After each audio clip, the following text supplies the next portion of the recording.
Higurashi. Can you believe it? It's episode 12 now. My god. Yeah, wow, this story is so long, but I am still so excited to play it. Last time, Satoko and Rika disappeared. They're gone. We don't know where they are. And I'm very curious to find where they ended up. I do think that they ran away, though. I don't think they disappeared.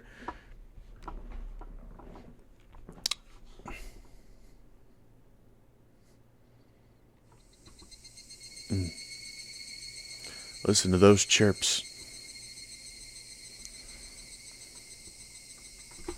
Continue this game. End of chapter 10. Yes.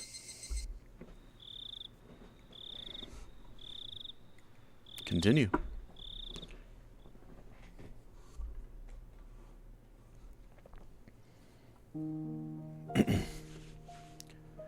I saw a ceiling I was familiar with. Though I was groggy from sleep, I did notice that I was in my futon, like I was every morning. I looked at my clock, and despite having turned in so late last night, I had awoken at precisely the same moment I always did. I'm so low on sleep, but I guess you really can get up to all the same time every day. Yep. The secrets of the human body never cease to amaze me. If I went back to sleep like this, I would definitely not be waking up again. Good, bro. Take the forever nap. I spurred myself on and slipped out my futon. Mom asked me about last night at breakfast. Apparently, we too had gotten a call asking if we knew where Rika-chan and Satoko were, and Mom vaguely understood that something serious was happening. So then you were out last night with all your friends looking for them? Until about 3, I think. Yeah. Did you find them? Rika-chan and Satoko-chan, I mean? Crunch. I wearily bit into my toast. It really didn't have any taste. Yeah, Mom's such a shitty cook, bro. Just then we heard the chime go ding dong. I looked up at the clock and saw that it was about 5 minutes past my regular meeting time with Rena.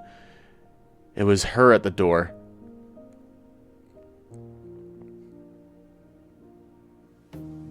Good morning. Did you get any sleep? Did you? I think I slept for a few hours. Could you probably count them on chicken toes, though? You could probably count them on chicken toes, though. 8, bro. Aren't there 8 toes on chickens? Right? They got the 3 and then like the 1 in the back. And then... I think you got 8 hours of sleep, bro. Rena seemed pretty sleep deprived as well. There was something missing from her usual spirit. Are you going to school? Yeah. Oh. Are you going to school? Yeah, I think it would be better that way, she said, smiling, albeit stiffly. Oh, I switched them. Rena was probably worrying her heart out about those two as well. Even so, she wanted to go to school. If you stay home today, I think you'd just be worrying non-stop and sleeping. I don't want that. So let's go to school together. All right. Wait just a moment. I'll get ready. I was just a little bit happy about Rena mustering that much consideration for me.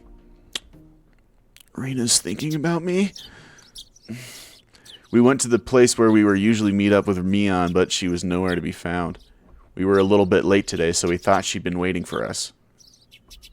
Yeah, I guess Mi-chan couldn't wake up today, huh? Oh, that's right. For her, it wasn't just yesterday. She was up all night looking for the mayor and the night before last, too. We waited for a bit. Time passed until it got to the point where it was okay for us to go on alone, and we exchanged glances. What do we do? Wait a little longer? At that point, my brain, which had finally been woken up by the morning air, recalled the ominous words Oshi-san said he had left me before last night. The leaders of the 3 families were disappearing one after the other. And next, it might be Sonozaki's leader. Could Mion have... No, that couldn't be. Let's go! Let's let her sleep for today. Rena gave me a pat on the back. Mion, she's still here, right? Huh? Did you say something? Oh, nothing. Just talking to myself. Let's get moving. Would you not want to stick out for your friend? Like, I get that. I don't know. We know that Mion's a fucking psychopath, serial murderer, abductor, and shit, and not just genuinely not cool. But I mean, like, if he thinks that him and Mion are friends, wouldn't he want to check on them? Since him not checking on Satoko and Enrika was kind of what led them to be disappeared. Dumbass Keiichi strikes again. He cannot stop. He cannot stop. He's on a roll. On the way, we saw a bunch of our classmates occupied by their parents, accompanied. It even looked like some of them were being taken to school by car. Surprisingly, the principal was also standing watch at the school gate. I'd never seen that before. Good morning. Good morning. The principal was bowing to our classmates' guardians. The wooden sword leaning next to him was a little ominous. Miyabara-kun, good morning. Ryugu-kun, good morning. Good morning. Your teacher has something important to say, so head straight to the classroom. All right? Rena and I said nothing. The madness that only existed at night had finally crawled out into the sunlight. That's what it felt like.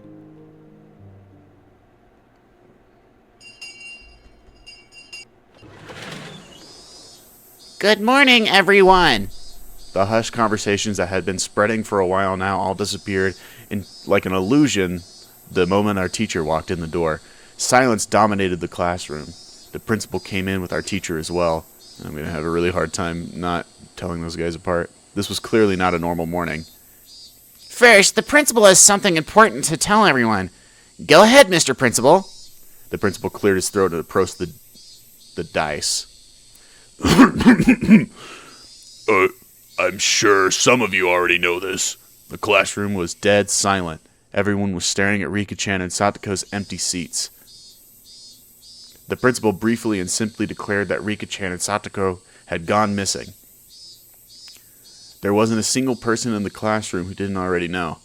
There seemed to be many, however, who couldn't accept it as the truth. It's not true. It had been confirmed to them by the principal's words. There were sobs throughout the classroom, and I heard a kid crying. They steadily spread throughout the whole classroom. The big-hearted principal wasn't able to keep his cool either. Okay, everyone, pay attention. From today on, your parents or guardians will be taking you to school. For those of you whose parents can't do so, you'll be coming here in groups. I made a handout, so read it carefully and be sure to show it to your parents. Understand? The teacher's voice was a little abrasive. Not even she could conceal the strain she felt from the unprecedented abnormal situation. That was the teacher. They should have just canceled school today. However, Rena told me that the school was also like a nursery for the students whose parents both worked, so some of them wouldn't want school to be canceled. Well then, let's begin the lesson. Class president, she's absent, I see. Then whoever's on day duty, let me hear it. All rise. That feeling of wanting to maintain an everyday atmosphere, even if only in school, precisely became our lives had been messed up, was something that I agreed with at this point. I might have read that a little bit wrong.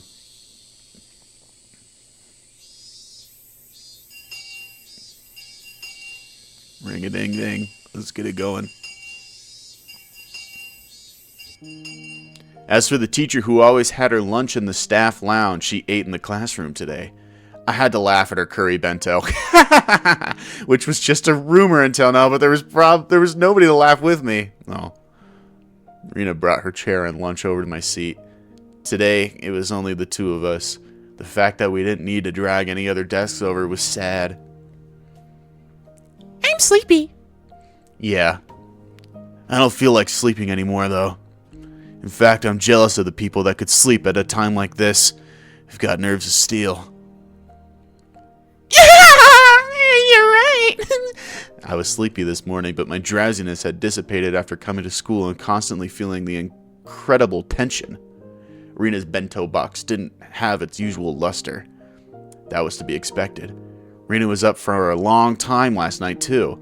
She wouldn't have had time to make her lunch beforehand. So it's not like she would have gotten up early this morning. Grab anything you want. Go ahead, you can admit to that my bento is better today. Oh, grab anything else you want. Go ahead, you can admit that my bento is better today. Okay, then I'll have some. Oh, wow, a chico roll with perilla and cheese. That's interesting. Rina, yours might have ready-made food in it, but it's pretty good too. I realized the two of us were desperately trying to brighten the afternoon mood to its usual level as much as we could. I looked around the classroom and it seemed like we were the only ones trying to do so, surrounded as we were by the gloominess. Just the two of us. Sharing our lunches like this is sort of, well, just the two of us. We can make it if we try, just the two of us. You and I.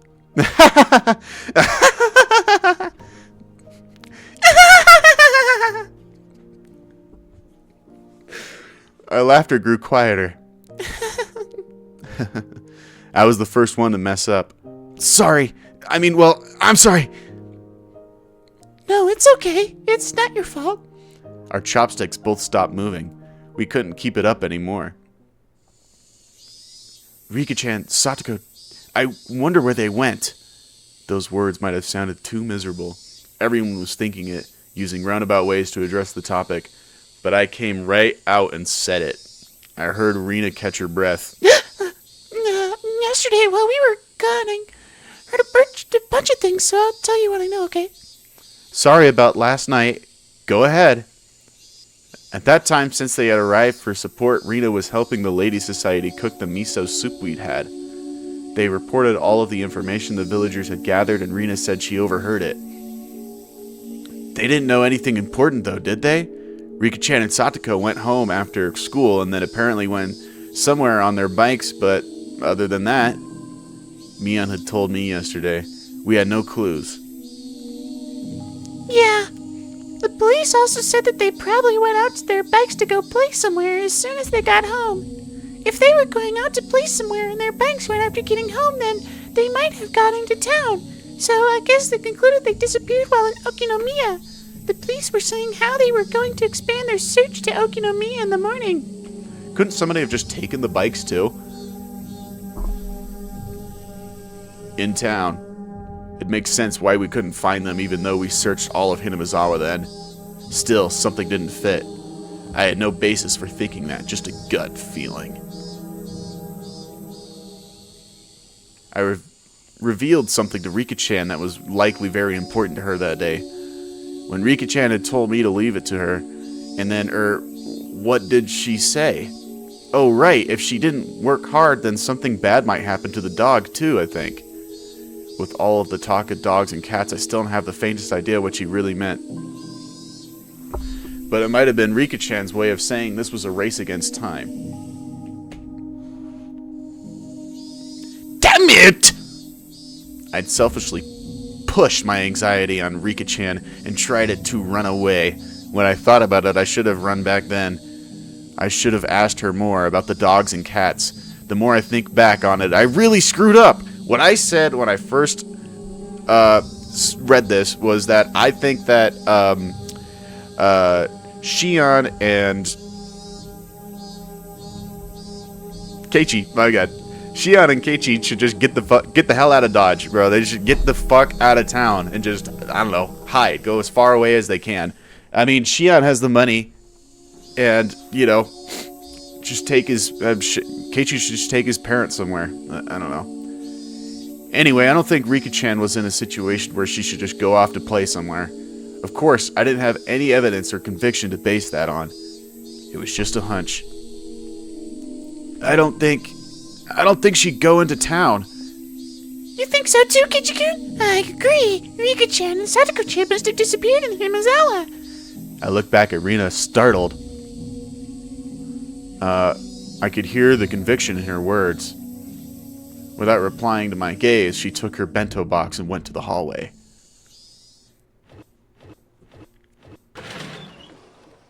I'm going to go rinse this out. She timed that in a way that broke off the conversation. Suddenly, I got the feeling that the next thing she had to say would be hard to say aloud in the classroom. I hurriedly grabbed my bento box and followed her. Rita didn't go to the kitchenette, but rather to the water fountains out back where students sold and went. But I'm back here all the time, I guess. The water flowed down out in the bento boxes. During that time, Rita didn't say a word. Then, after making sure there were no other students around, she finally opened her mouth to speak. The whole thing about Rika-chan and Sadako-chan going to town to play and then disappearing. That didn't make sense for some reason, so I decided to investigate a little bit myself. Who did you ask? Oh. Who did you ask? What did you ask them about? I asked the Lady Society all kinds of... Oh. I asked the Lady Society all kinds of things. There were a lot of tofu in the miso soup yesterday, remember? The old lady from the Tomita tofu shop came, too. The Tomita tofu shop? Oh, I remember. That was one of the stores on the road leading to the hospital. Those huge lumps of tofu dancing in the bathtub like cistern always looked nice and refreshing. The old lady says she remembers Sadako-chan stopping to buy tofu there on the way home from school. Tofu? Well, it's on the way home, right? How is that a clue? Just listen! Do you remember when we went to Rika-chan's house? Rina stepped away from the sinks and spread her arms wide to recreate the space at Rika-chan's room.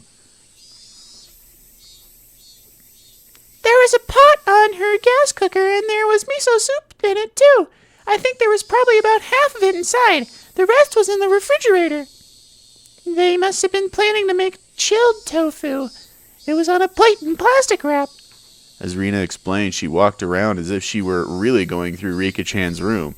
Still, Rina, why does this matter? Kichi-kun, when you have to make miso soup, you put the tofu in last. That means that Rika-chan and Satsuko-chan, whoever was cooking, was standing there making it up until right before dinner time. Right up until dinner time? Wasn't everyone saying that their bikes weren't around, so they must have gone somewhere to play by themselves? The trash in the countertop bin was put there in a really awkwardly, too. Rika-chan makes most of their food and lunches, but occasionally Satoko-chan does it, too. So Satoko-chan was cooking that night. So that means that Satoko at least didn't go somewhere to play. She was preparing dinner? Yeah. Then I took a look at the rice cooker and there was rice for the two still in there. So she made dinner for both of them, but neither of them ate it. Is that it? Rina nodded. So next I looked in the fridge. There was some chilled tofu made from the other half that they bought. That's not all, though, either. There were a whole bunch of plates with side dishes for dinner, and all of them there was in plastic wrap. You usually plastic wrap things so that you can have leftovers for the next day. My mom does it all the time, too, using them in breakfast or lunch. I know what plastic wrap is. That's right. You use plastic wrap to save leftovers for later. I know what plastic wrap is. So the fact that they were in the fridge means that they didn't plan on eating them later.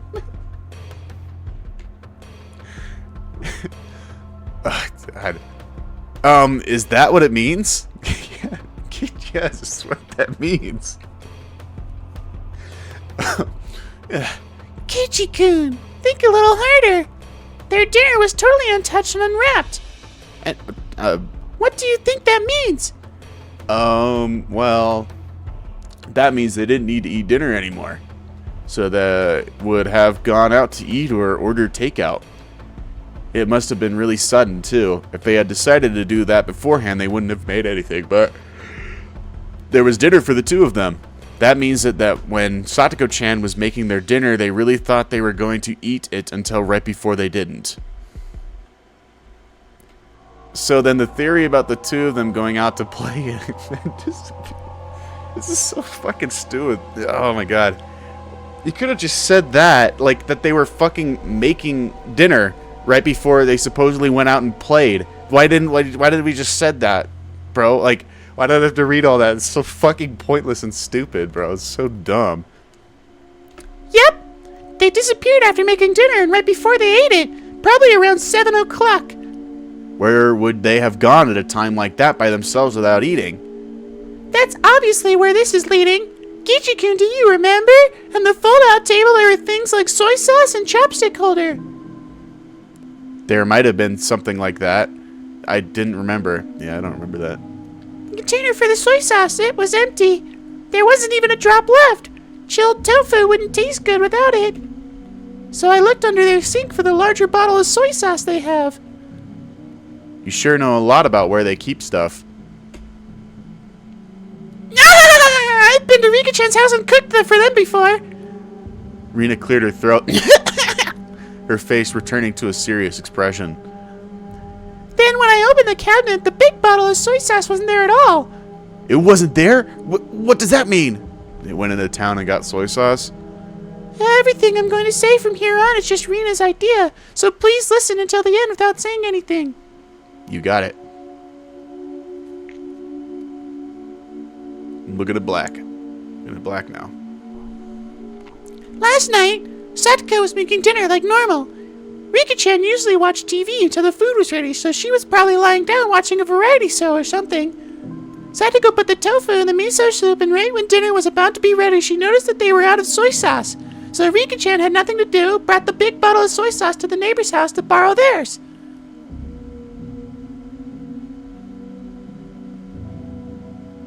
I don't really know the neighbors that well. Would people be willing to just give her soy sauce? Oh. Yeah! It's not that uncommon in Hinamizawa. So Rika-chan rode her bike out to get some soy sauce. No matter how long Satoko-chan waited though, Rika-chan didn't come back. So then Satoko-chan called up the house where Rika-chan was going. Would Rika happen to be imposing on you? Oh.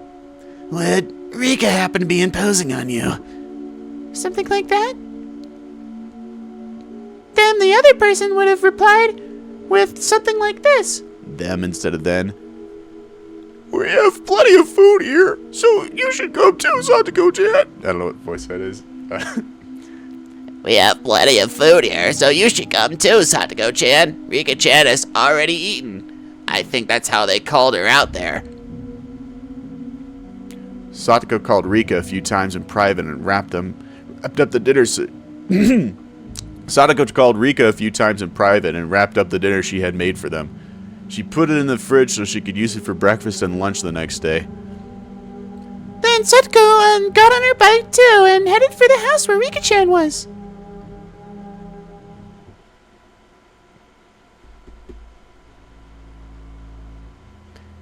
Okay, but this is already pretty strange. You don't normally make so much food that you can't give to people who suddenly arrived at your house. A veteran housewife would never normally make so much food that she could feed 2 extra people. Veteran housewife? Their children.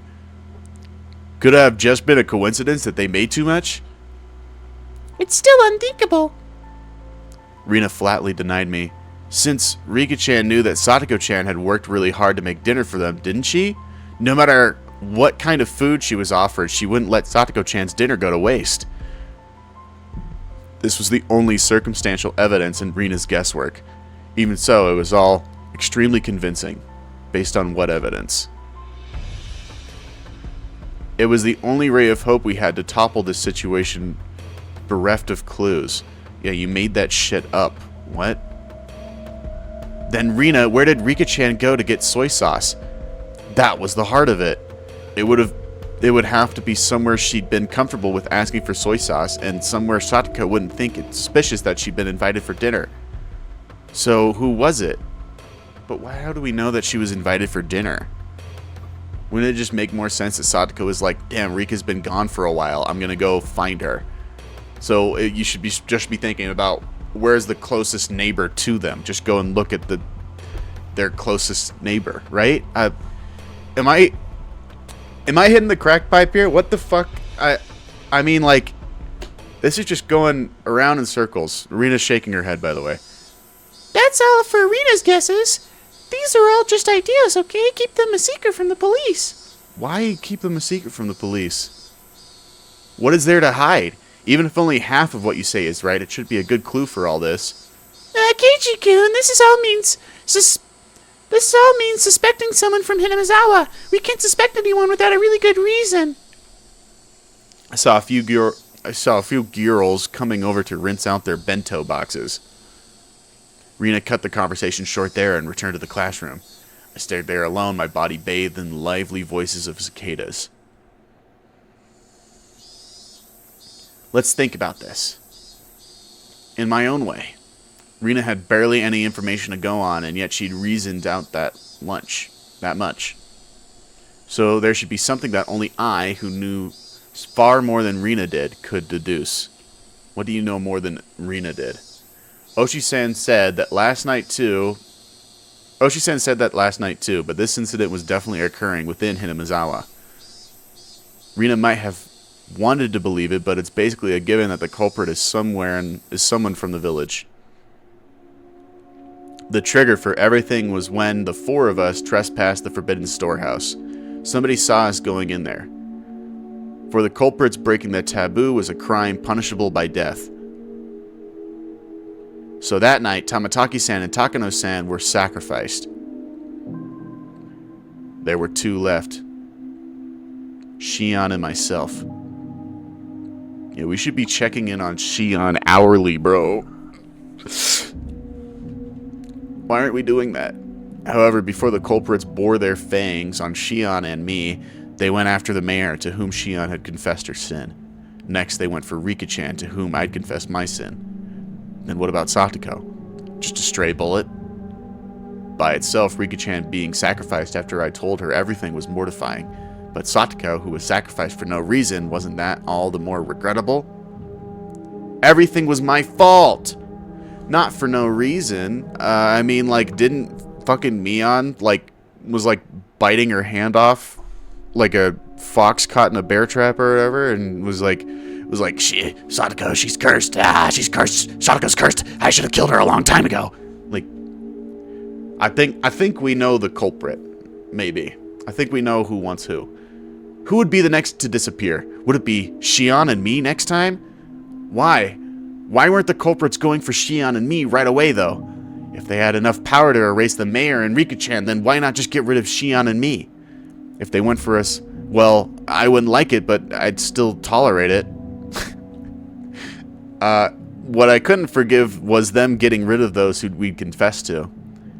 Now that I think of it, yesterday Shion said something alarming. She felt like someone was watching her. So then, was someone watching me as well? Strangely though, I hadn't felt anything like that until now. Even though I'm the root cause of everything, I had never once had that impression. Maybe that was simply because Shion was more cautious than me and I was just careless. That's another story though. Let's get back on track. I feel like it's the whole story. What? Why weren't the culprits going after Shion and me? I felt like that's where the key to this lay. Could it be? Was I making a big assumption that I shouldn't have been? I thought and thought, but couldn't come up with an answer.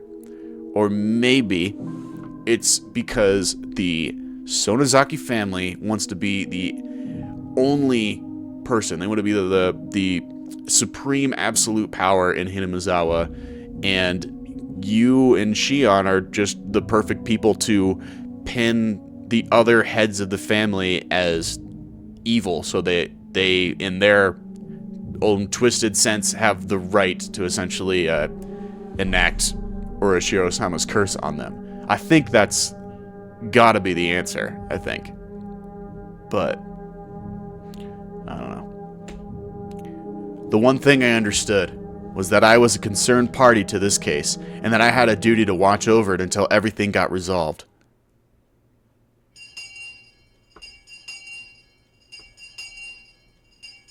I heard the ring of the bell declaring the end of lunch break. Would somebody else disappear tonight?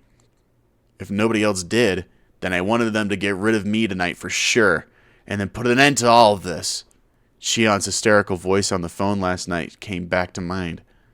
They planned to murder those close to us first, make us as miserable as possible, and only then would they kill us. Miyabara-kun, lunch break is over. Go back to the classroom. At the principal's urging, I returned to the classroom, which was quiet in the streets at night. It was as quiet as the streets at night. There was a lot of parents picking up their children after school. It was just like a kindergarten. 'Cause it is. What? The students whose parents didn't come went home as a group. We left school with everyone else following the assigned route. Even while leaving, nobody said anything funny. They all looked like exhausted mountaineers silently marching through the mountains. As we went, one left, and then another, and then in the end, just Rena and me. I was supposed to escort Rena all the way to her house, but she declined. Will you be alright? It's not safe to go alone. Take this. It would just be dangerous for you to go home by yourself after bringing me back, Ichi-kun. It's still light out anyway. I'll be fine. I see. Then be careful, okay? Isn't it like a minute walk?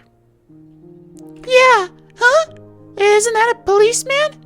Rena pointed towards my house. Oh, Oshi-san. There was a car stopped in front of it. From out that car came Oshi-san. He must have been waiting for my return to ambush me. Oshi-san started walking over wearing that annoying grin. Rena, you should go.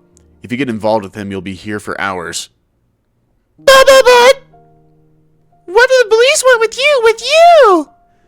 Rena's a good person. Even when I made a fuss over Rika-chan's disappearance, she never asked me why I did. She could have been suspecting me ever since then, but that would have been okay. Even so, she still hadn't asked me anything. She didn't try and pursue me, and she didn't try to pressure me into revealing the truth. I'm not the culprit. I know that. That said, I can't say that I'm totally uninvolved with this incident. Rena simply listened, smiling like she always did. Even though I had insinuated that I was related to the incident, she didn't look at me as though she were looking at something dirty. I'll tell you next time. Okay. I'm looking forward to it. Get going, then. Rena gave me a slight bow and trotted away, leaving me alone with Oshi-san, who walked over. Hello, hello. Welcome home, Mayabar-san. Hello. Looks like your parents aren't here. My, was I in a bit of a spot? He came all the way to my house. I could only thank my good fortune that my parents were absent. Since neither of them were around at this hour, they would probably be back late. I think Dad got caught out on business. I don't think he'll be back until later. I see. Well, that's convenient, I suppose. We can do this without giving your parents any strange ideas. Oshi-san pushed my back, prompting me to walk. It seemed like he wanted me to get in the car. Are you taking me to the police station? I wasn't the culprit, but I was in the case. But I was the case of everything. Cause. It wouldn't be weird if he wanted to investigate me. That kind of gave me a resigned feeling. No, I just want to stand around talking. We can just talk. We can just talk in the car, that's all. Come now, don't be shy. He opened the back door and urged me inside. If I got in, I wouldn't have a very easy time getting out. If I said no, however, this man might really handcuff me and take me away. Why would he do that? I couldn't refuse. I can only accept in good grace. The inside of the car had been cooled too much by the air conditioner, and there was a rusty smell coming from the filter, which must have been cleaned out rarely. Oh, is it too cold? I'll turn the car off. He turned off the engine, and it suddenly became quiet, and the voices of the Higurashi, with all their cool loneliness, snuck inside. Quack, quack, quack, quack, quack, quack, quack, quack. Sounded to me like a chorus of voices lamenting my exuberant punishment for having harbored such foolish curiosity. For a few moments while listening to those voices, I myself lamented the days that had been twisted and distorted since that night. Oshi-san, as if waiting for me to voluntarily begin talking, lit a cigarette and listened to the Higurashi. The silence became deafening, and I was the one who folded first. How's the investigation going? The investigation? What? There have been so many. What you mean, the fo-fo? All of them. Well, all right then. They're officially secret investigations. We're under a media blackout, but I'll let you in on them. Why? Then, shall we start from the first incident? The freak deaths of Tamataki-san and Takano-san on the night of the Watanagashi. On this one, embarrassingly enough, we haven't made any progress at all. First off, Tamataki-san. There are indications on his body that he was assaulted by a group of people, but we have no explanation for him clawing out his own throat and dying. We suspect an overdose from some stimulant or something, but we didn't detect anything. What about Takano-san? The same. We're in the dark. Autopsies for those who have burned to death are real tough. We believe she was doused in gasoline after she was strangled. That one falls under the Gifu Prefectural Police Department. They haven't been very cooperative, even though it happened in our territory. Oh, that's not really relevant, though. So the police didn't know anything other than the fact that the victims died inexplicably. Not inexplicably, but... Nonetheless, the times when the incidents occurred have been generally placed right after the festival died. It's a bit uncertain in Takano-san's case, but the likely prospect that she was murdered about the same time as Tamataki-san, then dumped in the mountains of Gifu. Why would they bring a dead body all the way to the mountains? They should have just brought Tamataki-san out there too. Oh my, Mayabara-san, you're quite sharp, you know that? Of course, I do believe that this is something we need to be attentive of. There are a bunch of other suspicious things, but this is about all I can tell you at this point. How about the mayor? Have there been any clues? Having exhausted that topic, I changed the subject, otherwise he might turn the conversation on me. We investigated his movements on the day he disappeared. We didn't find anything that could provide any clues, but I'll tell you about it anyway. The mayor, Kichiro Kimiyoshi. Apparently he was suffering from severe hemorrhoids. People who live a long time have a usual amount of pride, so the mayor hadn't been telling anyone that he was going to a proctologist at a certain university, his hospital in Shishibone. On the day he disappeared, he had an appointment for a checkup, so he went out first thing in the morning. Even I knew that big hospitals like university hospitals had a really long waiting time. Apparently people would get in line hours beforehand even if they had an appointment. His exam ended at 1 p.m. After that, he ate a light meal in his hospital restaurant and passed the time reading a magazine. We know this because of a receipt we found in his wallet at his house. There was nothing suspicious about that. That day, he had planned to go to a meeting in the assembly hall in the evening. He was supposed to return home with plenty of time to spare, but while he was on the train coming back, there was an accident. Seems it delayed a little bit, and he only got back to his house right before the meeting was scheduled to start. His family witnessed a very hectic mayor leaving to go to the assembly hall at the shrine. What was the meeting about? He disappeared on his way back home, right? The three families and the essential members of the town assembly were at that meeting. We think they were discussing how to deal with the serial freak death incidents that had happened again this year. So then on his way home, the old man had treated Shion like his own daughter. He was a dependable person who would encourage Shion whenever she felt pressured by anxiety, and yet Shion's painful voice struck me right in my heart. Huh? What's the matter? I was taken aback by how strange my own voice sounded. What was it that just surprised me? I squeezed my head with my hand to try and drag back out what I had only realized for a split second. That's what he's doing. Remember, Keiichi Mayabara. Remember. You just realized something. Something important. The night of the Watanagashi. That was when everything started. The night Takano-san and Tamatake-san died. The next morning, word of the incident had spread throughout Hinamizawa. They planned to talk about it during the evening meeting. The mayor, however, had an appointment at the hospital. As planned, we went there without telling his family. He got a checkup at the hospital.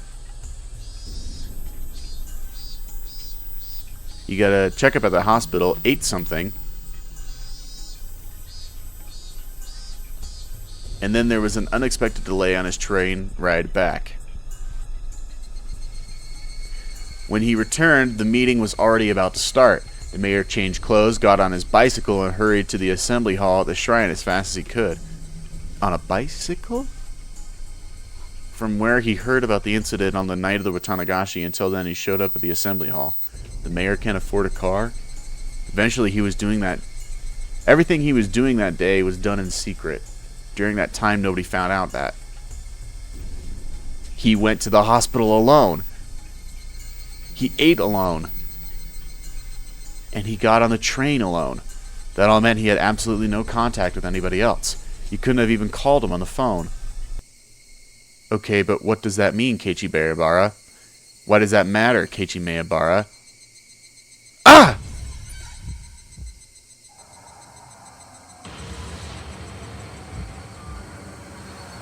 Kei-chan, what should I do? What's wrong? Tell me. We're not keeping secrets from each other, right? Old man Kimiyoshi, I told him everything. Oh, shit, wait. Okay, it's connecting in my head right now. She told Kimiyoshi everything when Kimiyoshi wasn't able to talk to anybody. That night, I told the mayor that we snuck into the ritual storehouse. Also that someone saw us and was out to get us. Right. What then? Old man Kimiyoshi didn't get angry. He smiled and told me that if I was properly sorry about it, there was no way I'd be demoned away. He was really smiling and he told me to leave it to him. Sweat burst out of my body like bullets. They became one long strand and slid down from my forehead to my nose and fell. I told you it was probably Mion talking to me, not Shion the whole time. And then, what does it mean? Hey, Keiichi Maebara, no more playing dumb. When did she tell him? Shion said she learned from the incident from a phone call her father had made that morning. The mayor had left the house first thing in the morning from his appointment at the hospital. He didn't tell anybody where he was going. Nobody knew about him going to the university hospital. Furthermore, his train ride back to his house was delayed by an accident. As soon as he got home, he rushed out to the assembly hall. Then the meeting at the assembly hall began, and continued until it was dark out. Then everyone left. Nobody saw him after the meeting was over. He just disappeared. Which meant...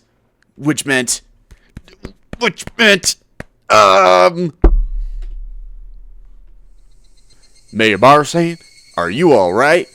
If you're too hot, I can turn on the air conditioner, Another part of me was messing with my thoughts, demanding that I not think any further than that. My head was pounding violently, and the fluids packed inside it all blended together until nothing made sense. I was just about to settle, yet I had been smashed and melted in the blink of an eye, no longer able to retain its shape. Maebara-san, are you in there? Yeah. Oshi-san lit another cigarette. There was yet another cigarette butt placed in the ashtray. Was it displaying the passage of time? Had my thoughts been frozen over from that long? I've tried to tell you everything I know. In return, feel free to I try to tell you everything I know. In return, feel free to tell me anything you want, Maebara-san. ... My mind had become a gigantic, oozing mess. My brain felt like it had been totally minced by the blades of a blender, and I couldn't think.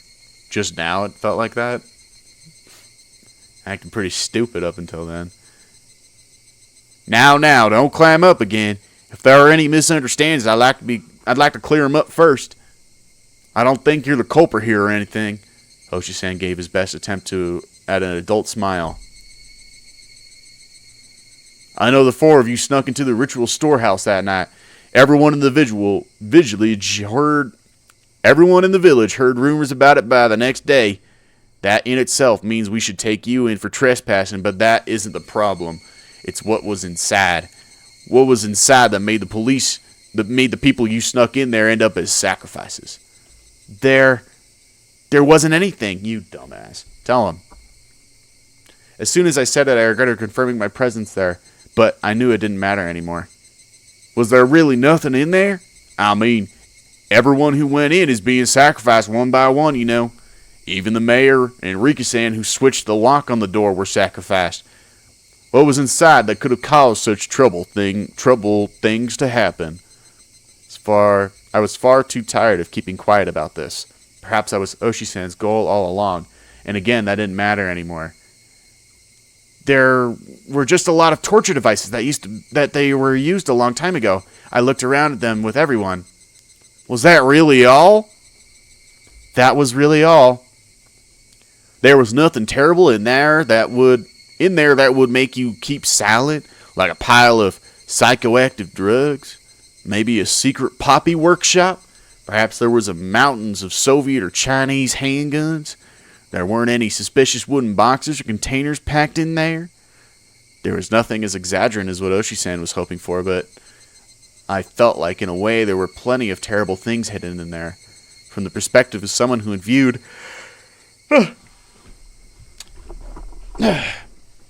Water break.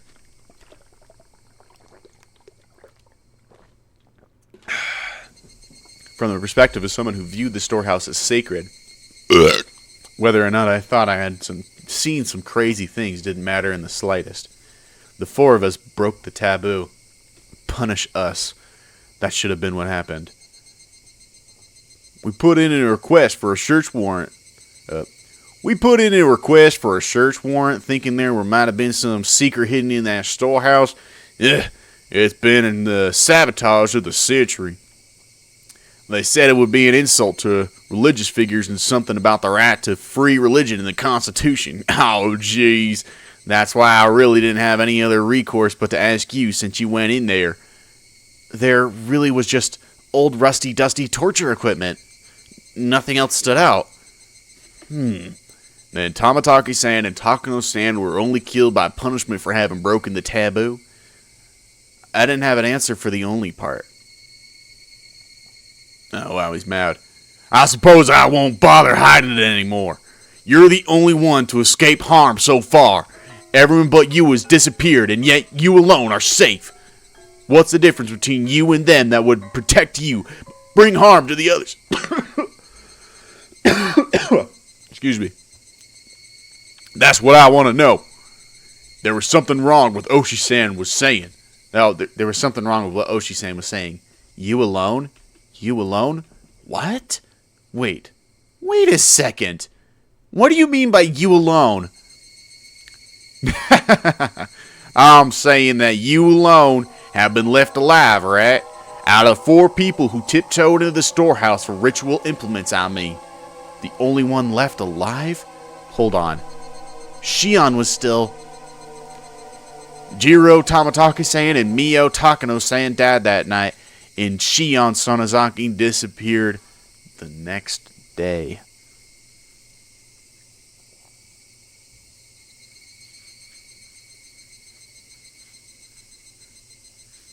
It was so painful to hear it out loud, even though I was kind of suspecting it. I really like Shion. If Keiichi wasn't fucking stupid. If he wasn't stupid and he just fucking... If they just had a fucking survivor's code about it or something, they stuck together. None of this could have happened, but Keiichi's so stupid and he literally told her that she should just die. Go away and leave him alone. And then she did. Oh my god. It's gonna make me cry. Only you are still safe and sound at this point. Why only you? I'm saying that's what I want to know. Shion disappeared? That's impossible! I unintentionally raised my voice, but I didn't care about that. Tamataki-san died, Takano-san died, and Shion disappeared. When did she disappear? What is this guy talking about? Oh, well, I know. Oh, well, now, I thought you were long since aware of this. This is the first time I've heard of it. Shion disappeared? When? Well, going back a bit, she disappeared the day after Watanagashi. Going back a bit? Stop saying stuff I don't understand. Shion Sonozaki spends the night at relatives' houses depending on her mood on any given day, so no one thought much of not knowing where she was. She frequently takes days off from school, too. Her teachers have been plenty troubled by it. I didn't ask about any of that. I'm asking you when Shion disappeared. I told you it was the day after Watanagashi. The fluids in my body all reversed direction. Instead of going to my head, they went down to my penis, and I got hard. Oh, that's sad. Cut that out of the video. It's not a joking matter. I lost my sense of balance, and everything I could see started to wrap and twist out of shape. I simply couldn't endure it. Hang on. Shion had already disappeared. Then, that night, that phone call, who was that? She called me every night. She encouraged me. We vowed that we would do our best to live on and not be erased. Yes, that should have been a phone call with Shion. Should have been a phone call with Shion. She took breaks from class like it was nothing. And her family wouldn't listen when I told them, so I didn't bother calling the school in the end. So it ended up taking a little while before she realized she disappeared. I felt a stabbing pain like needles being pushed into every pore of my body. It started on my back and began spreading throughout the rest of me. When it had completely covered the surface of my skin, it began to worm its way inside my stomach as well. Don't you remember? We talked at the library day after Watanagashi. Shion-san was there then. That was the last we saw of her. No one knows where she's been since. That can't be. The day Oshi-san had only caught me, and Shion bounded away, lying that she had needed to go to work. Didn't she call me that night? Her job was at a restaurant called Angel Mart, right? She hadn't been there since that day. She's been completely absent ever since. Oh.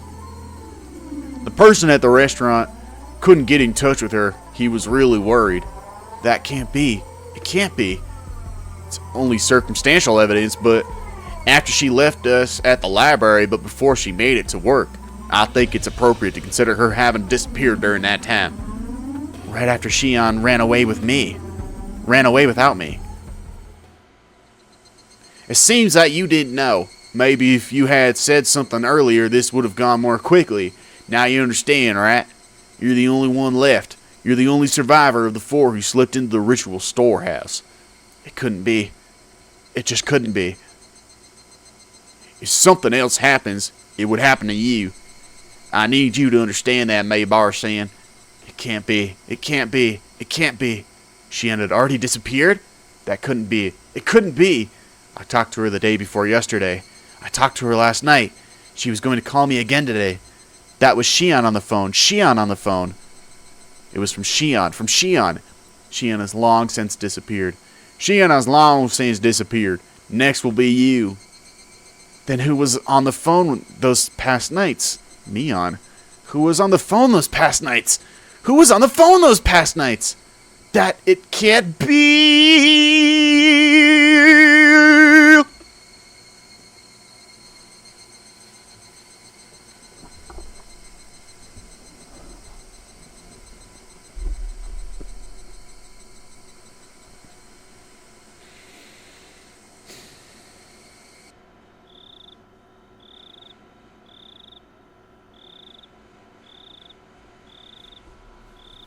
Can't believe it. She was gone the whole time. And I was saying, please meet up with her. I've been saying it for so long.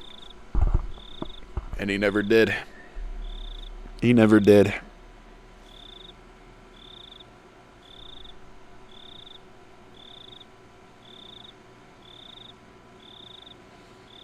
It's just sad, man.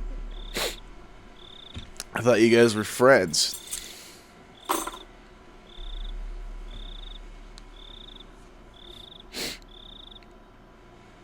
Thought you guys were friends and you fucking abandoned her, man. You just left her out. Just left her out to die. Sad. I lay down on the couch and stayed there dazed for a while. My mind was completely blank. I couldn't think about anything for more than a few seconds. There was a note in my house saying that Mom and Dad would be home late and that I should have some ramen or something for dinner. I can make it whenever I get hungry, but I had no appetite, so I just stared blankly at the ceiling without eating anything. The hands of the clock were already pointing at 10. Would I get another phone call like that today, even though Shion had already disappeared? Would she call me? Where were they calling from, and who were they? Man. The more I thought about it, the more I started to tremble. Ugh. I even thought about just disconnecting the phone line. If I had been thinking a little less logically, I really would have done it too. Why not just do it? Hold on, Keiichi Mirabara. Oshi-san admitted it himself, didn't he? That Shion went missing a lot? Couldn't she have just gone to relatives that Oshi-san didn't know about and have been there ever since? In the middle of a fucking spree of disappearances and murders, man? No. Shion and I were both targeted by somebody, so it wouldn't be strange to think she went somewhere she usually didn't in order to hide. That must have been why Oshi-san couldn't locate her and why he labeled her a disappearance. Yeah, that had to be it. Shion hadn't disappeared at all. Then my right hand moved of its own volition and slapped me on the cheek. Its cold sting let me calm down a little. Don't just convince yourself of the most convenient possibility, Keiichi Mirabara! I knew I didn't want to admit she had disappeared. Admitting it would mean that something terrifying was definitely happening. I just needed to figure out whether Shion was the one on the phone or not. I would ask her if she was actually Shion. That seemed like an incredibly absurd thing to do. Still, don't run from this, Keiichi. If the person on the other end still believed that I thought she was Shion, then that gave me a tiny advantage. Casually, completely casually, I would listen to what she had to say and fend her off. I would tear the skin off the monster. It would definitely be really scary for me, but however, I was the last survivor of one of the people who went into the storehouse that night. This was my duty to perform. The world is a stage. Still then, who would call me and pretend to be Shion? I may only have heard her over the phone, but her voice shouldn't be that easy to replicate. That was definitely Shion's voice. Sounded just like her, and who else sounds exactly like her? Bro, think about it for a second. It could have only been Shion. There was someone, though, wasn't there? Someone who sounded just like Shion. Mion. Who else could have done this? At this point, seriously, after all this time, all those little things that didn't quite make sense about Mion until now overwhelmed my mind, like being questioned about sneaking into the ritual storehouse and how she shook the ladder while spouting curses. Who else? Who else could have? Why, though? Why Mion? I thought back to the things about Sonozaki family that I heard from Oshi-san and Shion. Mion was always entangled in the incidents in a position where she was omnipotent. Some of that information included things that Shion had told me after she disappeared. I madly scratched in my head. Courage, give me the courage. Just a little bit of courage to pick up the phone. You're a Muriel. I know it will ring tonight. It would be so easy to run away. That, though, would be the same as making it easy for them to erase me. I cannot run. I stand up and face it. After that, the next sacrifice would definitely be me. Oh, the things I do for love. I was sure Shion would use tricky words to try and trap me. Be careful, be careful. I'm scared. I'm scared. I'm scared. I don't want to do this. I don't want to do this. I don't want to do this.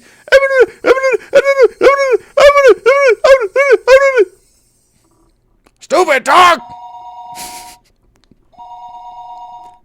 At that point, it rang. The phone rang, and I didn't know where the call was coming from. Shion had disappeared. Disappeared a long time ago. Disappeared the night after Watanagashi.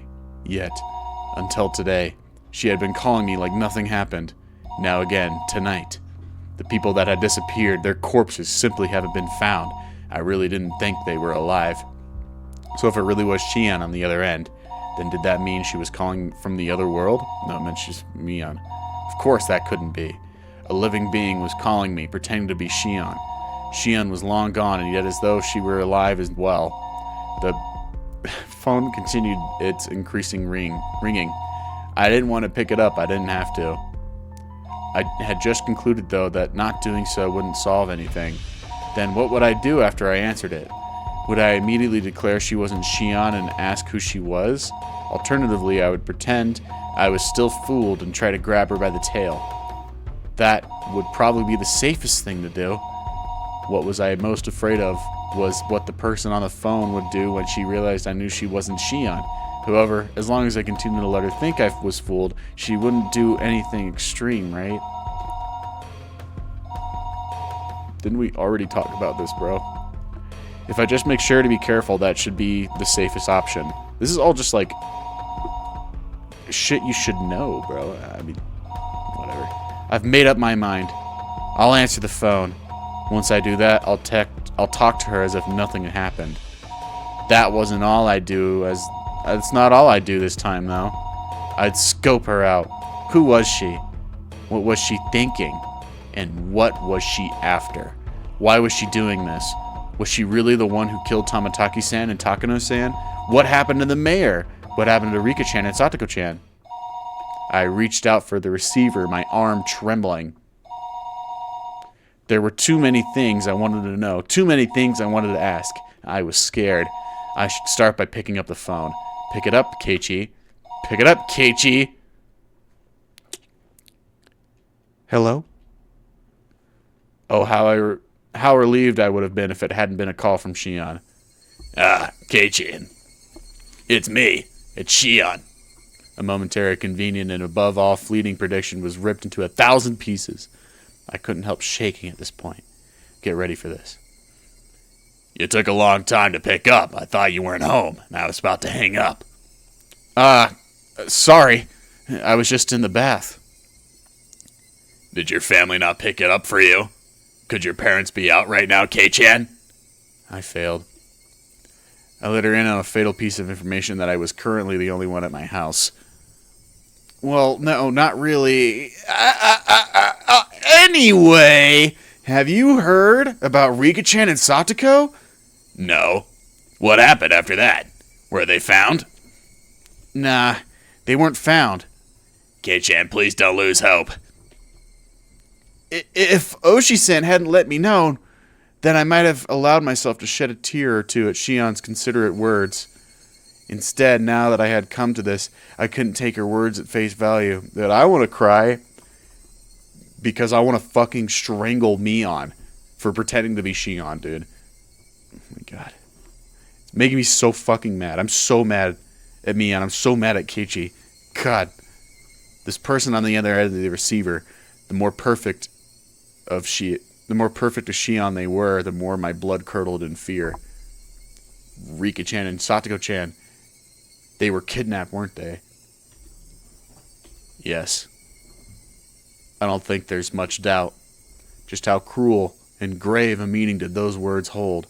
Their weight astonished me, and then a moment later, I was overcome with numbness and felt like I would pass out. I had asked if Rika-chan and Satoko had been kidnapped. Shion in turn had answered that they weren't. Shion in turn had answered that there wasn't much doubt. That cruel meaning behind her words. Rika-chan and Satoko were... Oh, no, I'm sorry, about the mayor. What do you think happened after he was kidnapped? Do you think he's still alive? What happened to Rika-chan and Satoko after they were kidnapped? That's what I wanted to ask, but I frantically caught myself. What if she had given the question a terrifying response, in such a way it would sound like it had nothing to do with her?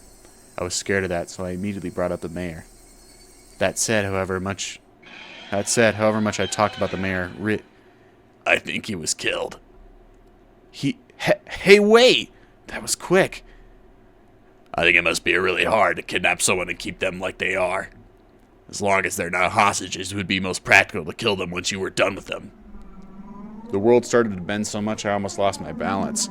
The scenery in my eyes whirled around and around like the hands of a clock and tried to swallow me whole from below. Frantically, put my hand on the wall to support myself.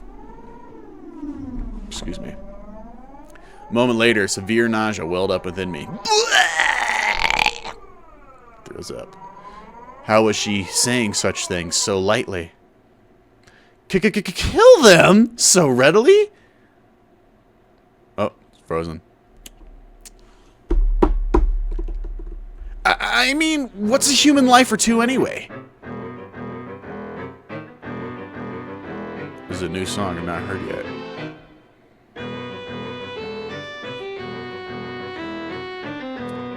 Kill them so readily? I mean, what's a human life or two anyway? It's a horrible thing, but I think that's probably what happened. If the mayor was killed, then did that mean that the same had happened to Rika-chan and Satoko? No, that couldn't. They weren't some random old man. It was Rika-chan. It was Satoko. They couldn't kill them so readily. It's probably better to think that Rika-chan and Satoko-chan ended up the same way.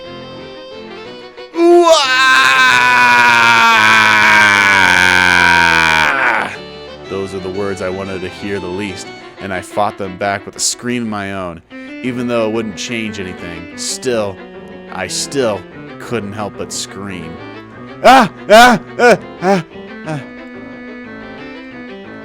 This time, the tears flowed. I've been confronted with the most horrific outcome that I've been trying to avoid considering ever since last night, and I cried. There was no longer any doubt that it was my fault. I killed them. I killed Rika-chan and Satoko. I succumbed to the weakness of my own heart and confessed everything to Rika-chan. That's why they were killed. He also killed Shion. That meant I killed them. When Rika-chan looked at me with those innocent eyes, if only I hadn't given in,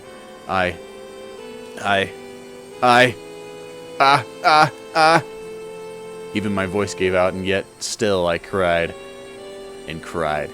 Kei-chan, please just try and calm down.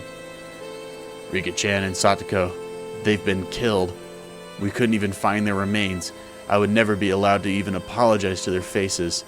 If that was my punishment, then how brutal a punishment it was. I think Shion tried to comfort me, but I didn't hear any of it. What are you going to gain by doing that? They're definitely going to target you and me next. Please, I'm asking you, get a hold of yourself. Please. Please! Shion was shouting, imploring me with a voice that sounded like tears were in her eyes. However, I was coming to hate the sound of that voice more and more. This Shion killed them. I had no doubt that this person killed them. Why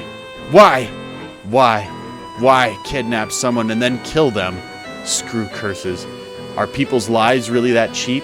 Erasing them and killing them without a second thought like this? You're right. You're absolutely right. It would take a demon. I feel like crushing the receiver in my hand.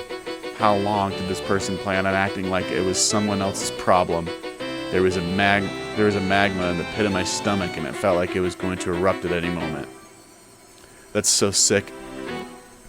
Mion's on the other end, like, getting a kick out of this, bro. She's like, yeah, you're right, it's probably like a demon. Yeah. Only a demon could do something like this.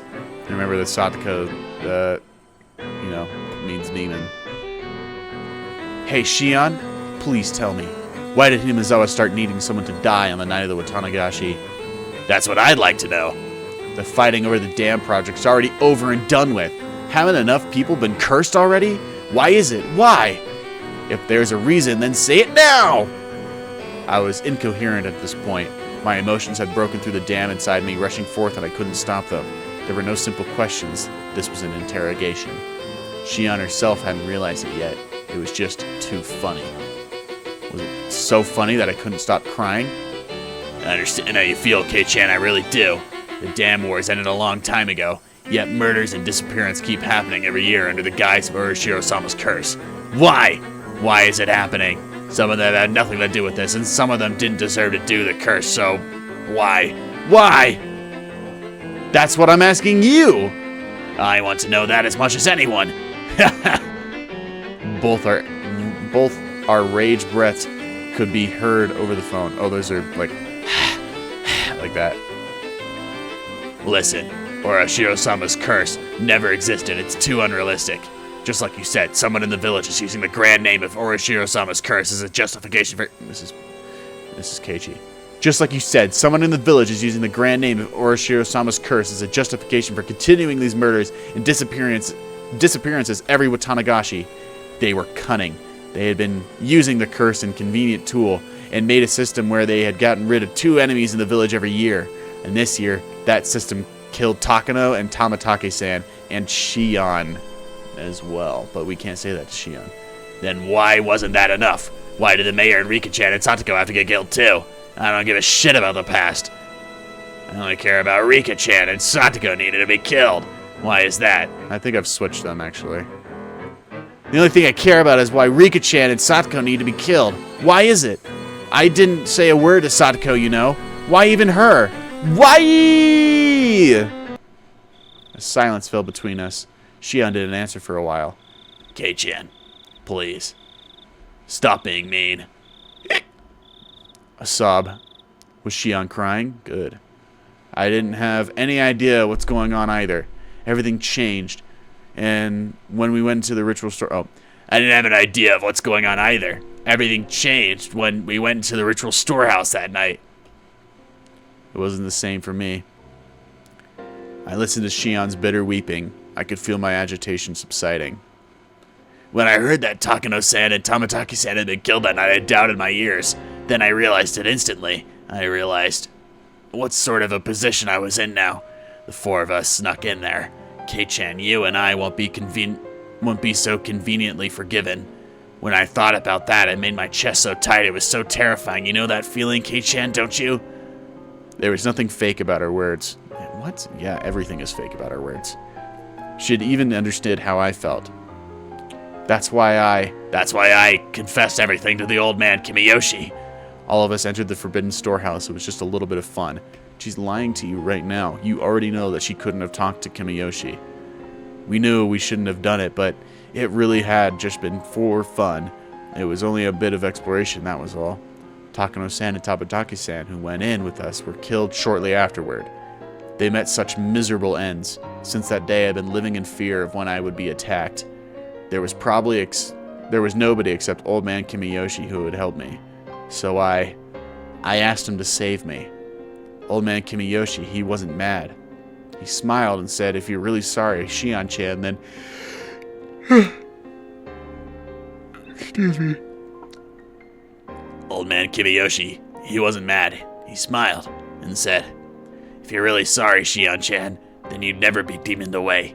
He really did smile at me and told me to leave it to him. Sob.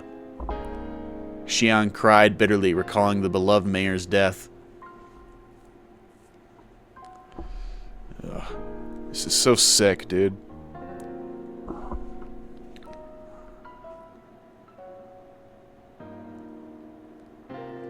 God.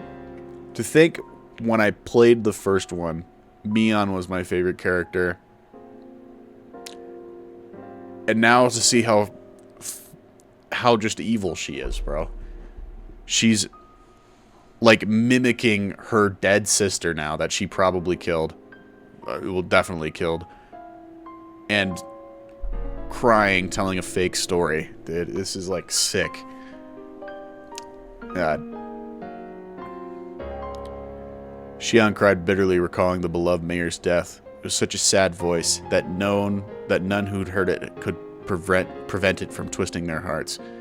Again, did I let my emotions take over and go off on her? Shion was in the same situation as me. She should have been me. She should have been my one and only comrade. But you just left her out to dry. Thump. My heart pounded. My other self, deep within my mind, whispered to me, don't forget Keiichi Miyabara. Don't forget about the mayor on the morning after Watanagashi. He was told of Takano-san and Tamataki-san's deaths over the phone and committed to a meeting that evening. He went to a hospital appointment. He didn't tell his family. He'd only made it back just in time for the meeting. He went straight to the assembly hall. That's what Oshi-san said. When did you let the mayor know? Huh? I'm sorry, Shion. It must seem like I'm kicking you while you're down, but Shion, you told him, right? You told old man Kimiyoshi, the mayor? Yes. When did you let him know? Eh. I'd begun to get scared of saying it out loud after hearing her sad voice. I wasn't saying it contradictorily, though. Besides, if there was a contradiction, then I wanted Shion to explain it to me. Did you know that the mayor had a severe case of hemorrhoids and had gone to the hospital for treatment? Kei-chan? What does that have to do? Please answer me. If you don't know, then just say so. There was a momentary silence. Then after stammering a few times, she replied, I knew that. He had hemorrhoids. It looked like sitting down was really hard for him. He was going to the hospital. You know which hospital, right? Sorry, I don't know that much, but... Kei-chan, what does that have to do with... Shion didn't know what hospital the mayor went to. That meant it was impossible for her to have gone all the way to the hospital to confess everything. Since she didn't know his destination, then she obviously couldn't have seen him at the train either. If there was any other chance of her to contact him, it would have been after he came to Hinamizawa. The train, however, had been delayed, and he only got back right before the meeting was about to start. He didn't have time. There wouldn't have been enough time for him to listen to Shion and spill her tears. I want to ask you straight, Shion. When did you tell the mayor about everything? When and where? Your answer doesn't have to be precise, but please give me one. Kei-chan, what are you asking about? Her sob pierced in my ears. I was taken by the illusion that I was bullying her. Even so, I'll say it. If I'm wrong, then please correct me. Please prove to me that you're the real Shion. It was impossible. The day the mayor disappeared, from dawn until he vanished, there was no opportunity for you to contact him. The mayor left the first thing in the morning for his examination of the university hospital all by himself without telling anyone. Shion, you just said you didn't know that hospital he went to, so you couldn't have contacted the mayor until he got back. Isn't that right? His train back was delayed by an accident, and he didn't return to his house until the meeting was about to start, so there was no time for you to have told him everything before the meeting started either. I heard Shion repeating her weak sobs. The sort of feminine voice automatically ripped into my heart. It was so painful for me to say it. Shion, did you go to the meeting too? Did you attend it and tell him there? If you didn't, then there wouldn't have been any time left. After the meeting was over, the mayor disappeared on his way home. Shion went to the meeting, didn't she? Did she or didn't she? The question was so simple to answer, but she didn't give me an immediate response. Excuse me. Actually, with the meeting, You don't even go to the part-time job you said you went to that day. You didn't even go to the part-time job you said you went to that day. I'll say it more directly. You haven't been since we were at the library together. Wait. You didn't go to the part-time job you said you went to that day. I'll say it more directly. You haven't been since we were at the library together. Kei-chan. Shion Sonozaki disappeared the day after Watanagashi. The other end fell silent as the grave. It was so quiet that it was just like the phone cord had been cut. I couldn't sense anyone there. Oshi-san says you've been missing. Despite that, you've been calling me every night like this, haven't you?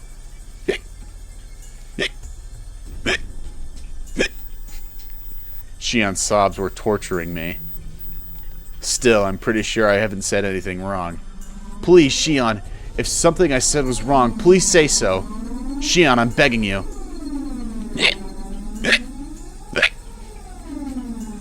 Shion, there's no way you could have seen the mayor, but if you did see him, if Shion ever did have the chance to meet with the mayor on that day, then that meant...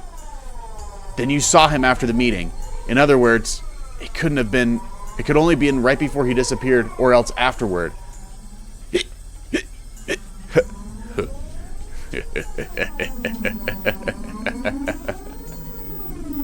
Wow, that's a lot of he's.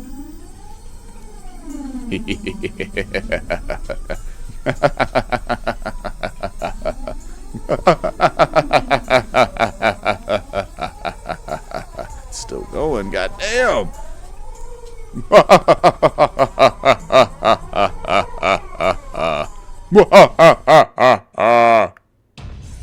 Oh, eyes, what the fuck? Beep, beep, went the dial tone. I stood there dazed for a while I realized she had hung up on me.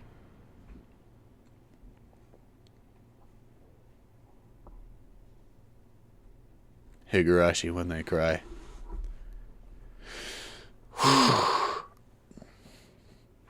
Wow.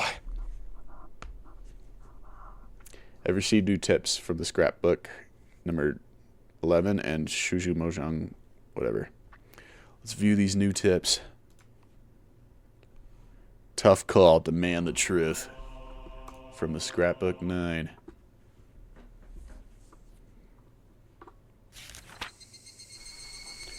The problem with twins. This is not limited to Hinazawa, but at Onigafuchi village, especially the three families detested giving birth to twins as successors. The long-term dictatorship, built on the precarious balance of the three families, must have feared collapsing under the weight of the internal strife from things like family quarrels. According to the literature, if twins were born, then they had to be cold. With that, the very fact that both the Sonozaki family successor Mion Sonozaki and her twin Shion are alive is in itself deeply interesting. Perhaps the current leader, Oru, is sympathetic? Of course the twins are not cared for equally, and as their heir, Mion receives special treatment from what I've heard, despite the two of them looking exactly the same on the outside. The talent lies solely with Mion. My own observations of the two of them don't leave me with that impression. Tradition dictates that the leader of the Sonozaki family is said to inherit a demon, and they tattoo a magnificent one onto his or her back. In accordance with the tradition, there is an extremely high possibility that Mion has such a tattoo on her back. From what I've heard, there is apparently a magnificent demon tattooed on Oru's back as well. Then I wonder what sort of tattoo belongs to her heir, Mion. I really want to see her back.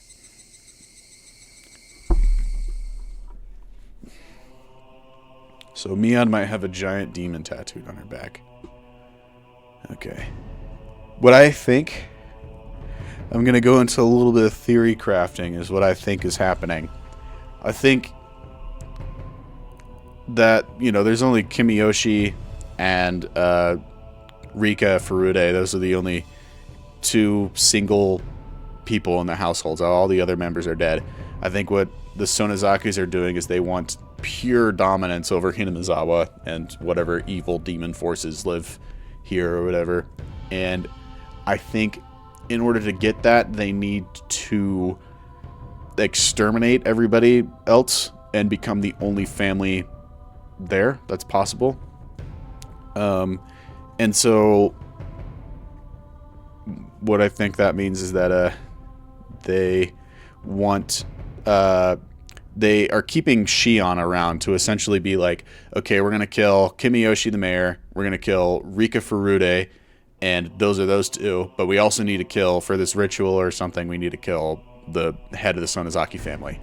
And the head of the Sonozaki family is Mion, but Mion's also their leader, and they don't want to get rid of her. So they didn't want to get rid of Shion when she was a baby, even though she was a twin, for that specific purpose is that they want to eliminate Shion in that way, so that she can be like this last sacrifice so that they can become the head benefactor, maybe. But that's just a theory. I mean, I don't know what that gets them in the end, but that's what I think. I think that's why they kept Shion around. She's more of like a sacrificial pawn, I think. Alright, and at the Mahjong parlor, it's probably going to be Oshi. Reserved for the day, Suju Mahjong parlor. Clatter, clack. Hey, Kuro-chan, you're the last one here. All the youngsters are here already. Excuse me, miss. Oshi handed over a convenience store bag with a cartoon of cigarettes in it, and the old lady who owned the Mahjong parlor was shrewdly made herself scarce. Wow, I can't read it all, I guess. She was used to this by now. Oshi-san, good work today. What? Were you earnestly waiting for me? You could have just done a 3-player. Everyone sitting at the mahjong tables in a smaller parlor was Oshi-san's subordinates, but there were no tiles laid out anywhere. Everyone, I'd like to thank you for your days of investigation without sleep. Yeah, thank you! Energetic responses filled the parlor. Already it had lost the atmosphere of a place of entertainment. The situation's not looking good. The chief appears to have been backed down due to Congressman Sonozaki's threats. In the coming days, we'll hand off Takano's murder to the Gifu police and give the missing persons case the disappearance of the mayor and the others to the community division. That damn upstart chief, the veterans in the room cursed him. All of our requests for warrants were turned down as well. I've been told by our section chief not to go anywhere near the Sonozaki house. We're certainly in a bind, that we are. Incidentally, it looks like we'll be getting orders soon to go to training at the Metropolitan Police Department starting next week. And that I've been told that to take a paid vacation in Izu. Well, I suppose that ain't bad. You heard a few dry laughs. It wasn't anything to laugh about. But that was all they could do. This always happens, but incidents are a lot like locking your keys in a car. Keys you need to unlock the door are always locked inside. For cars, you call Jaff, and they pry open your door. For incidents, Kuma-chan showed the map. Kumatani flipped over the whiteboard. On the back was a map of the Sonozaki premises made with magnets. Now, I've been doing this job for a long time. I've got a lot of faith in my gut, but this could be the one time I was wrong, no? Anyone worried about their retirement money has until the count of 10 to get out of here. Oshi began to count to 10, and everyone continued along with him.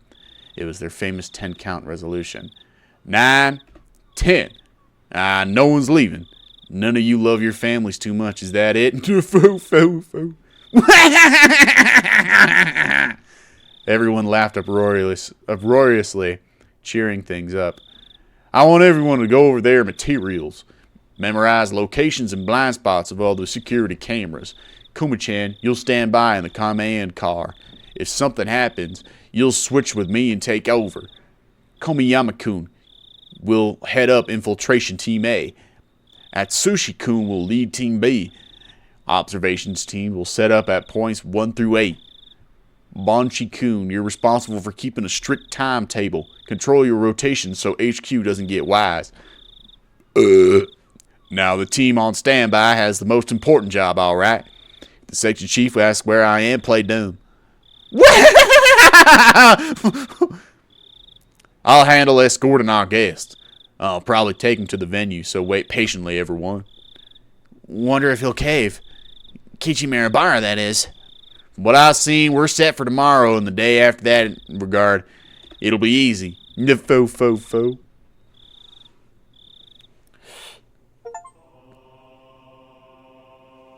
Read all the tips in Watanagashi. Damn, okay, so the next chapter is the last one. Shit. Alright. Save. End of chapter 11. Alright.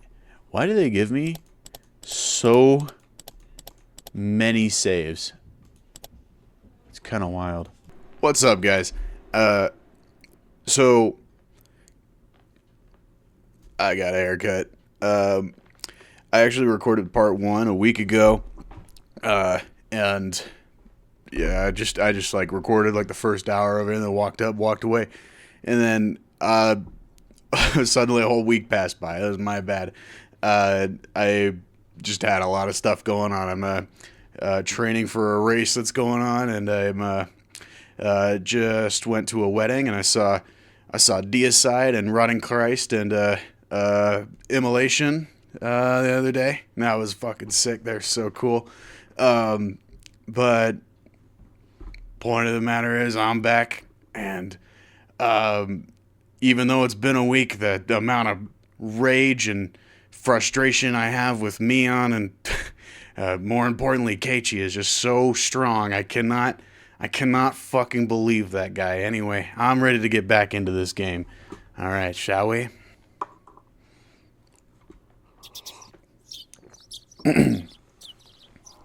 Keiichi! Keiichi! Just leave him alone. His friends went missing. Why am I on my phone? Just leave him alone. His friends went missing. It must be really hard for him. Normally, my dad never shows me any consideration, but this is the time. But this time he did. My dad's a fucking jerk, I guess. Shouldn't Keiichi stay home from school for a while, too? I think it would be safer not to go until the police do something about this. Maybe. Compared to what could happen, taking a few days off wouldn't be a bad idea. Anyhow, how is it logical not to close school during such a dangerous situation? What do these teachers think our children are?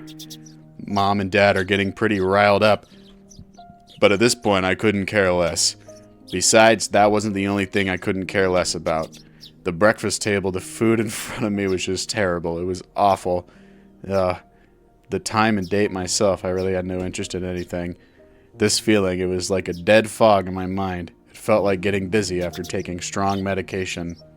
What kind of medication are you talking about, Keiichi? Keiichi, how are your studies going? You've gotten further than the other kids, haven't you? If you have, then you can take a few days off, alright? I didn't even feel like answering. Today was Thursday. Only 4 days had passed since the Watanagashi festival. Such a short time, yet now things were completely different. Everything had changed. The tranquil village, bright and clear as if there were an Indian summer, had undergone a total reversal. People were made to disappear every night, and we couldn't even relax when walking out in broad daylight. The village had become a world of fear. I had no right to curse this outcome. Yeah, you do. After all, the one responsible for everything was me. That's true. That night, I couldn't resist my hostility, I couldn't resist my honestly tiny, little, and incredibly stupid, curious... Oh my god. I couldn't resist my honestly tiny, little, and incredibly stupid curiosity and broke the taboo. This isn't somewhere we should be going, is it? Let's not. It's a crime to force your way into a locked building, even if you don't steal anything. Shion, now that you know they weren't having some secret rendezvous, you had enough, right? Don't want to do something like this. What if Rika-chan's dance ends while we're messing around in here? I prattled on as I took the lock from Tamatake-san's hands and put it back on the door. I'll forget everything I saw here, so come on! Let's go. Takano-san was fretting, but I pushed her away. Tamatake-san grinned painfully. Shion's shoulders drooped as if to call me an idiot. Even so, I didn't care. I pushed everyone farther and farther away. Rika-chan's dance was still going on. Then, at last, her dance was brought to a close with a roaring applause. I, too, until my hands turned red, I clapped. And I clapped. That's so cringe. Ding dong. Isn't that Rina-chan? She's here because it's your usually meet-up time, isn't it? I looked up at the clock. It was 5 minutes past my time to meet with Rina. Keiichi, shouldn't you take a few days off from school? You're right. Thanks for being so considerate. I rose from my seat. I went to the entrance to greet Rina. Good morning! We're going to school as a group starting today, so you can't be late. Ah, that's right. If we, the ones farthest away, were to be late, then the younger kids on the way there would be waiting for us. I think I'm gonna take some time off from school. Huh? Okay. Rina answered shortly, nodding. I think you should do whatever's best for you, Keiichi-kun, so you don't need to feel that you're weak or anything. No, he's weak, alright. Oh, and here! It's noticed that they're sending around. Could you give it to your mom? I think it has a lot of important announcements on it. I took the notice. There were a lot more pages than normal.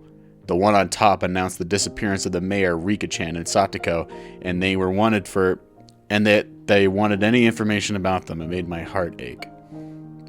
The police are looking as best they can, too. They'll find them for sure. Just be patient, okay? Rena said, smiling in an attempt to give me courage. Doesn't look like she's smiling. Rather than that, though, her smile looked like it was because she herself wanted to believe they were safe. Rena, you're not going to question me? Nope. Rena, you know, don't you? About that night, what I... Do you mean when you snuck into the ritual storehouse? I was speechless for a moment, but then I bit my lip, made up my mind, and nodded a little.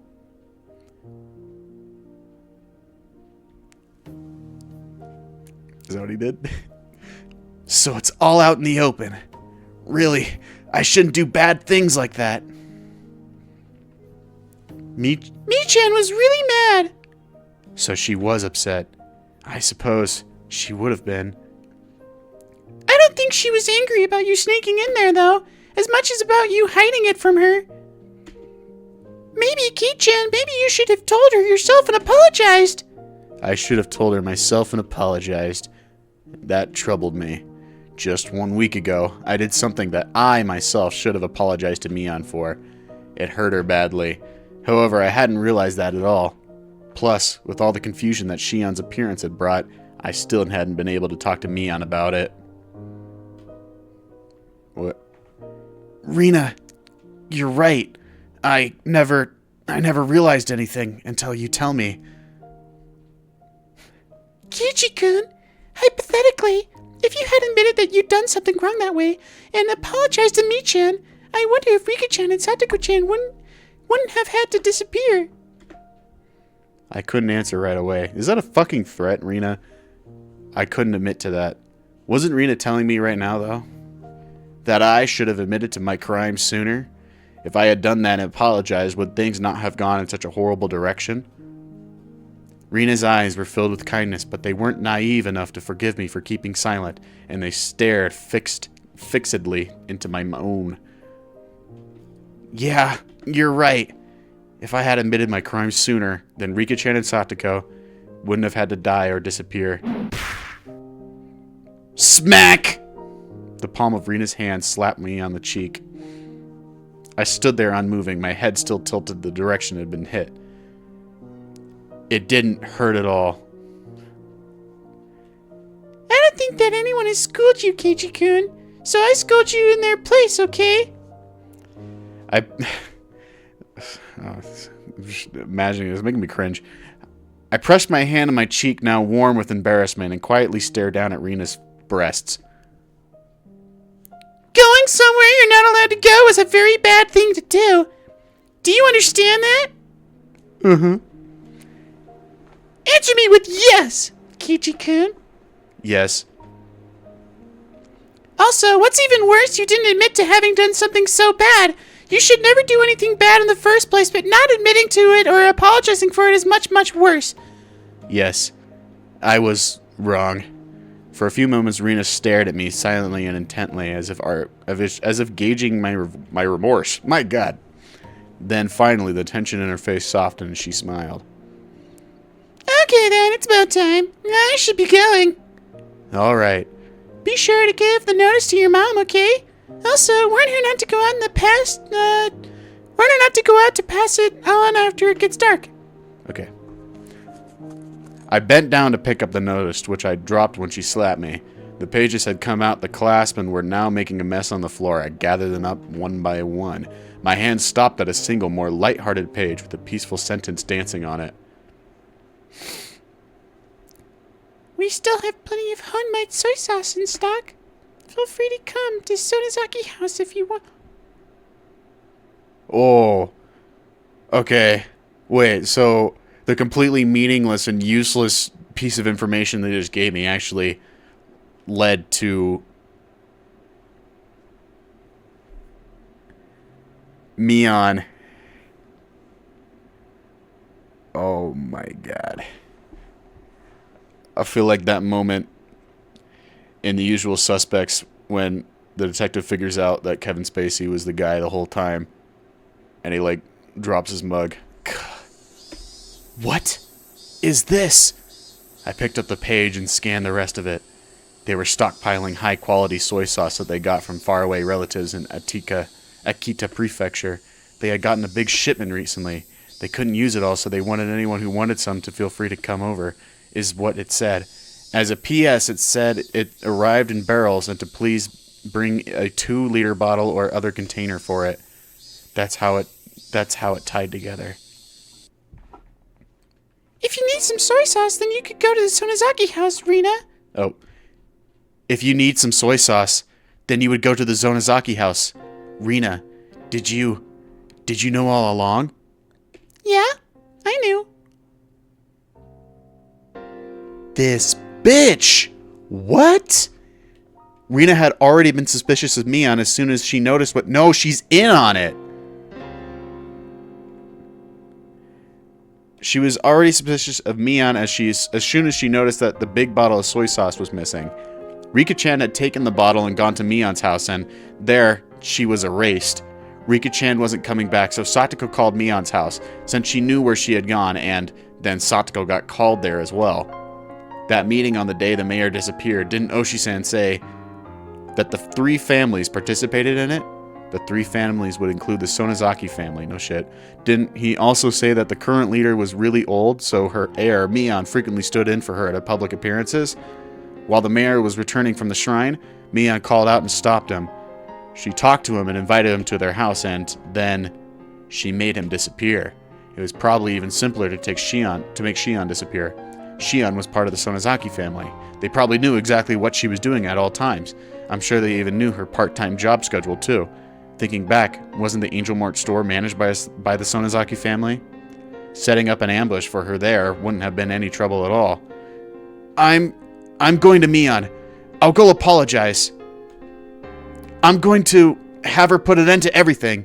Mion probably won't forgive me easily, but I'll go and ask her, not to sacrifice anyone else. With that decided, there were no need for me to be lazing around here. I put on my shoes and slipped past Rina to the exit of the house when she stopped me. I'm going too. Rina, shouldn't you go to school? This is way more important than school. Rina, you shouldn't come. If you get wrapped up in this too, then I think I might actually go crazy. Rina didn't move her arm, which was blocking my way.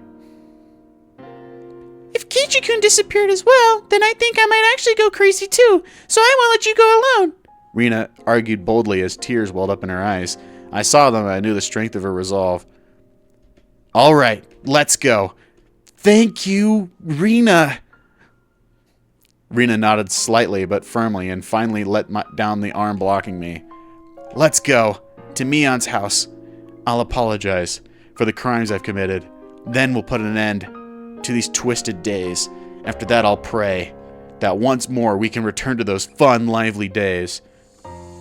Everybody's dead, bro. With Rina following me, I left the house. In front of the house, there was a car waiting. It was Oshi-san. Hey, good morning, Mayabara-san. To you too, Rugu-san. Together so early in the morning, you make me jealous, no fo. What a truly praiseworthy man he was. If he had been lying in wait so early in the morning just to pressure me into talking. On this morning, though, maybe this was actually a good opportunity. You're from the police. Oh, have I not introduced myself to you, Rugu-san? Please excuse my rudeness. My name's Ushi from the Okinomiya Police Department. Pleased to meet you. Are we telling Oshi-san? Yeah, I think my palm is enough punishment for your crime, Kichi-kun, but we should leave me chance to these people. Pain and sadness. I looked down as those emotions built up in my heart. We have something to tell you, Oshi-san. Well now, what about? Should we stand here and talk, or go inside the car? In the car, please. Oh, come on, not another one of these, bro. I only continued to look down weakly. All I could do was be thankful for how dependable Rina was. Let's just drive to Mion's house now. Or drive there on, whatever. At Rina's urging, I revealed everything to Oshi-san. The latter while making sure to throw in murmurs that he was paying attention every now and then, take notes. We continued that way for a while. How do you feel? Don't you feel a lot better than that you told me? Oshi-san asked this while scratching his head with his ballpoint pen. Of course it didn't feel better. The price that had been paid up until now for me not owning up to my crimes had been so immense. But as long as that payment wasn't returned, the load in my chest could never be removed. Load in my balls? His radio started to emit static. This is Kamatani. Oshi-san, over? Yes, hello? This is Oshi. We got news a few minutes ago that she's been absent from school. No movement at the Sonozaki house, and our target is still on the premises. Yes, good. Keep close watch. Roger that. Cars 3 and 7 just arrived from the support. We have returned to the base. Also, I think the division chief is looking for you, Oshi-san. He keeps annoying me, too, even though I keep telling him I'm trying to get in touch with you. What should I do? If you're hard-pressed for an answer, tell him you're actually under orders not to wake me from my morning nap. Yeah, got it. The radio grew silent. Sorry about that. It was about work. Obviously it was. He just said there was no movement at the Sonozaki house, didn't he? Oh my, did it sound like that to you? This won't do. Please keep that a secret, all right? I don't have permission from the division chief to be making private inquiries like this. Oshi-san had suspected Mion for a long time. Nor for questioning witnesses or for searching houses. We don't have permission for anything, really. The Sonozaki House of Defense said it was protect the family members, and as well, family members are also in full working condition. Without a warrant, we can't do anything about anything, unless the crime happens right in front of us. Oshi-san, could you be... Rina's tone of voice alone was enough to make her spite clear as she stared at Oshi-san. You can't set foot in the Sonozaki house. Were you trying to get Kichi-kun to go in there instead? Rina, that's... What do you mean? This person, just as I thought, he plays really dirty. Stop, you're hurting me. Oh, wait. I feel like I'm doing her voice wrong. This person, just as I thought, he plays really dirty. There you go. Stop now, you're hurting my reputation. That said, I'm all ears to your explanation, okay? Okay. Oshi-san lit a cigarette and responded to Rina, wearing an expression implying he was calm and willing to let her comment slide.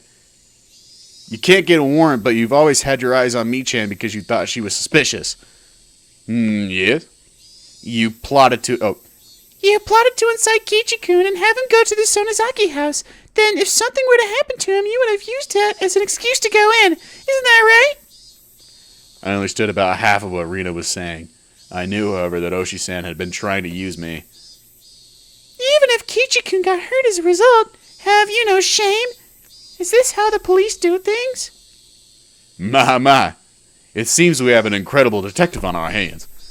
Oh my. Would you be interested in taking our exam? I'd gladly write a recommendation letter to go into the detective division to... You're despicable. Rina spoke quietly, her words dripping with hostility. I've been insulted in all kinds of ways in my life, but one or two words from a young girl is always the roughest for me. Even so, I suppose I should thank you for not arresting Mi-chan yet. Don't mention it. Oshi-san seemed to be enjoying his exchange with Rina. The things this man thought were like a swamp. I could barely see past the surface. It reminded me again of how much I disliked him. Now then, as two esteemed friends of Mion and Sonozaki-san, what do you plan on doing now? Will you wait kindly for me to go over the evidence and request a warrant? No, we won't wait for that. We'll go and make Mi-chan surrender herself. That's right. If she turned herself in rather than be arrested, it might get a lighter sentence. At this point, perhaps that was the only pity I could find in me to afford her. But if she's, killed people, would the lighter sentence be, 8 consecutive life sentences to, 7 consecutive life sentences? I don't know. I see. I wonder if it'll go that well. If you're careless, you two may face danger, you know? Oshi-san was measuring our resolve, so in a strong voice, I declared, "We're fully prepared!" Oshi-san gave us an unpleasant yet seemingly satisfied grin. It was then that I realized this man was trying to use us for his own convenience. Ugh. If anything should happen to us, use that as an excuse. Though my greatest hope is that you will surround the place and that criminal can't get away. Rugu-san, you're good at negotiating too. I'm throwing in the towel. I surrender. What are you talking about? If the policemen surround Mi-chan's house, then that will be insurance for the worst case scenario. For the worst case. Plus it would be another way of pressuring Mion to give herself up, wouldn't it?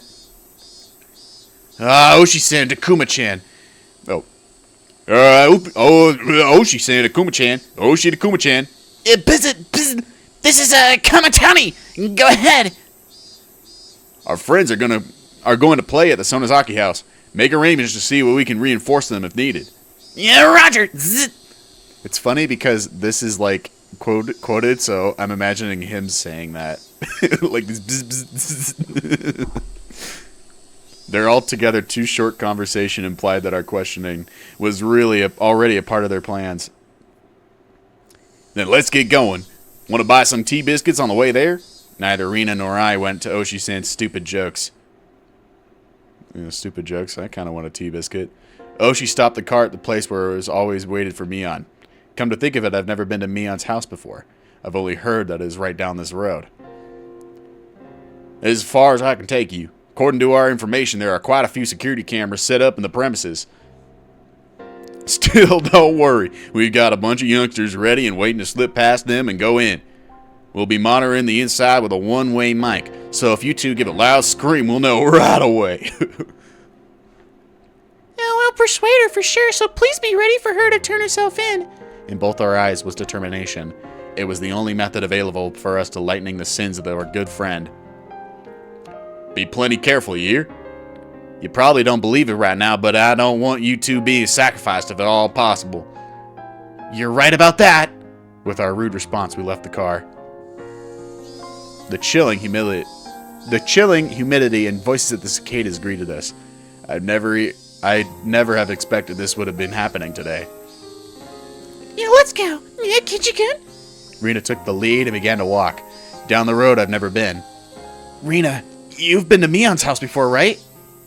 Yeah, a few times. It's a really big house. You could fit a mountain into their backyard, too. You can pick mushrooms and stuff, though there were fences everywhere. Then fucking Mion could be fucking anywhere? Wait.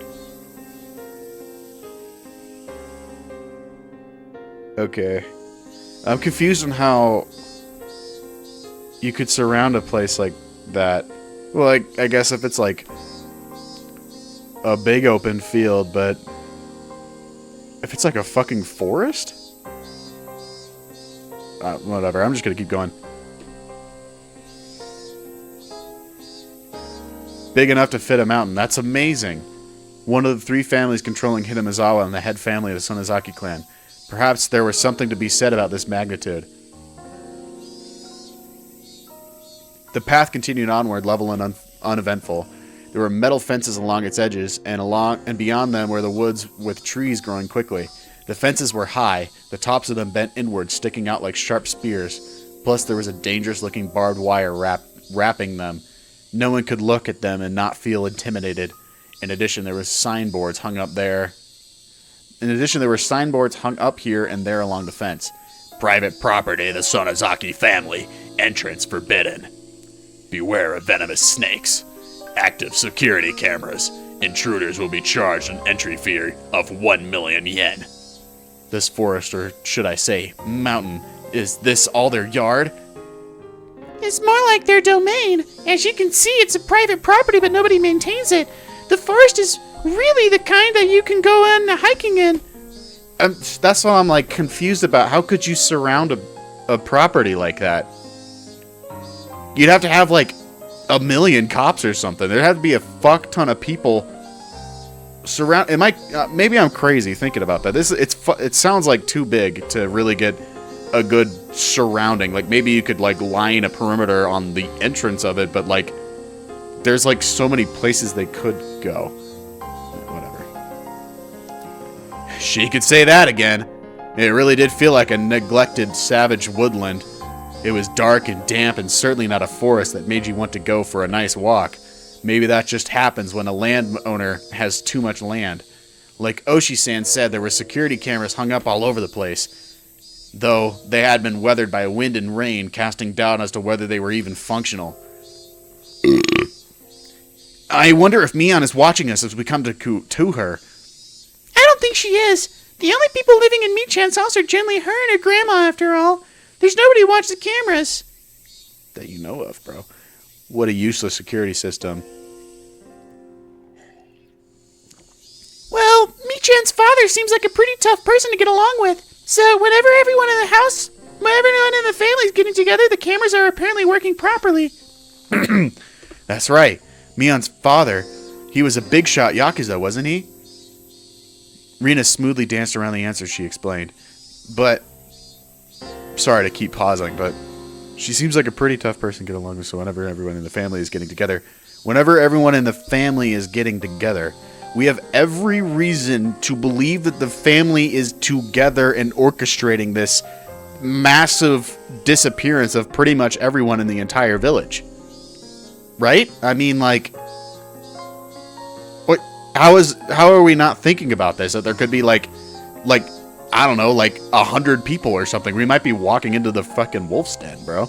Like, why do we think it's just Mion and her grandma? I don't understand. Rina smoothly danced around the answer she explained. At last, a huge gate, as big as I imagined, appeared. She was living by herself with her grandma in a house with such a grand gateway. I wonder if she's here. Beep! The old buzzer made a dull sound. Was it cut off in the middle and not getting to the house? We waited long enough without a response for me to start thinking like that. However, we finally heard footsteps walking through gravel on the other side of the gate. I nervously balled my hands in my palms, now sweating into fists. There was the clang of bolt being released, and the gate opened slightly. The person peeking out of the gap was none other than Mion. We're face to face with the demon, and she's fucking loaded. She's packing. Well, this is unusual. Aren't you two going to school? Mion didn't seem all that surprised at visitors arriving in the morning, which wasn't a normal time. In fact, she almost seemed relaxed, as if she knew we were coming beforehand. We stayed home today. Kei-chan is one thing, but you two, Rina? You two are such troublemakers. Mion smiled lightly in a way that the Mion we knew always did. Well, let's not stand here. Come on in! She gestured for us to follow her. I hesitated for a moment, looking at Rina. Let's go. Rina smiled cheerfully as if she were passing through the gate of a good friend's house, and then did just that. I rally myself and then go further to the gate too. On the other side, I hadn't been maintained very well, but it was clear that the lot was magnificently wide. It wasn't quite what you'd think of when you'd hear mansion, but it was very clearly a vast place. Was this the first time you've been here, Kei-chan? Yeah. This house is enormous. Steep that thatched roofs are in fashion anymore. Steep? This place could be a tourist attraction. I want to rebuild it using totally average and boring reinforced concrete soon. Mion dryly smiled as she said that, then closed the gate and relocked the heavy bolt. Don't worry about it. Things have been dangerous lately. Gotta do at least this much during the daytime. Yeah, you're right. Maybe it was my imagination, but I thought I saw the hint of a shadow in her smile. Well then, good sir and madam, I shall show you inside. Please, come this way. Mion bowed to us like a worker at a high-class hotel, then pivoted on her heel and began to walk. Rina gripped my stiffening arm tightly. Kichi-kun, you're too tense. We came to see Michan, remember? He's stiffening. You don't need to be that nervous. That's right. When I get nervous, I tend to let everything show on my face. I'll stop tensing up. Even if something were to happen, there were two of us. Just the two of us. We can make it if we try. There's the two of us. You and I. Oshi-san's subordinates were waiting outside the gate for us, too. There was nothing to worry about. After thinking about it that much, I realized my nervousness was already gone, and I laughed at myself.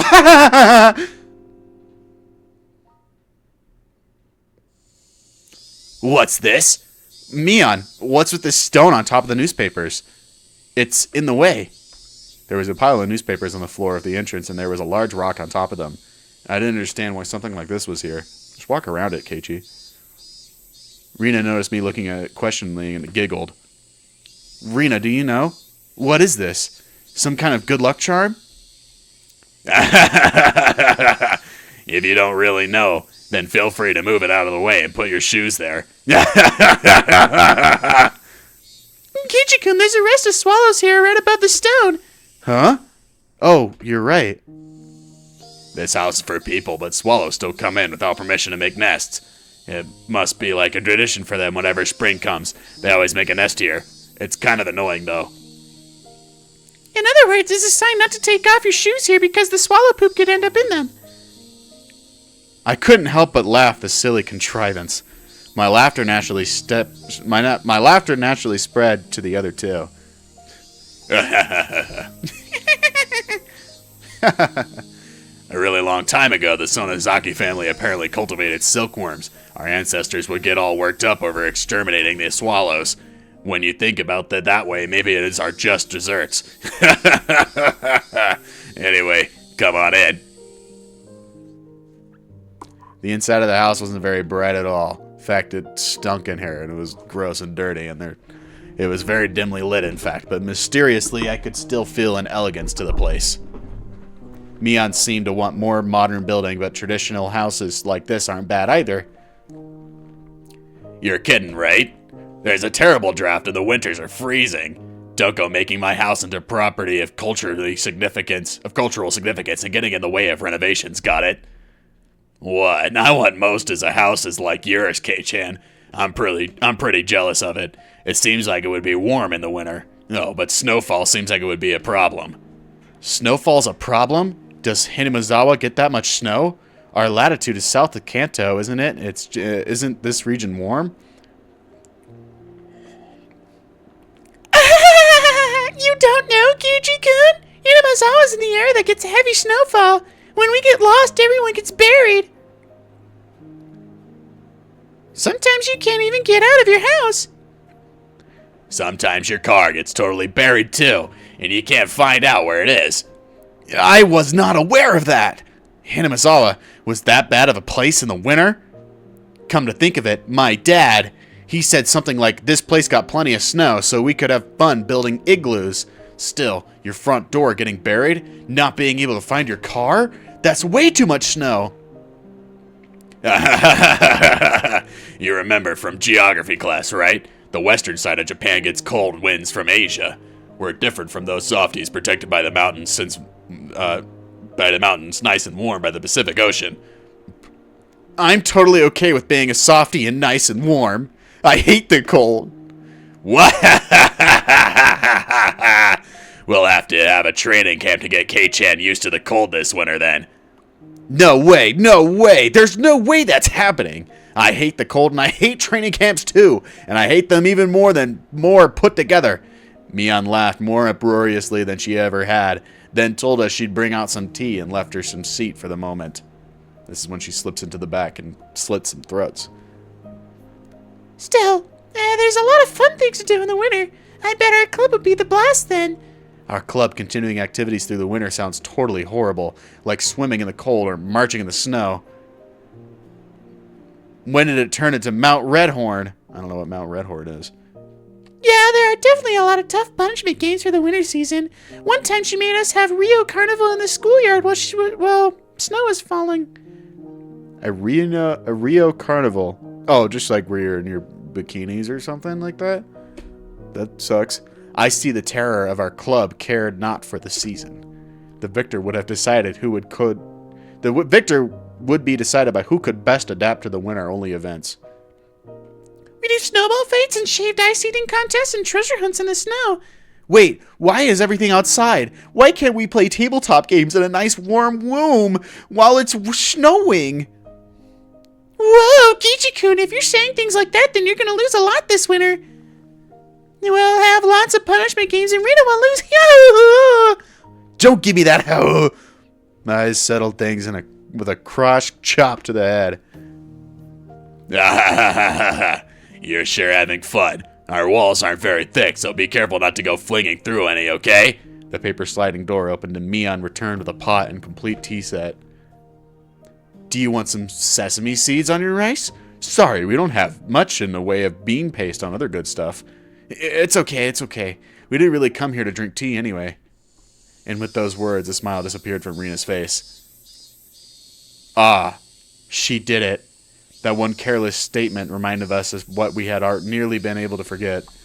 I wanted to enjoy this peaceful time for a little longer, but we put an end to that with those honestly careless words. When she noticed the smile disappear from Rita's expression, Mion too changed hers. It was as if her cheerful air, that was like a warm spring day until a moment ago, had slipped through the cracks into a paper door and altogether disappeared.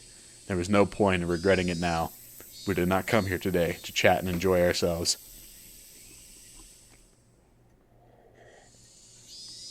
Mion silently poured the tea. During that time, both Rena and I sat kneeling without uttering a word.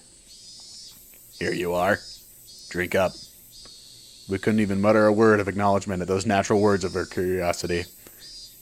There's no there's no poison in it or anything.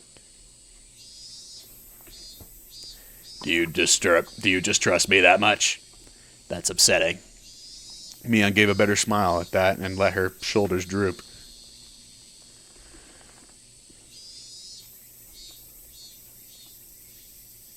I'm like nervous all of a sudden. We all remained silent.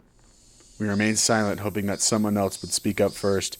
That was, however, the one thing we didn't want to do, and so we sat for a long time. At last, Mion smiled scornfully and opened her mouth to speak. Hey now, Kei-chan, Rena, you're the guests.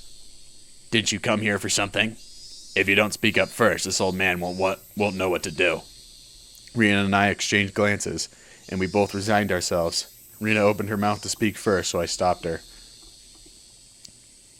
Kichi-kun. It's okay.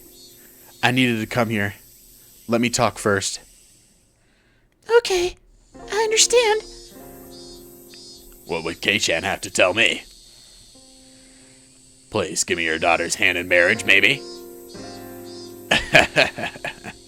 Can't do that. My little Rena and Kei-chan aren't meant for each other. Go wash your face with the miso soup and try again later. Afterwards, I thought her mean remarks were Mion's own way of showing consideration. Mion had said those mean things in a totally normal voice, and it drained the tension from my shoulders. Mion, first, I have something to apologize for. You do? What for?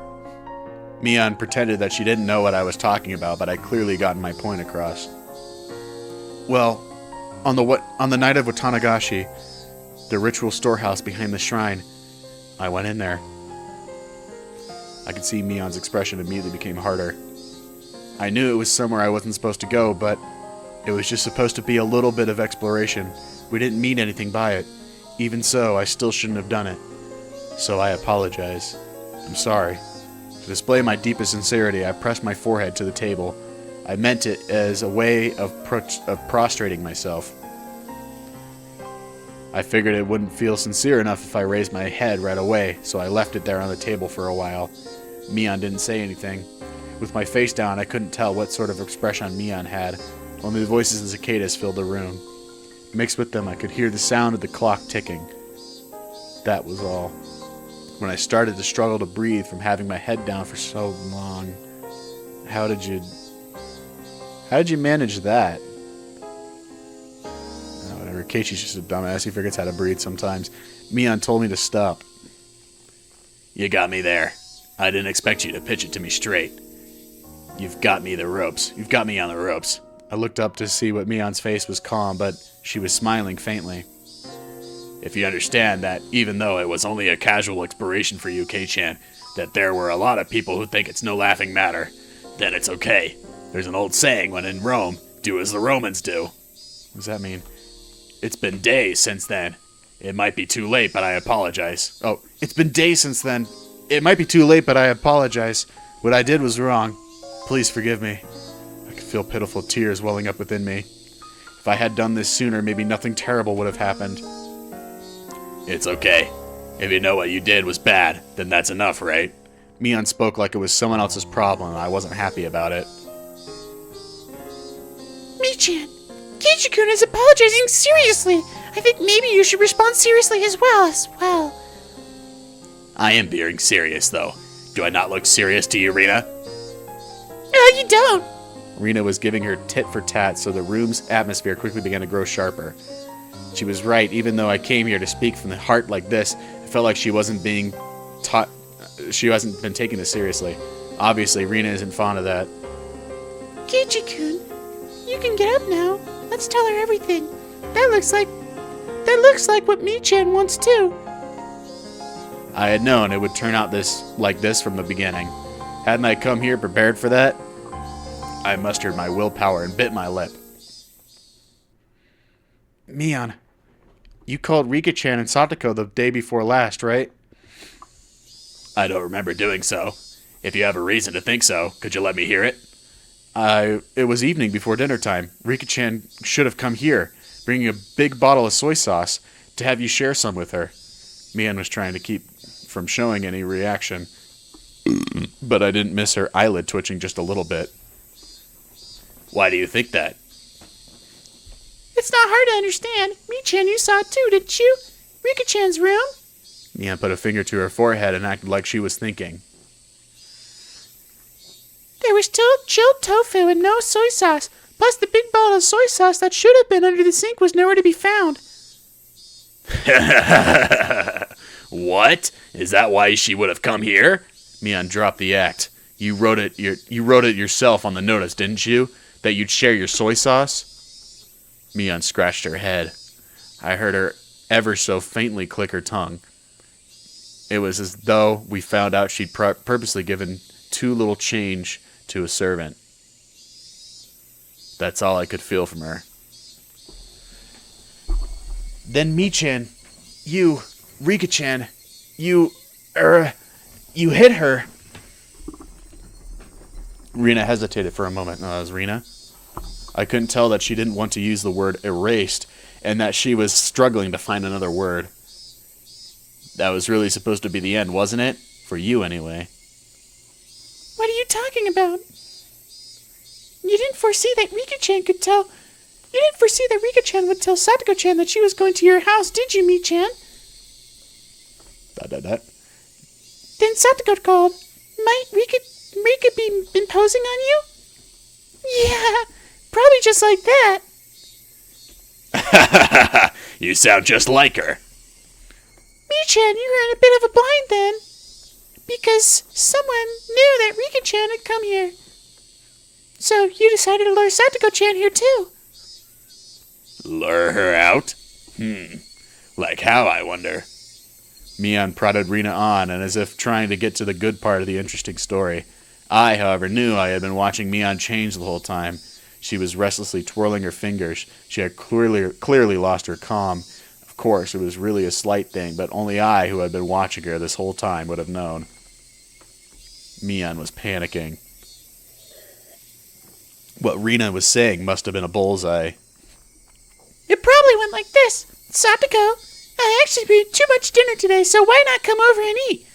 Rika-chan Came earlier and already ate some. Something like that? Scratch. Mion's nails dug into her knee. Heh. There's no recording of the phone conversations or anything, so how do you know that much?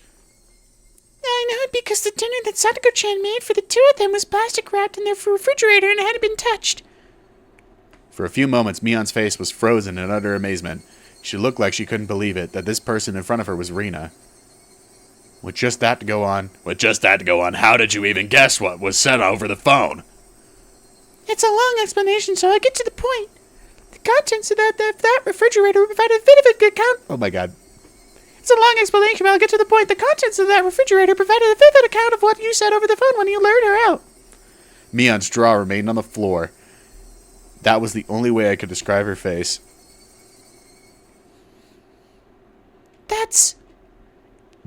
I had no idea idea I had such an incredible detective right next to me the whole time. I can't believe you figured out everything down to the phone conversation, just from what was inside the fridge. You've got me there. You've got me. You've got me.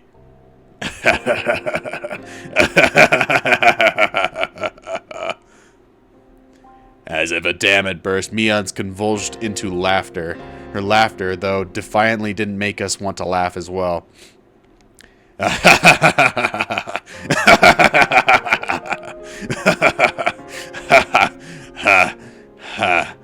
Mion grew tired of her dumb laughter, heaving a big sigh, and it scratched her head. It almost seemed like Mion had lost detective punishment game from the club or something, and her punishment had been decided. Oh, how fun that would have been if this were true. An incredible detective. Oh. An incredible detective. Michan, you're the one who guessed that Ochi-san told us. He called me an incredible detective too. Duh. As soon as she heard Oshi-san's name, Mion's eyes began to display panic more clearly so that anyone would be able to tell. Mion, the police have suspected you for a long time now. Oshi-san's officers have had the house under observation so they could break in at any time. Mion's attempted to feign calm, and it looked like she was having a hard time with that. Part of her couldn't believe that the police had her surrounded, and she closely examined Rina's facial expressions. However, she couldn't detect a hint of falsehood. Finally, Mion seemed to accept the fact that the police were encircling the house. Was the mayor Mi-chan too? Oh. Was the mayor Mi-chan too? Were Tamatake-san and Takano-san you as well? Mion didn't answer our rapid-fire questions. I could clearly see impatience in her eyes, which were still feigning calm. At last, Mion, who had been sitting there lazily, readjusted her cushion and sat herself upright. At that moment, the atmosphere in the room changed completely. Mion's expression also changed. The impatience and wonderment in her expression disappeared, and she became so solemn that you would think she was about to conduct a tea ceremony. I could sense it. It was now, in this moment. Mion had ceased to be Mion, but had changed into Mion Sonozaki, the current heir to the Sonozaki house. That solemn atmosphere about her was clearly abnormal. It was entirely different from that of the Mion that I knew. Now, I could believe it. That she was the young leader who commanded the entire Sonozaki clan. Mion quietly placed both her hands on the tatami mat and gave a beautifully elegant bow as if it really were a tea ceremony, and named herself. We met for the first time. We meet for the first time. I am the current heir of the Sonozaki house. My name is Mion. Mion's movements were so elegant they could cut, and we couldn't even answer her. All Rina and I could do was watch, baffled at her actions, which we could never imagine the normal her doing. I would like to welcome you to the Sonozaki main house today. I will greet you all in the place of our leader, Oryu. It seems as though you have various things you would like to ask. If I can be of any assistance, then I would like to answer without concealing anything. What? What did Mion just say? Mion said she would answer anything we asked? There was a strong light of resolve in her eyes. It's really all right if we ask anything then? I shall tell you everything I know. That is why you have come here after all. Rina and I exchanged glances. There was a mountain of things we wanted to ask Mion. However, we hesitated for a moment on what we should ask first. The first question Rina gave was extremely abstract, but it was the question everyone wanted to know right now. Why? Would you do this? That was what I wanted to ask as well. Why would you do this? Because they're serving Oroshiro. I mean, I don't know. I feel like that's pretty... I mean, like... Because... Okay. It's... Okay, before they reveal the answer... If they do reveal the answer, I think it's because they're both in service to Oroshiro-sama, and they are thinking that they could benefit off of being the only house in the land. Okay, go. That didn't only go for Rika-chan and Satoko. It went for the mayor, Takano-san, and Tamatake-san as well. No, even further back, for all the incidents that had been occurring every year. For a little while, Mion couldn't respond. Right when we realized that the question was too vague and tried to put into more concrete terms, she finally opened her mouth to speak. To answer that question will take some time. If that is acceptable, however, then I would be, by all means, like you to hear it. She spoke clearly. She spoke with the clarity that a grandmother might use when telling a story from a long time ago.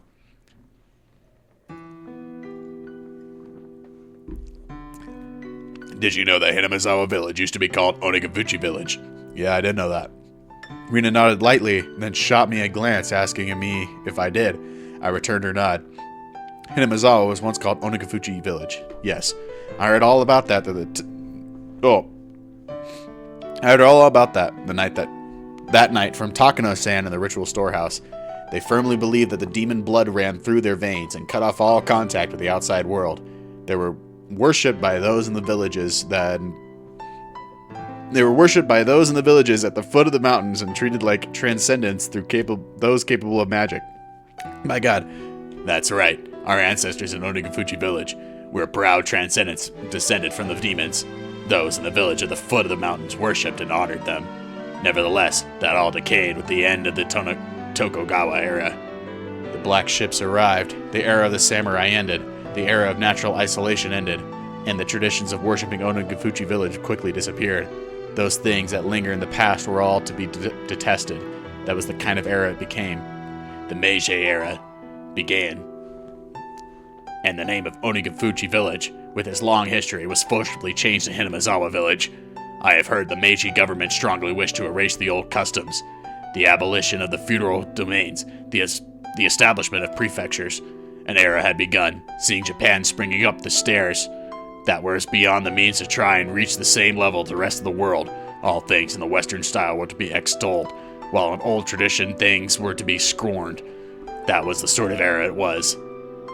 Our ancestors in Watanagashi Village were proud transcendents descended from the demons. Watanagashi Village disappeared in a flash. And at last, Japan, provoked by the greatest European powers colonizing countries in Asia one by one, began a policy to increase its wealth and military power so that it could stand as a global power in its own right. Conscription began, and they won war after war, the first Sino-Japanese War and the Russo-Japanese War, and until the Pacific War broke out, they recklessly climbed the staircase towards modernization. At that time, Watanagashi Village had already lost its impenetrability. The villagers, once worshipped as transcendents, were now on the receiving end of inhuman treatment. The sacred Watanagashi Village had been groundlessly labeled an isolated village of those afflicted with incurable diseases, a mere shadow of its former self, and stood on the precipice of an era of hardship. Thus began harsh days where one would suffer unreasonable discrimination just because people knew one was from Watanagashi. The children of the village at the foot of the mountains were taught not to go near Hinamizawa because of filthy germs were rampant there. Children who had come into contact with children in Hinamizawa would cry and wail as their parents purified the spot they touched their rubbing salt on. One of the adults said to the children that if you got lost in Hinamizawa, you would be kidnapped by demons, cut up into pieces, and devoured. Never, ever go near the terrifying village of the man-eating demons. That's what he taught them. Another said that during a famine long ago, the people of Hinamizawa gathered up all the corpses they discarded into a dry riverbeds, then cooked and ate them in order to survive. Groundless stories, but said in such seriousness. Baseless slander added to the baseless slander, making Watanagashi Village's historically accurate, thrilling history all the more believable. Perhaps the chain of undue discrimination was manifestation of the people's anxiety towards the uncertain times. Of course, the story didn't end only with the perceptive of children. If anyone found out you were from Watanagashi, you would be turned away from any job you applied for. People would even go back on engagements and marriage proposals. As for the marriages where one partner had lied about it, as soon as the truth got out, they were made to divorce. It even caused trials. They would appeal that where one came from wasn't important enough to reason to divorce. They would, however, lose the case. That's fucked up. Lying about one's birthplace apparently constitutes a heavy act of misrepresentation in marriage. That's terrible. I've heard about such discrimination towards those in small villages in civics class. Just because others knew you were from a tiny hamlet, you would be subjected to a very societal disadvantage. There was a modern form of bullying. Oh. Though I only memorized that because it was going to be a test one time. I recalled being suspicious about it and unable to believe such discrimination occurred in modern Japan. Well, I suppose I can't say that it weren't asking for it. Our ancestors were proud of the demon blood flowing through them. They lived their lives boasting about it and scorning those at the foot of the mountain after all. They struck fear in the villagers down there with their mystique and demanding gifts and dread and tribute. With that, Mion smiled for the first time, albeit in a self-mockery. During the Pacific War, despite the slogans that all the country was acting as one, those from Hinamizawa continued to suffer all manner of discrimination. There are too many ways to count. They would send their husbands and sons to war, and the women on the home front would suffer greatly too. My grandmother remembers it well. She remembers it being a difficult time. Even that bitterly long war, however, finally ended in 1945. Hinamizawa had lost many male hands, but at last their fathers and husbands and sons returned to them. Of course, there were also many who didn't come back. Nevertheless, for those in Hinamizawa who were at their limits, barely able to maintain the village without the men, their return was a very happy thing. MacArthur's GHQ set to work on drastically improving mindsets and strove for the abolition of unfair discrimination. They could feel day breaking on the dismal night that was the previous era. Hinamizawa was on the verge of turning into a ghost town. Those in the village started to say that they should rebuild it once again, and got to work, trying to make the village even more plentiful. During that time, someone appeared who built up a fortune through a vast number of dealings in the black market. This was Mion's grandfather, the husband of the clearly current family leader, Shohei Sonozaki. Shohei said that he managed food and warehouses in the Harbin after being dispatched to the Chinese mainland. When it was time to pull out, he conspired with his superiors and comrades and stole a great deal of Army's canned goods. He hid them somewhere in the Sato Island Sea and sold them widely as a high price on the black market, thus earning a fortune. Shohei didn't spend that fortune for his own pleasure either. He entrusted the entire amount to his wife, the head of the Sonozaki house. Let's revive this ruined village. All who live here are our family, and this fortune is our collective property. So he proclaimed to his grandmother, the current head of the family. That vast fortune was a huge reason why Hinamizawa was revitalized after the war. I see. With that, Hinamizawa came back to life, and that's how the Sonozaki family had established its current prosperity. Of course, there were many people who begrudged the money coming from the black market, but the villagers no longer minded it. They succeeded at the business venture after another. They succeeded at one business venture after the other. Those who had succeeded freely supported those who followed them. The giant family of Hinamizawa, tied together with the strong bonds, kept on expanding its influence. The Sonozaki family, the center of everything, would be extolled for a long time as the minds behind Hinamizawa's revitalization. The person at the middle of it was you and your family Nana, Mi-chan? That's amazing! What a great success! Yeah, but it doesn't fucking explain why they're fucking killing people. I don't care about any of that. I'm sorry, but I mean, like, it doesn't fucking matter. So, the village was in a drought or whatever. What does that have to do with the fucking last 5 years where you've been fucking slaughtering people? Mion looked like she was honestly happy Rina had praised her. However, around 1955, the wind started blowing in the other direction again, because of the canned flesh incident. Canned flesh. It sounded so hideous that just hearing it made me nauseous. Someone naming himself as the grandfather Shohei Sonozaki, superior, confessed that those canned goods had been human flesh. Hinamizawa, a village in which demons lived and ate humans, they were just about to wipe away the cursed stigma. The light they had finally started to see in their peaceful lives grew hazy and disappeared. The shocking truth, as revealed by his former superior, the stolen provisions from the old Japanese army that had been a huge cornerstone of the Hinamizawa's revival, had been canned human flesh.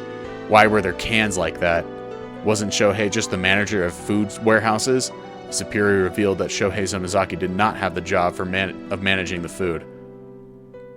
In reality, Shohei's job during the war had been to exterminate pestilent mice to transport the corpses of those with infectious diseases. It had been unfair treatment, and all because of the lowliness of his origins. As a result, though, he had returned safely without having been sent to the front lines or being detained. Perhaps that was the only fortunate thing to happen to him. Finally, Shohei was enlisted as an assistant at the military medical institution.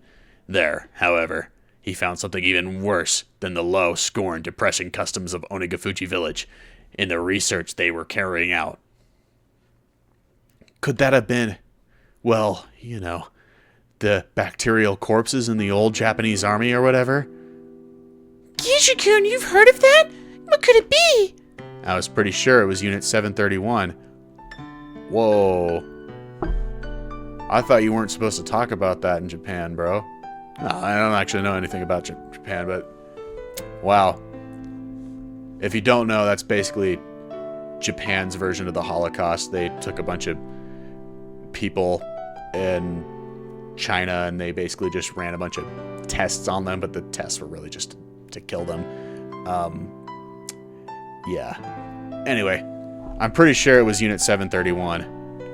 It was a nightmare unit that devoted itself to researching terrifying bacteriological weapons to break the deadlock in the war. No, it was a little worse than that. They used many innocent people as fodder for horrible human experiments. They methodically observed how many days a new strain would take to kill the victims, how many days it would be when injected, how many days it would be when swallowed, then dissected many people to find that out. Sometimes they wouldn't bother waiting until they were dead and dissected them while they were still alive. Yep. If you actually want a good movie recommendation on this, I really liked Behind the Sun. That's a pretty good movie. It's graphic, it's gross, but a good movie. I recommend. They would strap them into centrifuges while still alive and crush them in decompression chambers while they were alive. When a live human decompresses, all the holes in their body gets pushed outwards, and their intestines get pushed out of their anus like a snake winding out of it. Yep. I have a feeling I saw something like that on a documentary one time.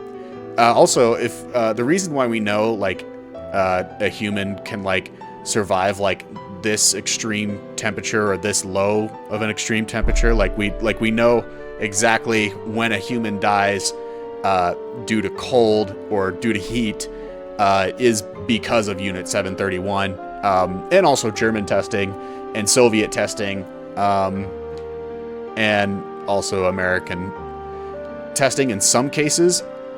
But if you ever wonder, like, how do we know that? It's because of like inhumane testing that was happening during World War II. I have a feeling I saw that like one time in a documentary one time. That made me sick, and they still hate Hinamizawa, huh? You said it. Mion agreed with me and giving me a faint, sad smile. It wasn't such in the way of communication, but for some reason I was happy to have it right now. The unit Shohei was in was a way kinder researcher than that. Ooh. They were researching concrete methods for reducing the difficulty of delivering food on the battlefield. Yeah, but they were doing that in order to kill Koreans and Chinese people.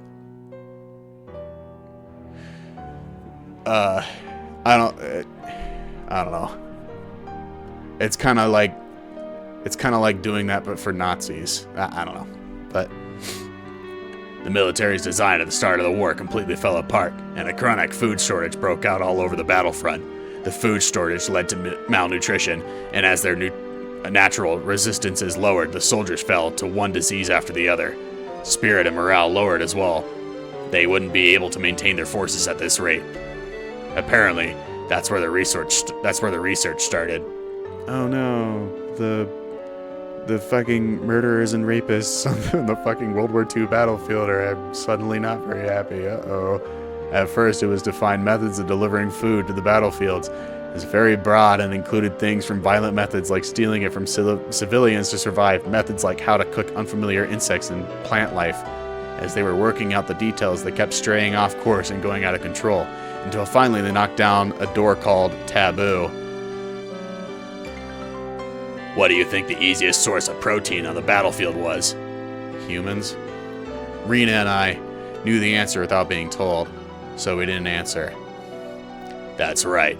They were researching ways to handle using humans as food, fighting onwards sometimes eating the flesh of enemies and sometimes that of allies became the ultimate service paid for their country. They were deathly serious about this doctrine. It really is a riot. My grandfather was despised as someone who ate human flesh, and yet they had gone above and beyond that. Apparently, he always thought about it too. Even if he was a vulgar man-eating demon, they were far more ugly demons than he. So no matter how much he was scorned, he wouldn't put up with that. I wonder if they actually did that. I wonder if they actually did that. There's some pretty fucking insane stories from World War II about the Japanese soldiers who did that. I want to be clear real quick, too. I mean, World War II was an atrocity. It was like probably the worst time in human history. Like unironically, in human history, it was quite literally the ugliest period. There is no comparison in human history to that, to the sheer atrocities that were happening and just downright cruelty that was happening to people in World War II. And the amount of just evil that was in every single place. Obviously the Axis was the main perpetrator of it, but you see it even in America, where fascism was an actual party in America. It used to be a party in America. It wasn't a very alien thing. It was a thing that people in America were fighting for before, people saw the actual horrendous thing of it. And honestly, that just it was just fascism that gripped the world. It was that way of thinking that our people are the ones who deserve to live so that others may die, and their deaths will embolden our people. That was the real scariness of that time period. Which, I don't think there's no way to forgive that, but I mean, nowadays it's I don't know, it's in the past, so, go ahead and, I don't know, you can like Naruto and all that, but whatever. At last, they had a handful of test prototypes. When the soldiers learned it as human flesh, however, the scientists couldn't make anyone eat it, so it was apparently sent to the front lines.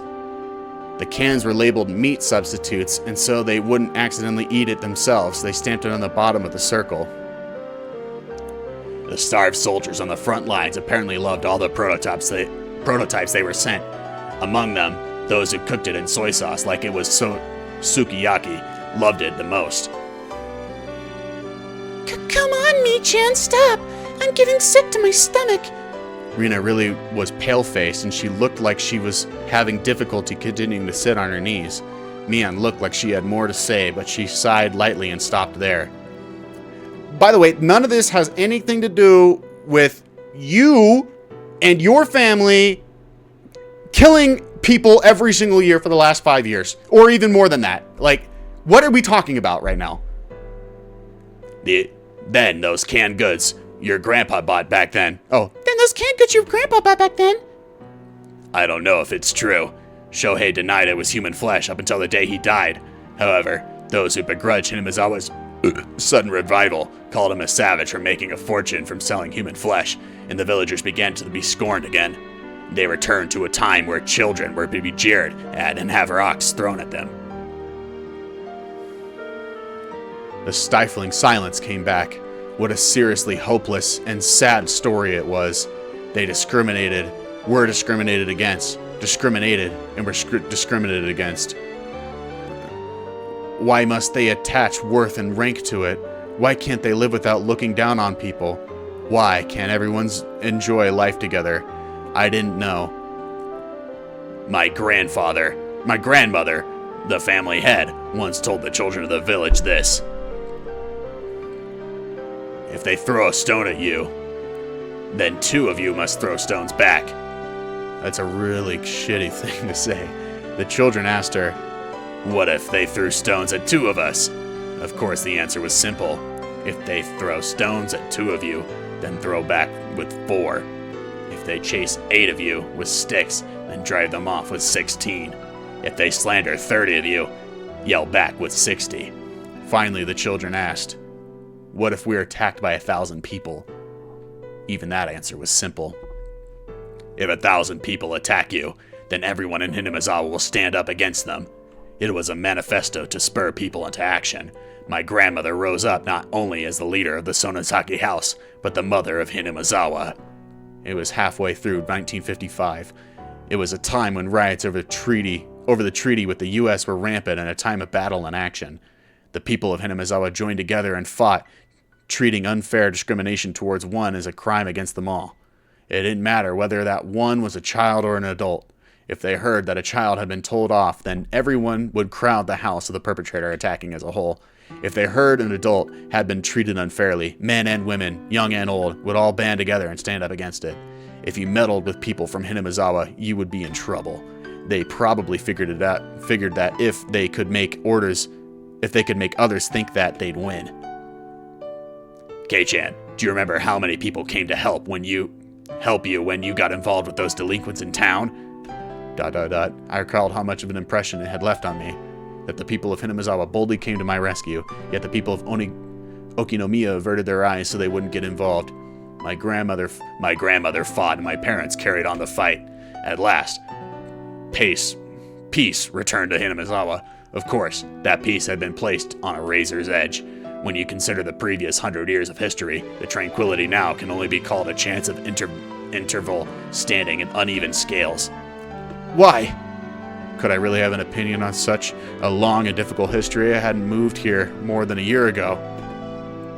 Yet, I said it anyway. Why can't everyone just live in peace? What happened to those old stories of Oroshiro-sama that I had heard from Takano-san? Man and demon joined hands and lived together in harmony. Didn't Oroshiro-sama remain in this world to watch over that? It's a fairy tale. I mean, that even if those people and the demons were real, the Oroshiro-sama who meditated between them wasn't. Is that why Oroshiro-sama's curse happens? A cool gust of wind blows in from the outside, fluttering Mion's long, beautiful, clear hair. Mion kept a refreshing smile without answering and didn't even change her expression, but even that became a silent answer. So that Hinamizawa village might once more be like Watanagashi village, so that we may again be a sacred existence worthy of worship. That was the earnest way of our ancestors in Watanagashi, and the mission of those who inherit the demon in the Sonozaki family. Those who inherit the demon. For generations, the Sonozaki family had a custom of including the character for demon in their leaders' names. If you write out my name in your hand, it should appear plain as day. I trace out the word Mion in the palm of my hand.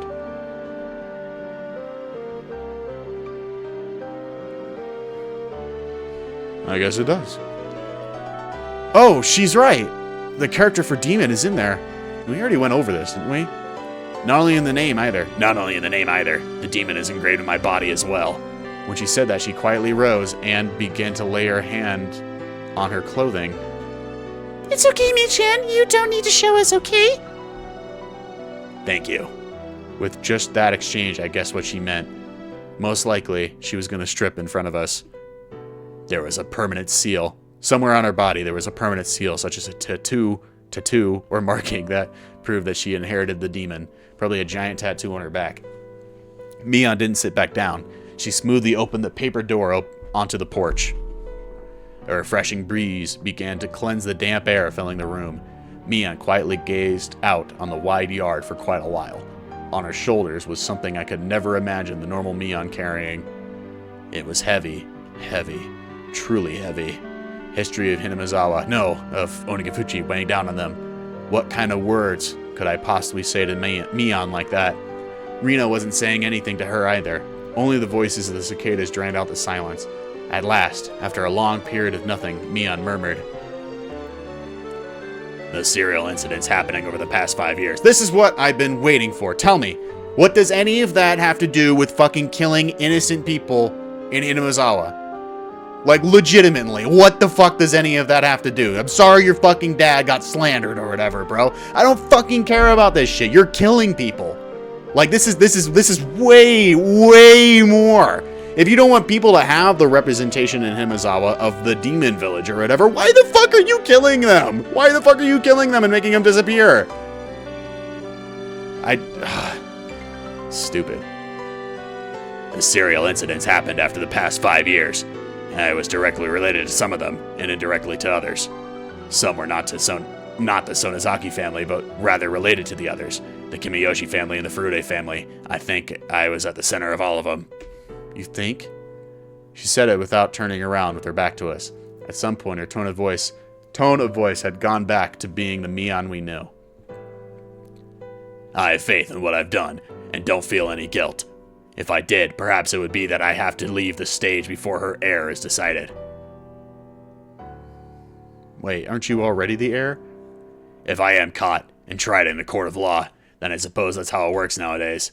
Being able to retire with Hinamizawa at the most peaceful it's been in 100 years could be the happiest thing that's ever happened to any of the Sonozaki leaders of past generations. It could be probably even more peaceful if there wasn't a murder that happened every year, just saying. Mion leaned his shoulder against the paper door, then slid down it and flopped on the ground. It was an act of such resignation that seeing it just made me hurt inside. The numerous terrible crimes Mion had been part of suddenly began to fade from my mind. It's not fading from my fucking mind. Hey, Mion, I don't care what happens after this. Can't you just try to struggle as much as you can to try and run away?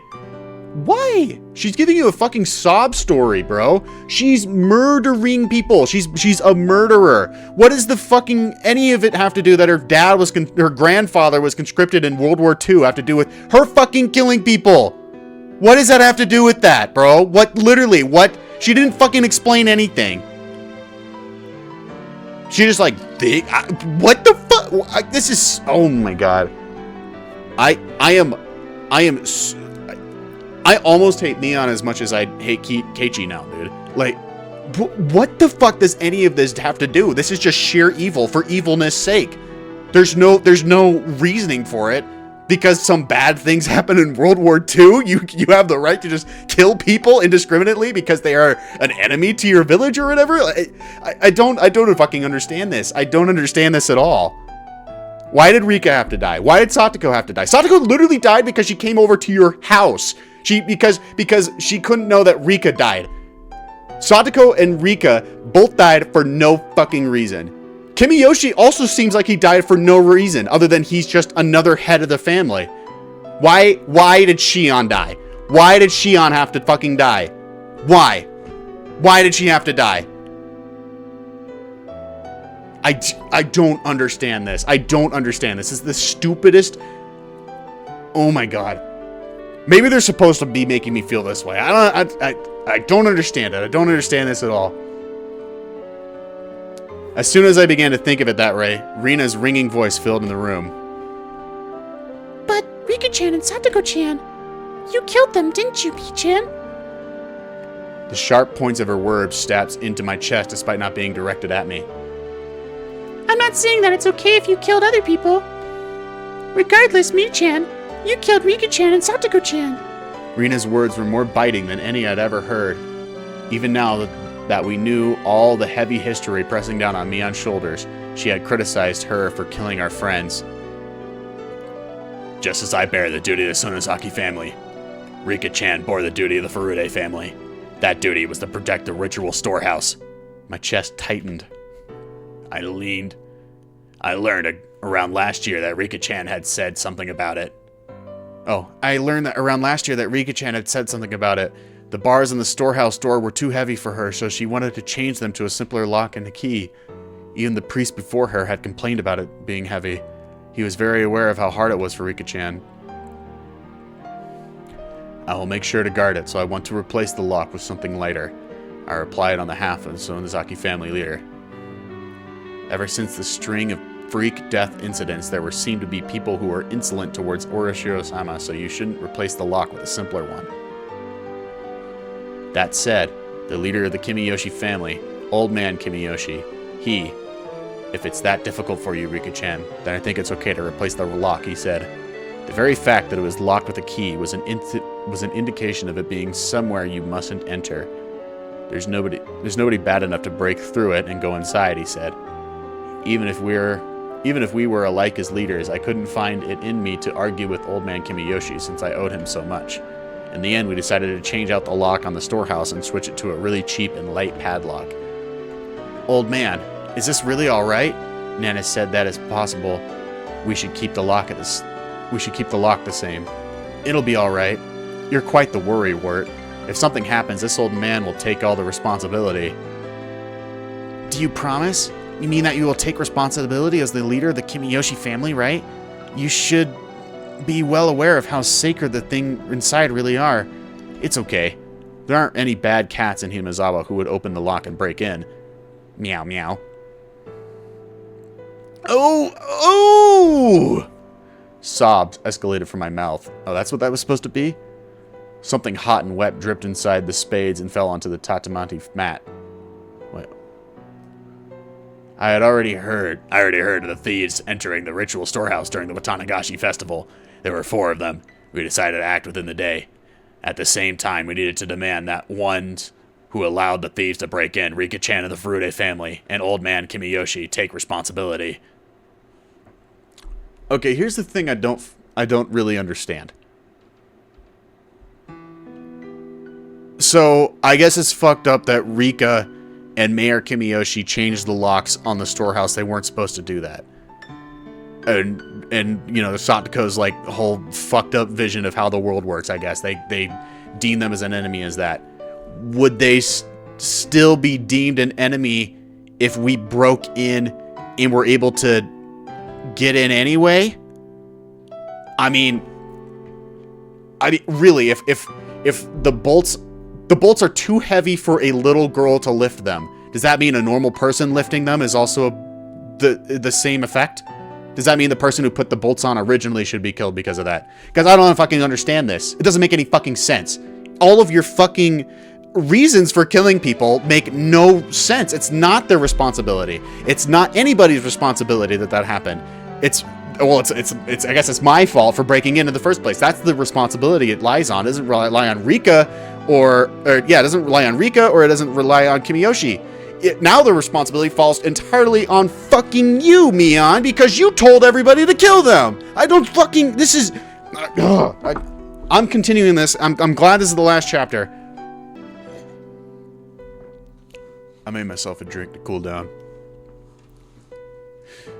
My tears dripped and dropped, until just now I had decided that it was Mion's fault, that she had killed Rika-chan and the others. It still is her fault. I don't understand why it's not her fault. That was wrong. The one who killed them wasn't Mion. It was me. Why do you still think that? It's Mion just told you she killed them. I might as well have killed them anyway. Keiichi-kun? I had a chance to stop the tragedy from happening, and yet I didn't. Cheap curiosity got the better of me, and I didn't. If at any time I had stopped us from sneaking into the ritual storehouse, Rika-chan and the others wouldn't have had to die. If I had, then nothing would have happened. We would be spending our days having lots of fun like we always did. I was an idiot! If by shedding tears I could take it all back, then I would have filled up the room with them. However, such a meager act wouldn't be enough to redeem myself for the crime I've committed. Kei-chan, you're not at fault. Mion gently began to speak to me, as if trying to reason with me.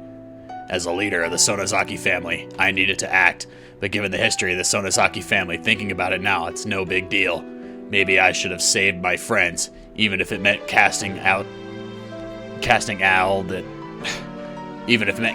that aside. I yielded to it, and that's why I killed those 2.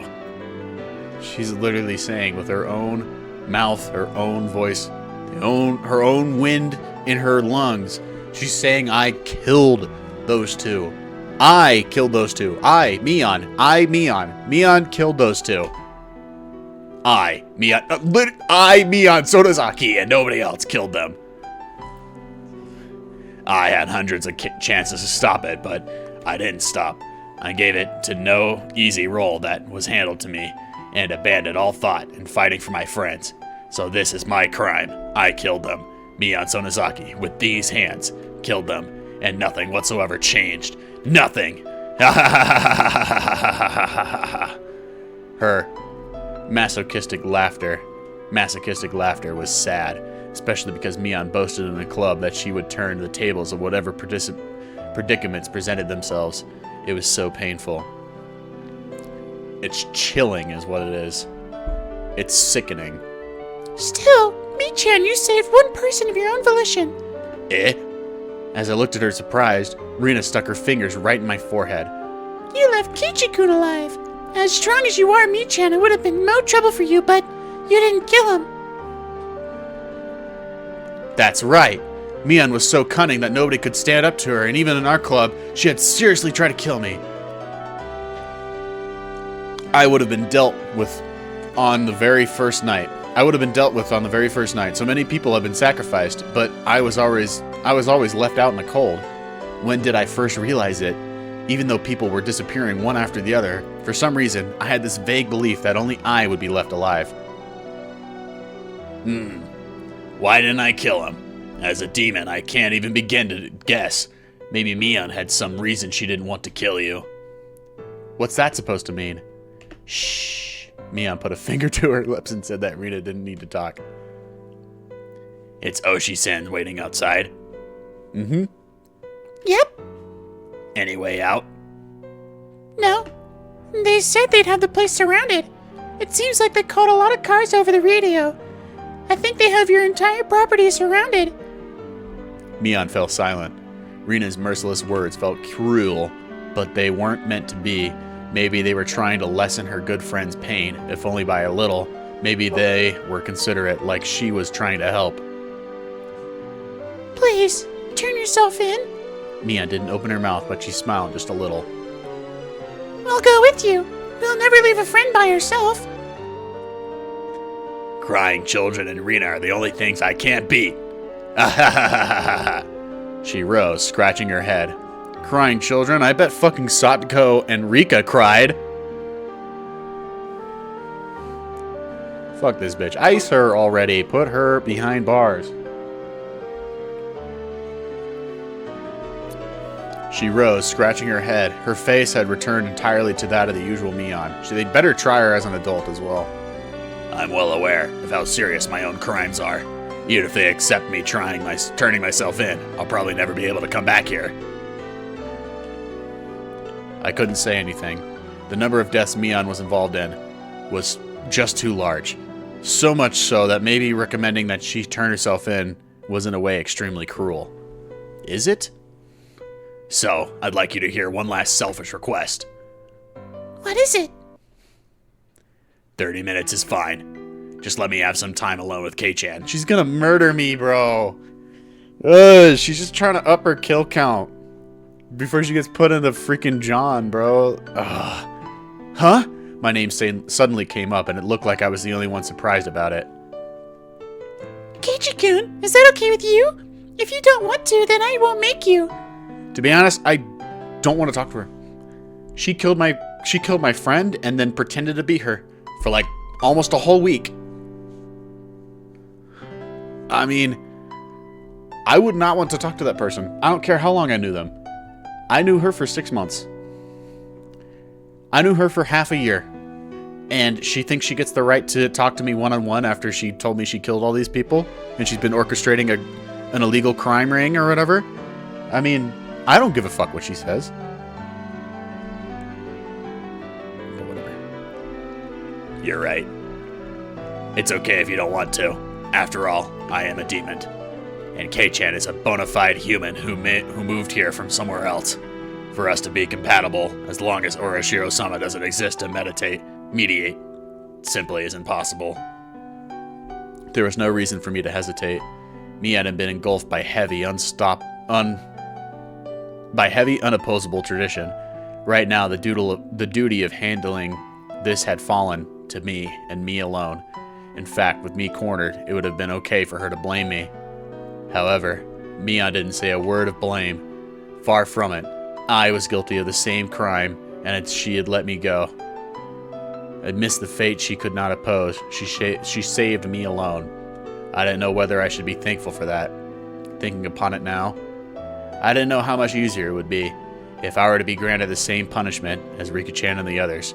The only thing I knew for sure was that I had an equal duty to bear the sins that Mion shouldered. No, you don't. You do not. You don't. You don't need to shoulder that sin. What? You're a victim in this.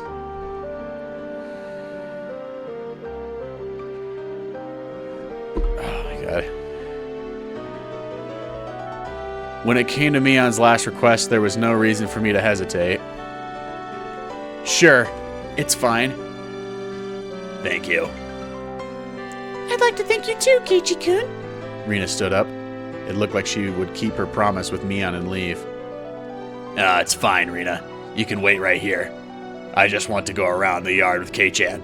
If you're bored, you can go to my room. You can read any manga you like. And if there are any volumes you like, you might as well take them. I don't want to. Mi-chan's books belong to Mi-chan. Rita couldn't bring them back without her feel so freely. You're such a good kid. Only at times like this. Mion took Rina's head and rubbed it violently like I always did. Okay, let's go, Kei-chan.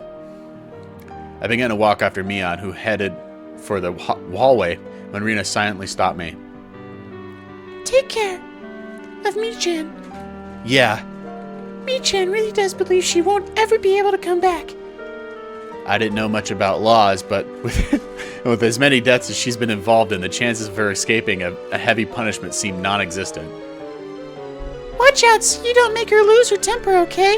Mion might not surrender herself to justice, so I might have to put an end to it myself. Rina had always thought that far ahead. Right. I won't let that happen. Rina rubbed her tears, which had fallen without me noticing them. Okay, then go after her. I nodded and followed Mion, who had disappeared out the front door. I could clearly hear Rina sobbing from the other side of the papered door. Why was Mi-chan made a successor to the demons? Maybe it just had to happen that way, but it's just so awful. Something hot burned down my cheeks. They were my tears. I fiercely wiped them away. This was the last time I could offer to Mion, so I absolutely didn't want to let her see my tears during it. Mion was already waiting outside the front door. Sorry about that, Twisted Sisters achievement. I put on my shoes, tapped my shoes against the floor and flew a few times, then left, and Mion timidly came over. Why is she turning all red at a time like this? Can I hold your arm? Fuck no. It was such a modest request. Oh. I don't mind. With my permission, her face lit up with glee, like a child been given a toy, and took my arm. Do you get kind of nervous with your arm through mine? You're not thinking, for example, that I'd suddenly put you in a world-class joint lock or anything. It just makes me think of Shion, and it just makes me mad at you even more. You two say the same things. I don't think that at all. Back when nothing had gone wrong yet, during those nostalgic days of bustling commotion at Angel Mort, I counted back and was amazed. It had only been 1 week ago. I had been arm in arm with Shion then too. Linking arms with Mion like this really reminded me that they were twins. How much strength they put into it, the sensation of their arms, their warmth and the blood flowing. I could feel that their living sensations were all exactly the same. I think Shion liked you, Kei-chan. Don't fucking say that to me.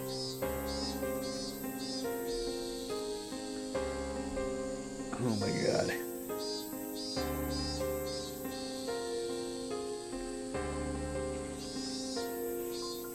Imagine for a second. I know they weren't dating, but let's just imagine, just put yourself in a scenario that your girlfriend gets murdered and her sister, for days, pretends to be her. Would you not hate the sister? Would you not be furious with the sister? Why does she do that? Why did she pretend to be Shion? Why? Why did she do that? Because she's fucking sick? Because she's demented? Like, because she gets, like, off on it? Like, there's... I don't see the reason for that.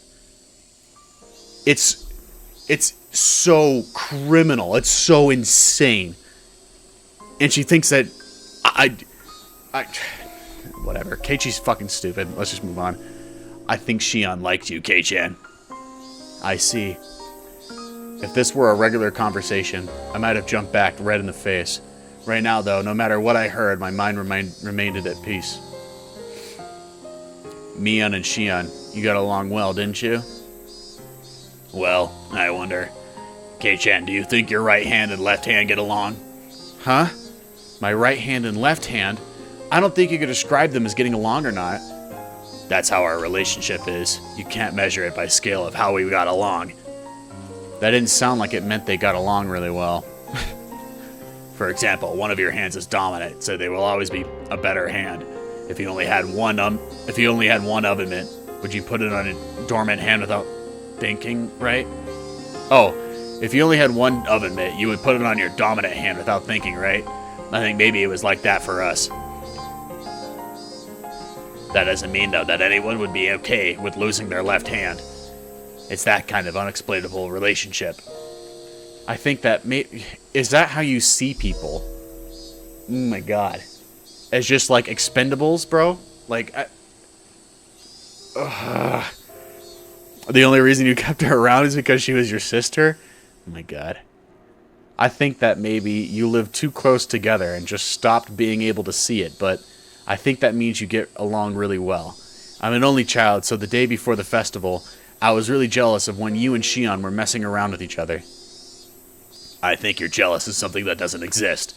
Yes, we twins used to have a lot of fun playing tricks on people, but now we have such distinctly different personalities. You had. She's dead, you killed her. It just gets in the way. Were they cursed, or were they self-conscious? This relationship was hard to understand for an outsider. Maybe that wasn't an issue someone like me should intrude on. Just staying silent and nodding gently was the best way to advance the conversation. Mion passed through the wide yard and invited me into the big, desolate forest we'd seen on the way in. Such a big forest was part of their property, so I couldn't help but feel small. It's huge! You must have had a great time playing in it as kids, huh?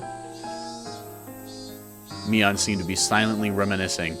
I couldn't look into her mind, but she was probably thinking back to those fun days when they played as sisters throughout any antagonism. Every time the wind blew, it caressed the treetops and leaves, making a swishing, murmuring sound.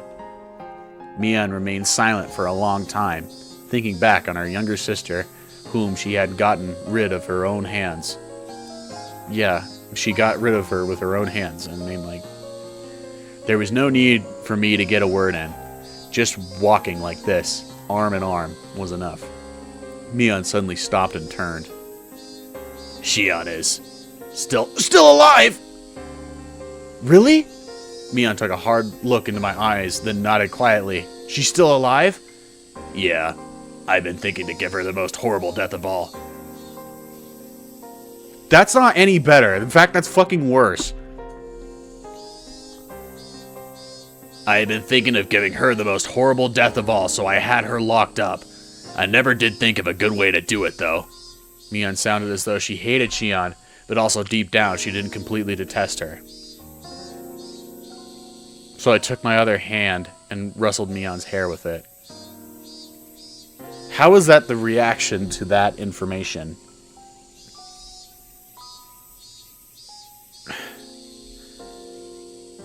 Shion is alive. Where is she? That should be the question. Not to fucking do this kid's game of rustling her fucking hair. Mion didn't only save me, she saved Shion too. No, she fucking didn't. She's keeping her in like a cage or something. That's not saving her. That's like punishing her. For what crime? Oh. Mion may have become a demon and led many people to their deaths, but she fought against it and was able to save 2 people. She didn't save anybody. As I petted Mion, she narrowed her eyes in an entranced smile and unentangled her arm from mine. Then Mion quietly said, Come with me. I want to see all of my sins. I want you to see all my sins. Although, Kei-chan, it might be the worst thing you've ever seen. I could sense it. Thera would probably find all the sacrifices up till now. Looking at them would mean accepting Rika-chan and Satoko's deaths, as well as accepting that my best friend had done it. It's already happened and it's in the past. You can choose not to look, Kei-chan. If you don't want to, then wait here. I will personally end everything. I was taken aback by how ominous I sounded. I remember that Rina had told me Mion might not surrender herself to justice, but instead choose to put an end to things herself. I couldn't leave her on her own. Besides, I agreed to her last request, didn't I? Even if it was hard for me to accept, I still do it. Even if I avoided looking, it was something. Pablo. Even if I avoided looking, it was something that had already happened. It doesn't matter what I see. Yes, Mion Sonozaki is the best friend I could ever have. That won't change. It never will. The tree tops softly swayed in the wind. You and Rina both. Why do you only get... You and Rina both. Why do you only get really cool at times like this? Normally I'd say something rude right back at her, evading the question, but today I didn't. I just answered with a smile. At last, Mion started walking into the thick forest, into the deepest part. After following a thin path that looked like an animal trail for a while, we finally came across a steep incline with a tunnel that reminded me of a coal mine or bomb shelter. We were surrounded by shallow hills that had been created in a spot not visible from the outside. There were many silhouettes of crows in the trees here and there. The abnormal odor that I'd been smelling for a while was doubtlessly escaping from the inside of this place. If you want to turn back, now's your chance. I don't know what kind of person Mion Sonozaki is to you, but if you go inside, that Mion will probably... ... She won't change. I'll say it as many times as I need to. Mion Sonozaki is the worst person that could ever have lived. I clenched my fists. Inside there was probably a sight beyond anything I could imagine. If I let my guard down, I might end up vomiting. Even so, I'll endure it. I'll overcome this pain and this suffering. It will never change. That Mion is my greatest friend. I am nothing more than a demon, so I don't understand human feelings anymore. I have a feeling, though, that I know why Mion fell in love with you. Don't say that like it's not related to you. You're Mion. You're not a demon. You're a human with human blood, and you're my friend. She's a demon, all right. Mion made a gesture like she was wiping tears from her eyes, then placed a hand on the big door of the tunnel entrance.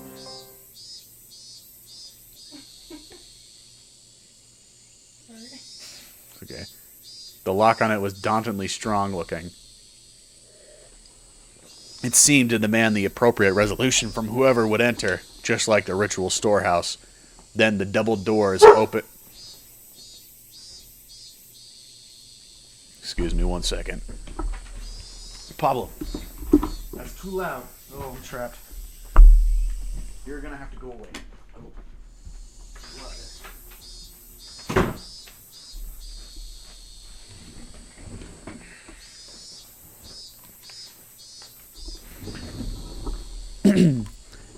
When the double doors opened, a stiffening, rotten air... Let me read that again.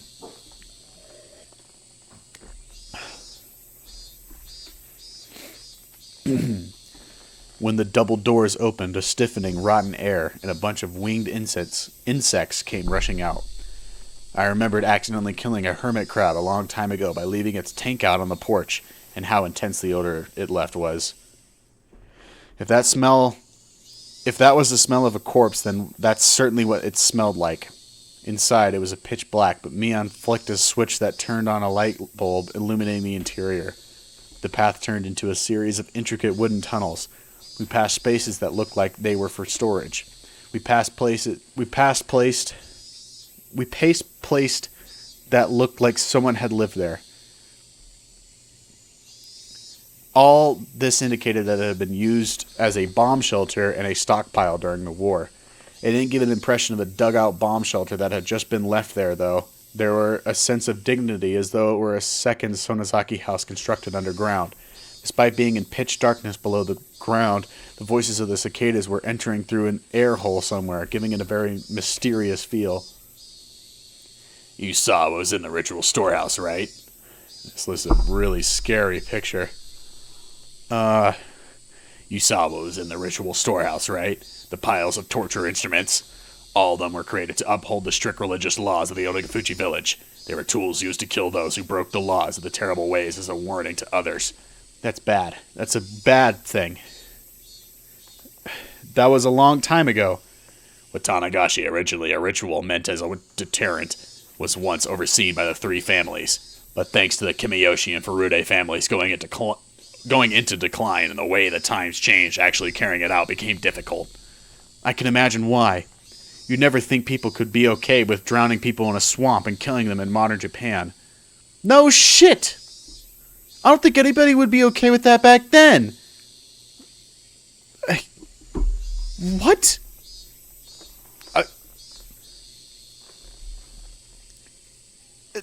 That's the most absurd fucking thing I've ever read, bro. I don't think there's no time period you could go to where doing that is okay. Whatever, I'm going on. That's why the Sonozaki family built this. A secret place so that we could continue to conduct the rite of Watanagashi even in modern times. This is the murder dungeon. Mion opened a large, strikingly different door, and inside was none other than a modern storehouse of ritual implements. Ew. There's quite a few, isn't there? Some of them were actually brought here from the original storehouse. All of these things had been rusty and covered in dust, so they didn't seem that real. Oh, all of these things have been rusty and covered in dust, so they didn't seem that real. But the things in here were different. Every one of them had been well maintained and kept in a state that could be used right away. Blades gleamed and spikes were sharpened. Also, perhaps as a precaution for the splatter of blood, the walls and ceilings were covered in the kind of tiling you would see in bathrooms, and there was even a drain set amidst a slight slope in the floor. There was also a coiled rubber hose along the wall attached to the faucet, perhaps for cleaning up the splattered blood.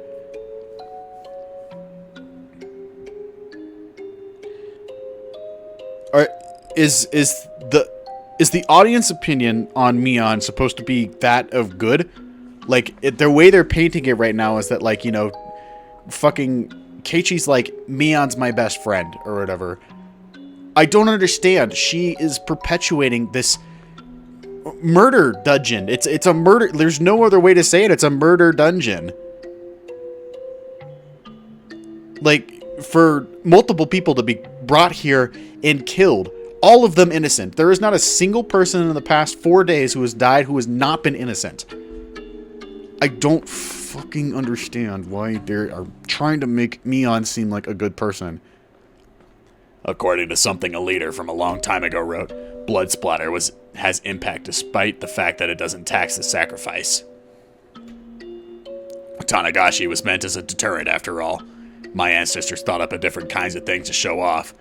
As she said that, Mion pointed deeper into the torture room, to a spot veiled in darkness. There was a room floored with tatami mats, and in the corner was a pile of cushions. They're seats for the audience. Watanagashi is meant as a deterrent after all. It wouldn't make sense if there was no guests. What does that even mean? I couldn't speak, and I couldn't think of anything to say anymore. Except that if Mion revealing all this to me made my heart feel any lighter, then it was prepared to listen for as long as I needed to. Right here is where I killed everyone. There was no spectators to watch me, but I did the Watanagashi very well. Well, perhaps there was one spectator. Huh? A spectator? Me. The demon, was watching the entire time. Mion held the Watanagashi ceremony. So, what are they saying here? That even if Mion is being possessed by a demon or whatever, and she's not acting of her own accord or whatever, that the demon is watching her do it. So Mion's just doing it of her own volition? Let's get this over with, bro. Mion cackled in self-deprecation. It wasn't a nice sounding laugh. Back there is the prison. Is Shion there? I nodded slightly. She nodded slightly. Mion's Watanagashi hadn't ended today. I needed to tell Shion that I was safe without a moment's delay. You need to tell Shion that she's safe. What does it matter if you're safe, Keiichi? After all, she was probably trembling in fear at this very moment, worrying about when she would be killed. The ostentatious door on the other side opened, revealing what must have been an incredibly expansive space based on the echo it made. Mion groped around in the darkness, and a handful of naked light bulbs came on here and there.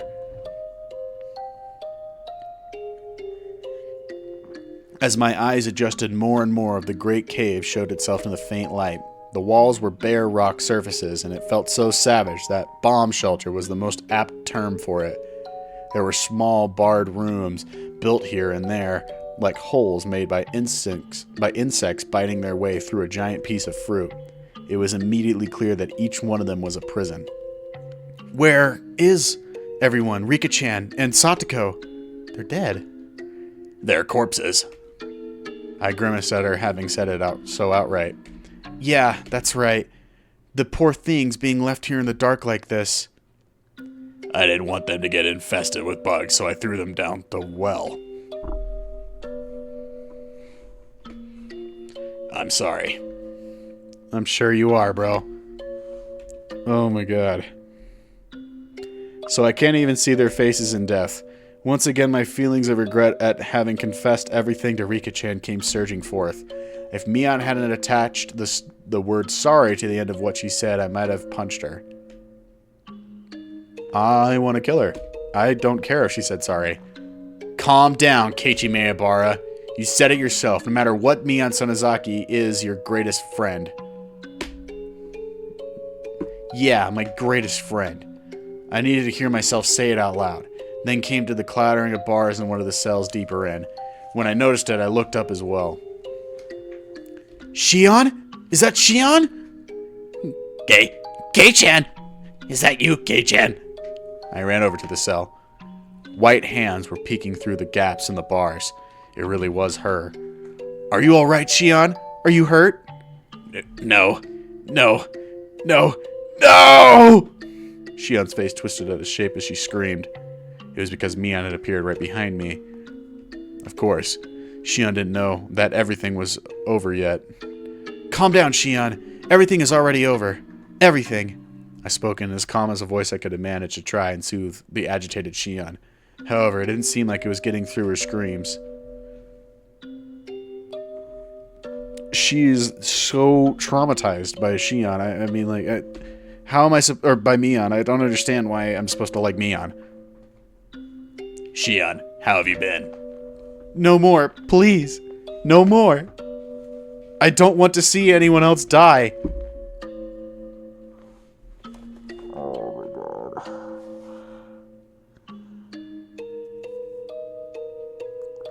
Mion killed every single person in front of her. Is that what they're about to tell me? If she really did find the mayor to be her number one person, Mion kidnapped the mayor and had him killed, or killed him herself in front of Shion. And then she did it with Rika and Satoko.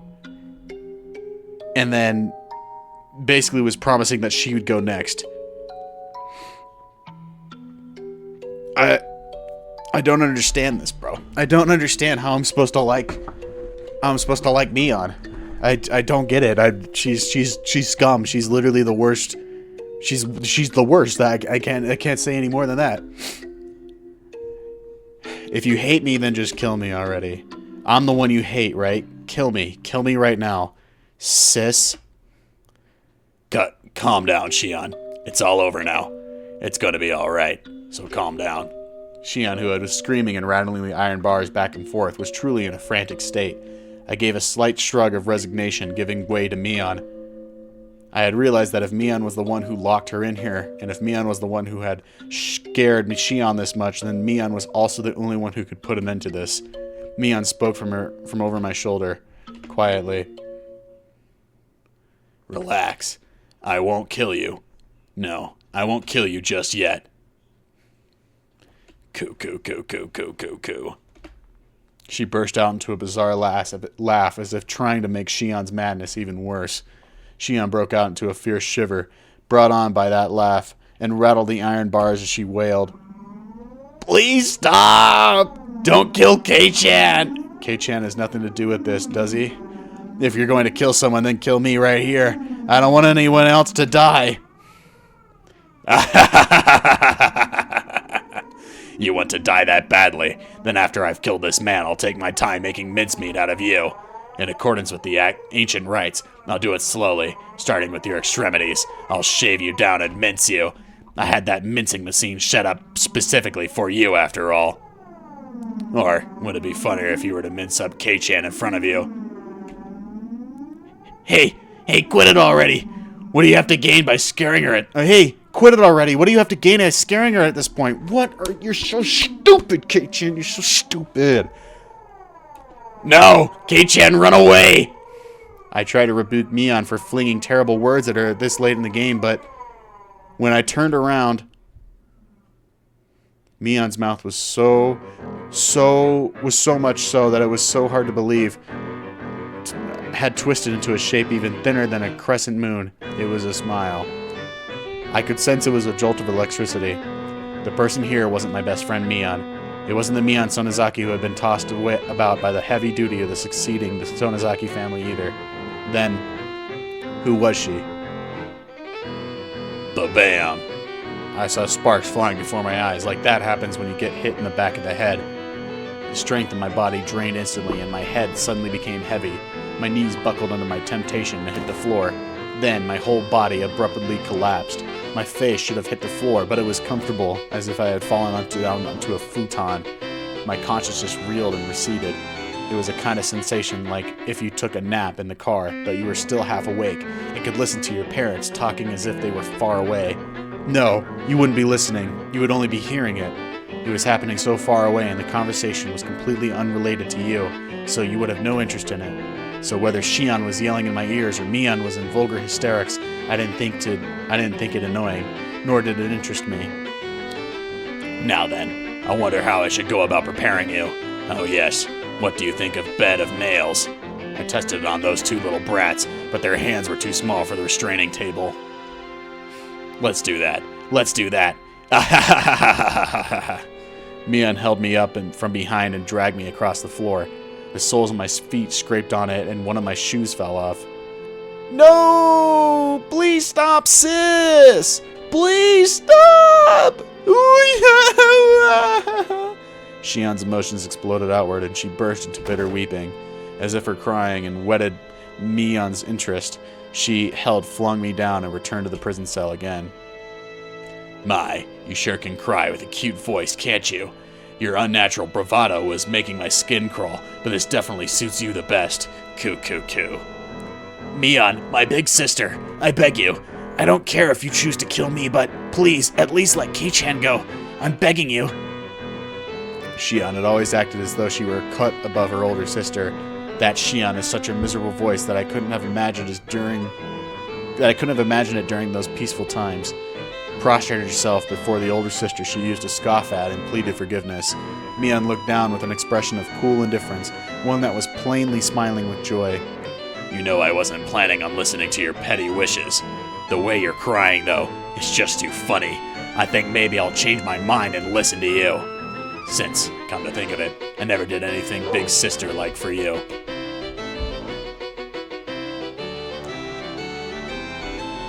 Since, come to think of it, I never did anything big sister-like for you. Yes, thank you. Thank you so much. Alright then, let's hear you apologize for everything. Then maybe I'll let it all be water under the bridge. And maybe, just maybe, I'll let K-chan go. Mion said she might let me go, but she never said anything about letting Shion go. Before long, Shion got on her hands and knees behind the bars and began to speak words of apology. They were too faint for me to hear, but their intention got across. Despite having watched her with a magnificently jubilant expression, Mion kicked the bars and declared she was unsatisfied. You think you can make up for the years of grudges and hard feelings like that? That just won't do. I guess I'll make mincemeat out of both of you. No! Wait, sis. One more chance. Just one more chance.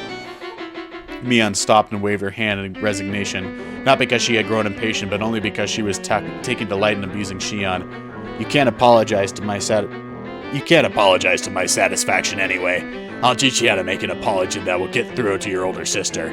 I'm only going to tell you once, and if you get even a little wrong, you're out. Got it? Yes. Thank you, sis. Oh.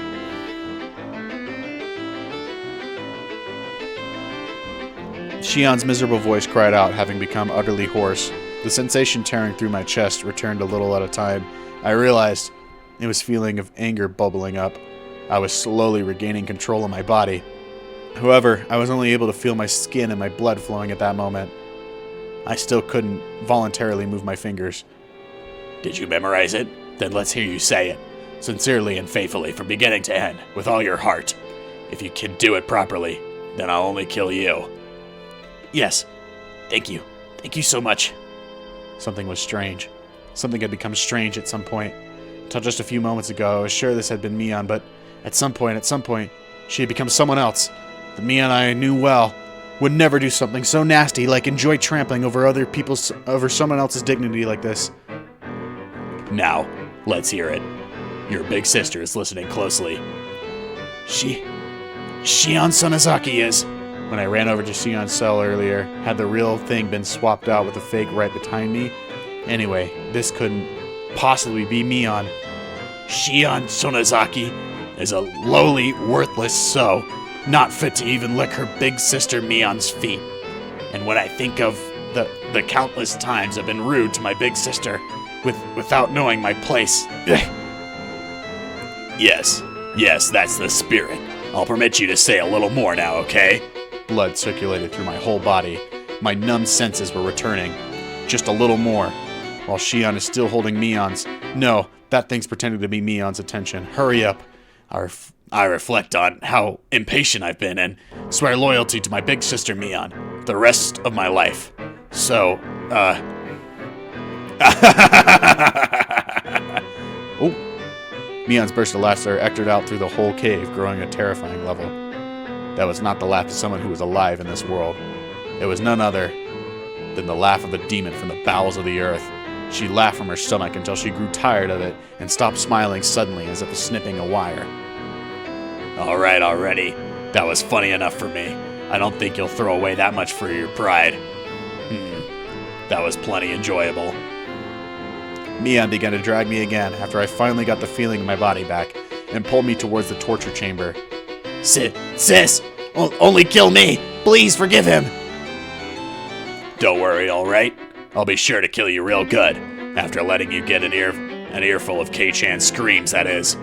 No! After dragging me to the torture chamber, she skillfully strapped me into the restraining table. Before I knew it, I was sprawled out and bound. She forced open my hands, with which I couldn't even make a satisfying fist, and tightly restrained each one of my fingers. She fastened only my hands and my fingers at that tightly with the hinges and locked them into place. Sis, don't kill him! Sis!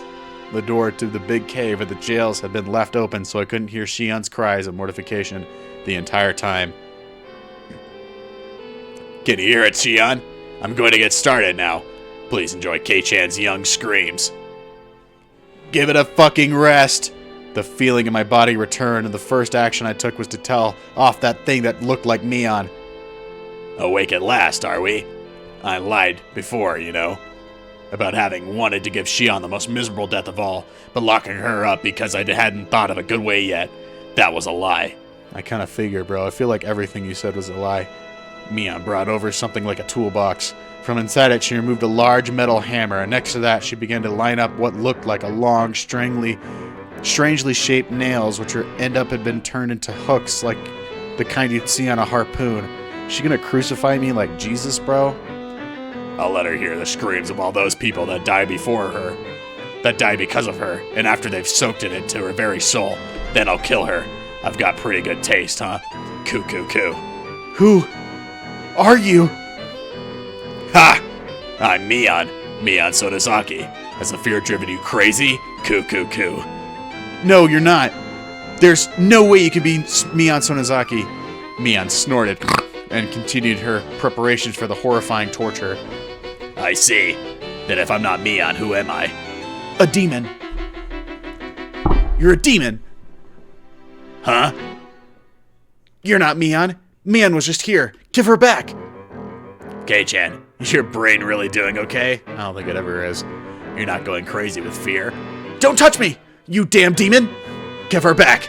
Give Mion back. Give my best friend. Give Mion back. Mion stood there for a few moments with her jaw hanging open, not having expected me to say that. I myself knew that I was about to go insane. I knew it was nonsense to demand Mion's return when she was right in front of me. But, this person in front of me couldn't possibly have been Mion. There was no way I could accept that. So, this is what I thought. Mion really had been possessed by a demon and was controlling Mion as if it were a separate personality. Mion was just a victim being manipulated by it. The evil one was really this thing. It had all been the doing of a demon possessing her.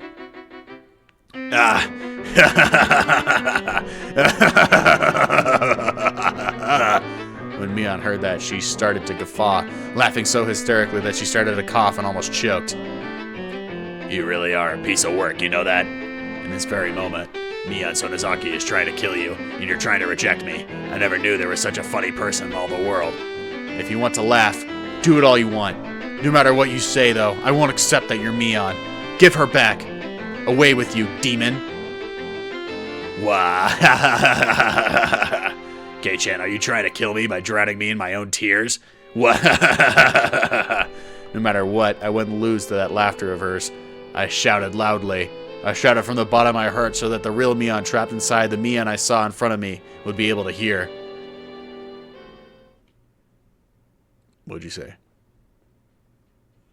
You can do it, Mion! Don't lose to this piece of shit demon! You're strong! Show me how strong you are!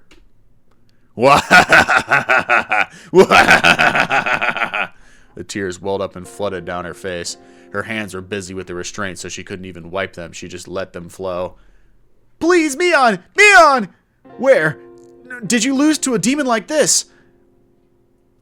You're not that weak, are you? Don't lose. Fight! Fight! Mion, desperately enduring her laughter, pressed one of the long nails to the tip of my left pinky. In her left hand was the hammer. At her side were dozens of more nails. I could tell what she was about to do, though I wish I couldn't. Even so, I couldn't afford to be scared. That was why I shouted. Wah! Ha! My sides hurt like they're about to split. Is that all? I'm going to get started now. Be sure to give her some good screams. Not only am I torturing you, K-chan, but I'm torturing Shion as well. Why? Why would you? Mion! Then I wept. Only sobs came out. They weren't an acceptance of the torture about to be performed, however. They were tears of regret that Mion had lost to the demon.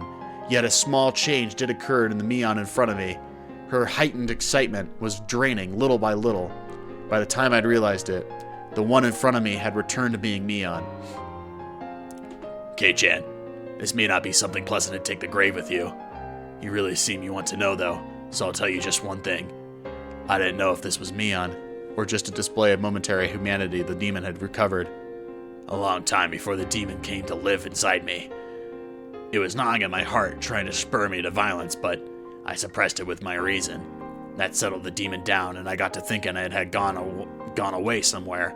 As it turned out, I was wrong. It hadn't left me, it had just gone to sleep.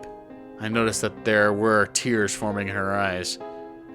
The demon woke up again due to a certain small opportunity. What do you think that opportunity was? The dam project? Or the Watanagashi? There was a sad yet reproachful light in Mion's eyes. Do you understand?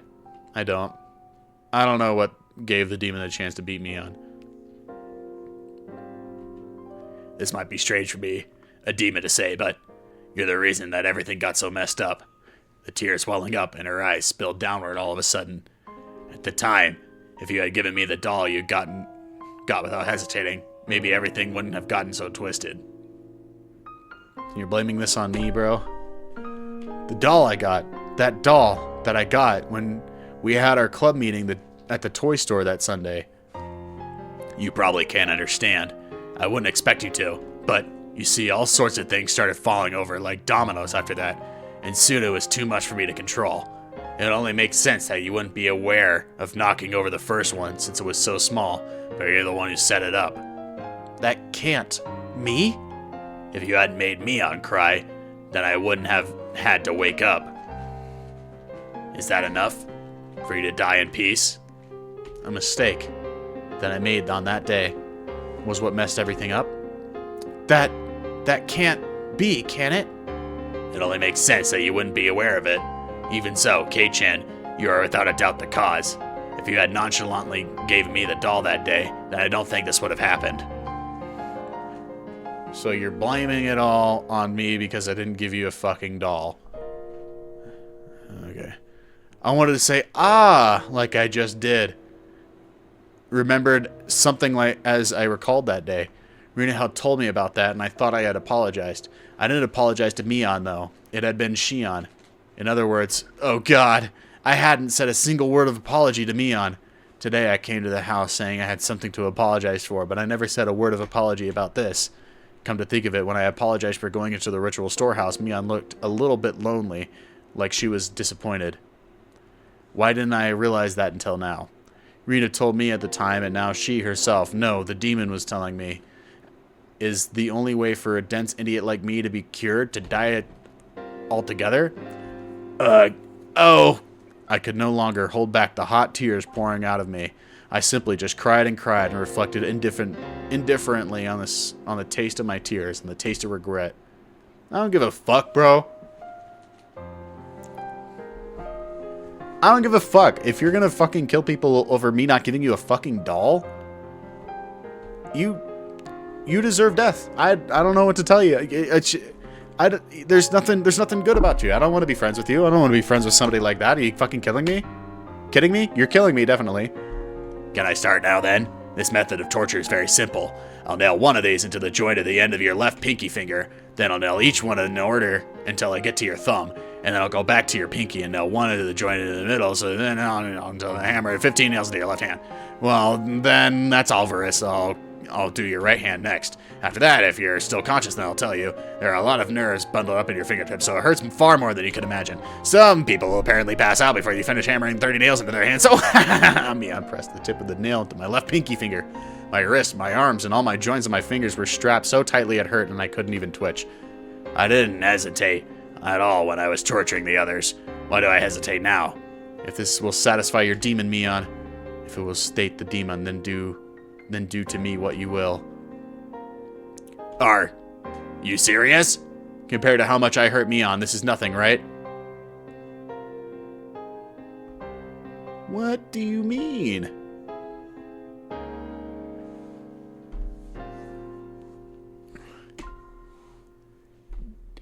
Do as much as you want. In exchange, promise me 2 things. Mion was silent. She did, however, wait for me to speak. If you were the police, when would you break in? Start searching the premise. Are they not doing that right now? They have to be doing that right now, right? Fucking Oshi-san's just sitting there, like drinking his tea and his donuts, and he's just like, "Man, those kids are really taking a long time, aren't they?" Like, what? Are you kidding me? Like, what? Search the premises. Are you kidding me? Oh my god. Mion was silent. She did, however, wait for me to speak.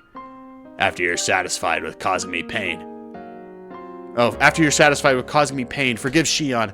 She's been punished enough to make up for her crime of sneaking into the storehouse, hasn't she? You. After all this, you can still worry about Shion after then more than yourself. The other thing is that when you've had your fill, you disappear. Give that body back to Mion. That's all. You know, are about to even consider possibly begging for your life or anything. Can I ask you to promise 3 things instead of 2? The third is to leave me alive. You said 2 in the beginning, didn't you? So you can't have any more. That's a shame.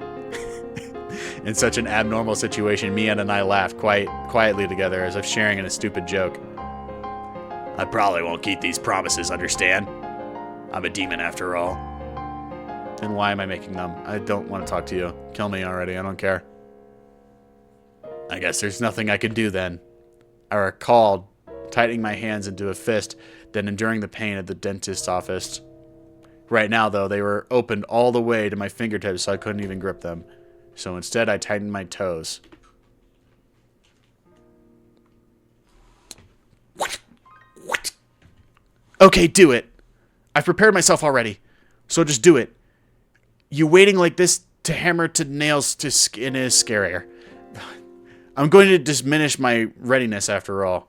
Mion put down the hammer and gently stroked my cheek. K-chan, I'll agree to just the third thing, okay? Huh? My third wish, to save me. She'll agree to it, so you're still gonna kill Shion. You're still gonna... I don't remember what the other things were. Let me see.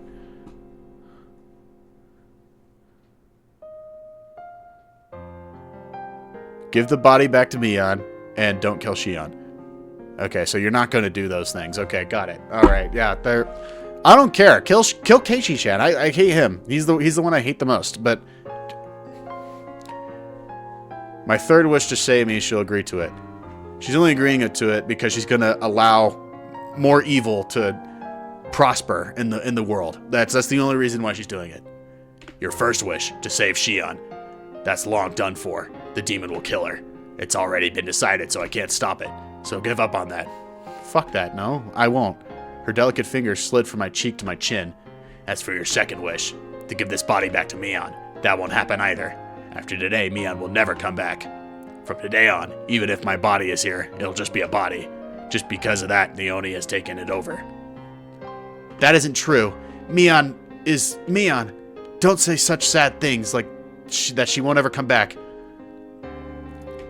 Can you hear it? That sound? Mion gently closed her eyes and listened. I definitely heard it as well.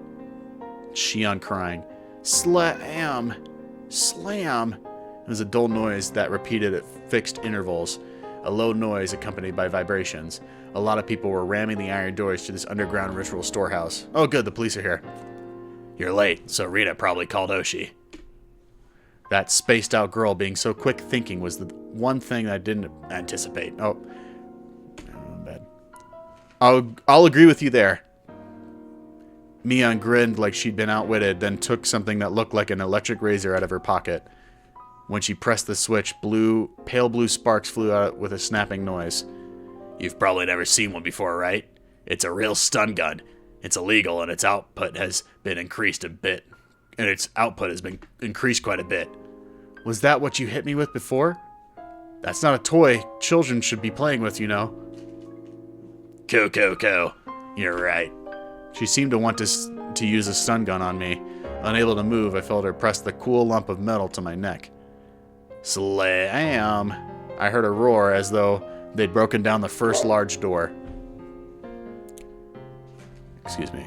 I heard a roar as though they had broken down the first large door. The halls were a bit complex, but aside from the door to this very torture chamber, there was nothing in their way. I won't kill you, but I will have you go to sleep for a bit, Kei-chan. Oshi will be here soon. This will only hurt a bit. Feeling the same shock as before, gritting my teeth wasn't going to help much, but I clenched them tightly anyway. However, just as she did when she was about to hammer the nails in, she hesitated a little. I cracked open her tightly closed eyelids. I'm sorry for disgracing Mion. I made a promise before coming here. Whatever happens to the Mion inside my heart won't change. Look, forget about that. If you ever see me after today, don't come near me. By then, it will be the demon that inherited my corpse. What are you talking about? Just as I try to say that, a much stronger light than before shined and then televised. And like a television being switched off, my consciousness went black. Boom! Well.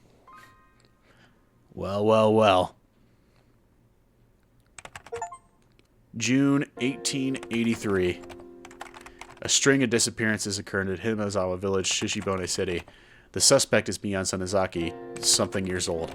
Is she suspected to have kidnapped 5 Hinamizawa residents between June 19th and June 21st, or Ishiro Sonozaki encouraged her to imprison them and killed them? Okay, so she killed all those people. Preliminary investigations on the incident were delayed at the time due to insufficient evidence, but it was resolved coincidentally and shockingly. On the morning of the 23rd, a vehicle patrolling the Sonozaki property heard screams from inside and rushed to an emergency measure. They secured the suspect's missing younger sister, Shion Sonozaki, and her 2 missing classmates, Keiichi Miyabara and Rina Rugu. The suspect, 2 missing classmates, okay. Deep in the detached basement of the Sonozaki property, which is believed to have been used to kill those who disappeared, who discovered hair, flakes of skin, blood, etc., using missing persons were concluded that the missing persons were tortured to the torture chamber. However, the remains have still not been found. At one of her imprisoned classmates' advice, we continued searching the detached basement of the Sonozaki property, which was where they were imprisoned, believing that we should. In addition, investigations are continuing as their participation in the serial freak deaths incident in the recent years, thinking it was to give some clue. But no evidence that Mion Sonozaki was involved, either directly or indirectly, has been found. There are still many unclear points to the motive behind the incident, as those of the Sonozaki family and residents of Himazawa have been extremely uncooperative and insisting we require a long time to clarify to this. The opinion of a local officer knowledge about the region that may have been lynching and internal form punishment, sacrilegious acts carried out against the police in Himazawa village. It is clear that these incidents have particularly rooted in the region and their prefectural police departments ordered to cautious investigation. We anticipated to gain value clues from the missing persons believed to have been imprisoned for the longest time. Shion Sonozaki, the suspect's younger sister, and her mind has been stricken by the grave after effects of the incident, and she has not been in a state of mind to properly answer any questions about what she knows. The psychiatrist concluded that she is in a temporary state of shock, but it doesn't seem to be helpful that she is recovered today either. So she forgot everything? Only a few days passed since that time. After that, I was rescued by Oshi-san and his subordinates from Rina, who had called in. Aside from my entirely blank state of mind, I had no internal injuries. The most I had was a small burn mark from where the stun gun hit me. As I was having a checkup in the hospital, Oshi-san asked me all sorts of things, but I didn't really remember what he asked, or how I answered them. From what I heard, surprisingly, Mion still hadn't been captured. Really? There were apparently a great many hallways and smaller rooms extending out of the depths of the prison. It wouldn't be strange if she had fled to one of those and had hidden herself. One of the fortunate aspects amongst all the misfortune was the Shion had been safely secured by the police. When I saw Shion, she seemed like she was going to take me with her and then kill me. She probably didn't have enough time to me. Oh, she probably didn't have enough time to, though, since Oshi-san came running in faster than she predicted. That was the only real fortunate thing to have happened. Of course, the rescued Shion, despite having no external wounds, now had a big, deep wound in her heart, in her mind. She was in a severe state of confusion when they rescued her, and apparently she bit the police officers trying to resist. From what he heard, she was seeing Mion and everyone she saw, hated not only the hospital, but even her own home, and had shut herself up somewhere in Shishibone, hiding her location. Additionally, in fear that Mion would come for her, she was moving from place to place every day. And even her parents weren't sure where she actually was.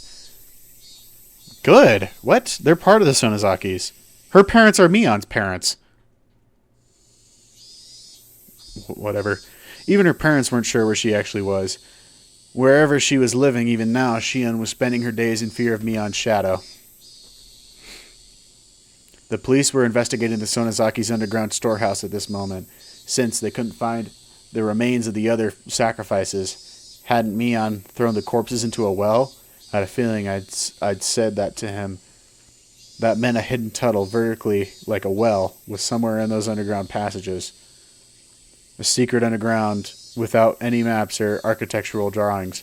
which had swallowed up the remains of Rika-chan, Satoko, and everyone else, was still unwilling to speak the truth.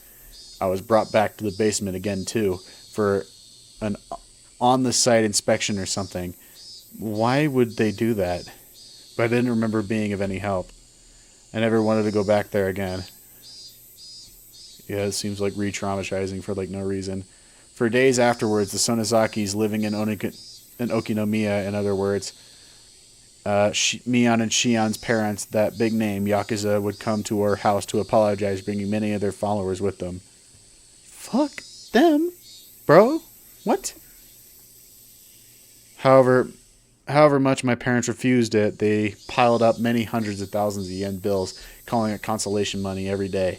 The amount of money grew each day, and after it had passed 2 million yen, they were then given an envelope containing a letter. I don't know what was written in the letter. My parents talked about it by themselves for 2 whole nights, and decided to move away. And then we left Hinamizawa after that. I see. You're moving, huh? When? At the end of the next month. I won't even have been in Hinamizawa for half a year. I'll be lonely. I'm the only one left. Rina smiled sadly. If I had just said yeah, I thought it would make her even more lonely, so I changed the subject. Here's something to think about. That's how I broached it. Mion hadn't actually fled, but had been demoned away in the truest sense of the term. Where she went after she disappeared, that we didn't know. That was there, that she had disappeared to. What was there, where she had disappeared to? I hope there was a hobby shop dealing in imports that kind of Mion liked. The kind Mion liked. I don't care what she likes, bro. In that place, she would definitely be free from the burdensome fetters of her family, and live not as Mion Sonozaki, but just as Mion, and enjoy herself.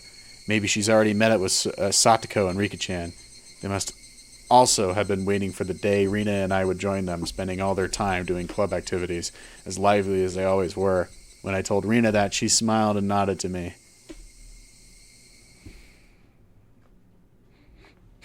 The incidents the Sonozaki family had been trying so hard to hide, too, were exposed to the magazines from the single tiny stem. The serial incidents of recent years were all pulled up like a long vine in the ground one by one, and for many days, news of it was brought up to talk on variety shows. The shows, which were comedic and silly, never once tried to touch upon the grim, heavy historic that Mion had been bearing. Heavy history. It made me mad to see them bringing this stuff up in jest, but there were nothing I could do about it now. What the fuck does any of the history that she brought up have to do with her killing a bunch of people? I don't know. It just doesn't make a whole lot of sense, bro. I don't know. How big an impression would this short few weeks I spent in Hinamizawa have my own life? During these few weeks, I met my best friends and had the best experiences of my life. I would probably never forget it for as long as I lived. As for the distorted image of Mion that the Mion created, distorted image of Mion that the media had created, that she's a fucking murderer, that she's a demon and she eats people and shit. After the masses got tired of treating her like a plaything, they would ball her up, throw her in the trash, and then she would fade from their memories. As one of the few people who knew the real Mion, I must always make sure I remember her. Beyond any doubt, that will surely become my offering to her. The sky reached so far up, and towering cumulonimbus clouds floated through it. The real summer was just before our eyes.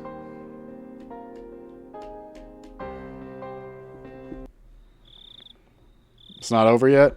Even now, whenever 10 p.m. came around, I would expect a phone call from Shion or Mion. Rather, now that everything was over, of course, she would never call me.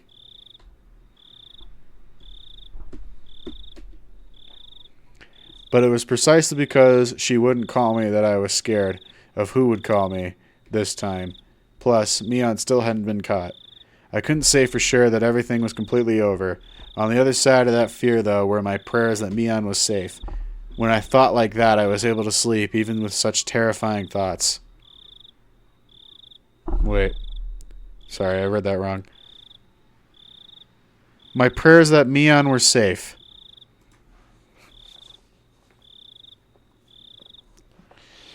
The lights were off. Let's go. Before her attacking when the lights were off was something that scared me. However, that feeling changed within 2 days. The moonlight filtering through the gap in the curtains shone onto the desk and illuminated a doll. That's right, the doll that I should have given to me on that day. She said it was it was an import from England or something. It was all the rage, didn't she? From what Shion said, the most popular among them were the ones wearing the fluffy dresses. After being released from the incident, the first place I went to was the toy store. Everything was apparently sold out besides the things in the storefront displays. It was refused once they said they wouldn't sell the display products, but when they realized I was a survivor from that incident, they immediately consented. What? Of course, even if I bought it, I might never have the chance to give it to her again. Even knowing that, I waited for the opportunity to give it to her. I waited like this for the opportunity with it on the desk so I could give it to her at any time.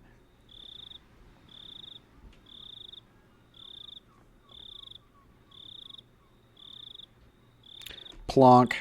There was a weird noise. It was the noise I wasn't used to hearing. It was too big to be raindrops, and it was completely different from the sound lost bugs make when they ram into fluorescent lights. I figured it must have misheard and nestled back into my futon.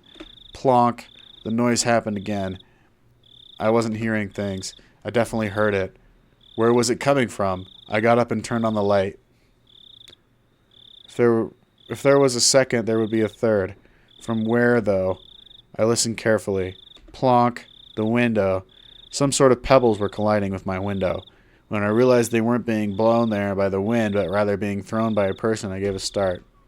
Dama Gufia Keiichi-kun. I looked at the clock. It was 2 a.m. Who would it be at a time like this? It's probably Mion. I quietly peeked out front, through the gap in the curtains. In the light of the gate, despite it being so late, I saw someone. They picked up a piece of gravel and threw it at this window. It hit the window and made a plonking noise. Who was it? Ah! I caught my breath in my surprise. If my eyes weren't deceiving me, that person was Mion. I threw open the window and looked at the figure again. My eyes certainly weren't deceiving me. It was Mion. It was Mion. She was alive. I don't care if she's alive. Mion pressed her index fingers to her lips and made a shh motion as I wouldn't shout. If she hadn't, well, I was nearly about to cry. Mion was in a very delicate position right now. Even if it was the middle of the night, I shouldn't call out her name. I waved to her, gesturing that I'd be right over, flung on my coat atop my pajamas, and flew out the door. I quickly hit the brakes just before going down the stairs. Although happiness was sprouting within me, I had this sad feeling that this would be our final parting. The last time should have been our final parting. So I went back to my room again and grabbed the doll.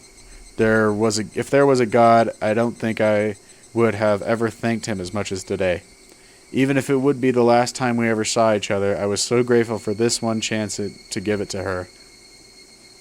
I slipped in my sandals, unlocked the door, unhooked the chain, and leaped out of the house. Ha! Ha! Mion!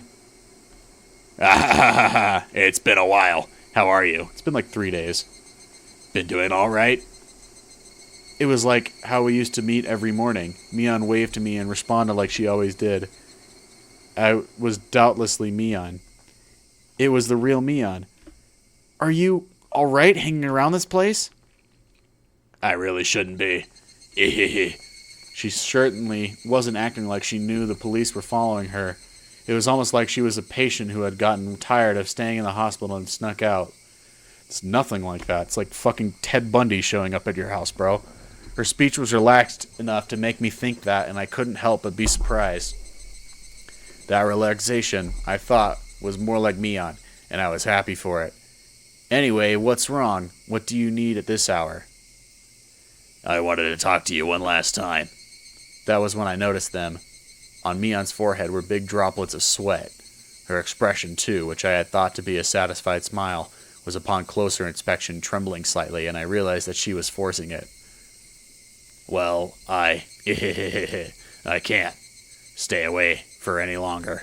A pained note was beginning to enter her words as well, as if just smiling was a feat for her. Are you all right? Are you not feeling well? I tried so hard until now. But I can tell. I'm done. This is my limit.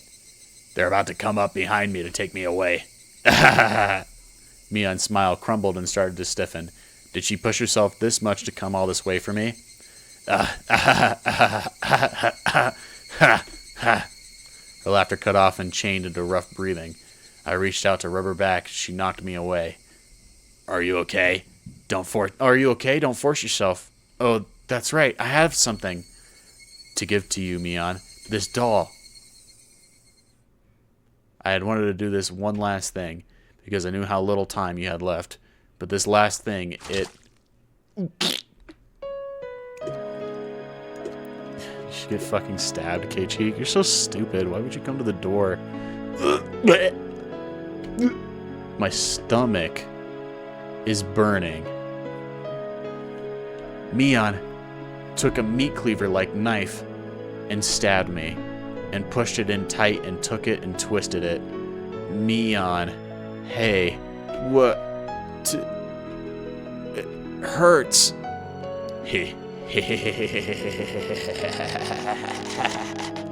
I made it. I made it. I cowered on the ground. My stomach was so hot it was almost spewing fire. Mion watched it, then took a few steps back and cackled. I can't do the voice, but... I've done it. I've done it all. That's everyone I wanted to kill.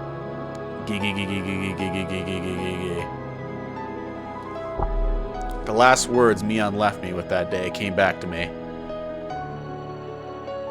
After today, Mion would never come back. From today on, even if my body is here, a body is all it will be. But then the demon will have taken it over. The demon. The demon. The demon. Me on. This can't. I thought we had finally been able to meet. This can't. Mion. In a pool of blood of my own design is the doll I bought for Mion, dyed in red. So red. Mion. The good fortune of having been allowed to meet Mion once more, and the misfortune of that meeting being torn apart before my eyes. Should I be grateful or curse it? My emotions were neither of those, as my consciousness sunk deep into a black swamp. The doll I bought for Mion, the blood had ruined it. No matter how I scrubbed and scrubbed, it had needlessly been ruined. The sad moon was so white, it looked frozen.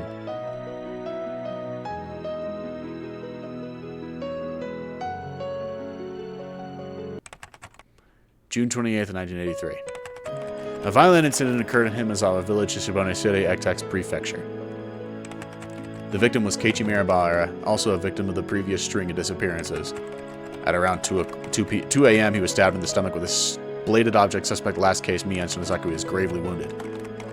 He was discovered when his parents woke up and then transported to the clinic. He escaped death. The criminal fled the scene. Wait, he lived? On the same day, at approximately the same time, a fall accident occurred in the Kamashashi apartment complex in Shibane City. The victim was Shion Shonozaki, also a victim of the previous string of disappearances. Late in the same night, neighbors overheard her having a big fight with someone and informed the manager.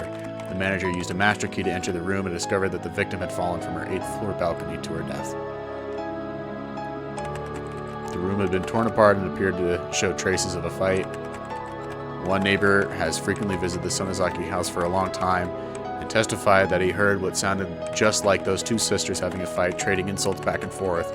We believe this had been related to the injury case that occurred the same day in Himazawa Village, perpetuated by the same incident suspect. In the search room could not find any traces that would apply to anyone but Mion. The victim fell straight down into the foliage of parking strip. Her neck broke and she died immediately. Her clothing was disheveled and had markings that would imply a scuffle. We also believe, however, that it could have been instantly an insanity-induced suicide attempt based on the particular mental state of the victim after the incident. We are conducting a thorough examination on both fronts, suicide and homicide.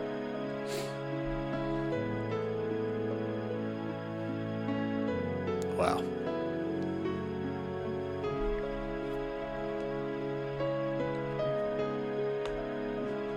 So Keiichi got to live, and Shion still died.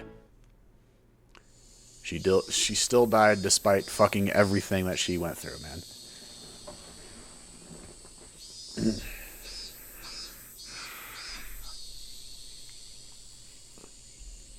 If there is anyone more undeserving of being in this story, it is Shion. It's so insane. She died for literally no reason.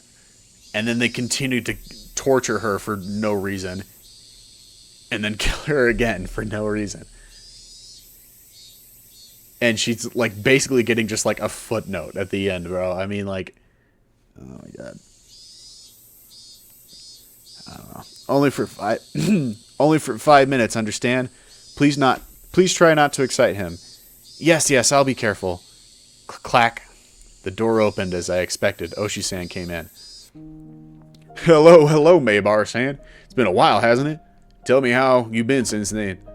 The doctor says my post-operative recovery seems to be going smoothly, but I think it got worse when I saw your face. You wound me. As Oshi-san gave a laugh that smelled of sweat, he handed Mom a bag of assorted candies he must have purchased from the souvenir corner of the first floor of the hospital. Excuse me, Miss Maybar. Would it be possible for me to talk to Keiichi-kun for just a few moments? Mom clearly wasn't pleased at the thought of a police officer talking to her son without her there. However, I insisted. Mom? Sorry, just a little while. Just 5 minutes, okay? Though grudgingly, Mom left the room. Begrudgingly, wouldn't it be? When she closed the door, Oshi-san grinned widely and looked around the room. Room to yourself now. How high class. My old lady always gets a share room, you know. Is it quite lively here? Seems like you're a higher rank, you have a worse disease in places like this. The sicker you are, the prouder you are, or maybe the more arrogant. Oshi-san, we only have 5 minutes. I would like if these were the last 5 minutes we ever saw each other. I don't have any connection to the Hinazawa anymore, and this isn't Hinazawa anymore either. Yes, because there aren't any general hospitals in Okinomiya. Mind if I take a seat? Down we go. Plopped himself down. There was a large university hospital in Shishibone City. It was a splendid urban, entirely different from the likes of Hinamizawa and Okinomiya. It was hard to believe Hinamizawa was part of the same city. When does it look like you'll get transferred? Dunno. I'm ready to go whenever, though. Our moving plans were delayed a little because of my serious injury. My parents had already left the house in Hinamizawa, though, and were living in our new one. They planned to have me transferred hospitals to closer to the new house so I'd recover enough to be taken there. Please don't come here when I'm transferring. I really will get worse then. Man, you really do hate me. It must be my job, but that stings. That's why I buy you all kinds of lovely souvenirs in atonement. You didn't need to bring an assortment of cookies for that. Well, you see, there aren't actually cookies in there. Look. Oshi-san pulls open a can of cookies and nwah. Ow! Ow! I'm stretching my scar. I didn't know what you were into, Mayabara-san, so I bought all sorts of things. See, all sorts of cute-looking ones from the westerns to comic strips. Lately, they have a sort of H-manga aimed to girls, too. Don't bring porn in here. You brought porn to, like, a middle schooler? Or a high schooler or whatever. You brought porn to a child and into a hospital. Take them away and go home. Ow, ow, ow. Nufu, foo, foo. I thought for sure a healthy young person like you would be feeling a little needy. Being cooped up in a place like this for so long. If you stay here too long, the only fetish you'll end up with is a nurse one, you know? There are plenty of other beautiful things in this world besides nurses, after all. Don't decide what to major in now. Keep your options open. You need to be a more all-around type of person. Nufu, foo, foo. I gave Oshi-san's vulgar laughter a pained grin. Somehow or other, I understood. The fact that Oshi-san was bringing it up like this, I meant that he must have had something important to talk about. The incident with Shion-san really was unfortunate. The night I was stabbed by Mion, Shion fell from her balcony and died. They said the police were investigating all possible accident, suicide, and homicide, but it could only have been Mion's doing. Mion found out where Shion was hiding and pushed her down to her death. Nothing else was conceivable. It couldn't have been an accident. It was Mion. It had to be. The criminology guys were saying it had to be a suicide, but I'm of the same opinion as you, Maybar-san. She pushed Shion and also stabbed you in one night. Has Mion still not been found? Oh, that's right. That's what I came here to tell you today. Yes, we actually did find her. What? Ow, ow, ow, ow, ow. Learning that felt rather strange to me. I was partly relieved that the incident was truly over, and I was partly sorry that my best friend had finally been caught. Why do you still think she's your friend, bro?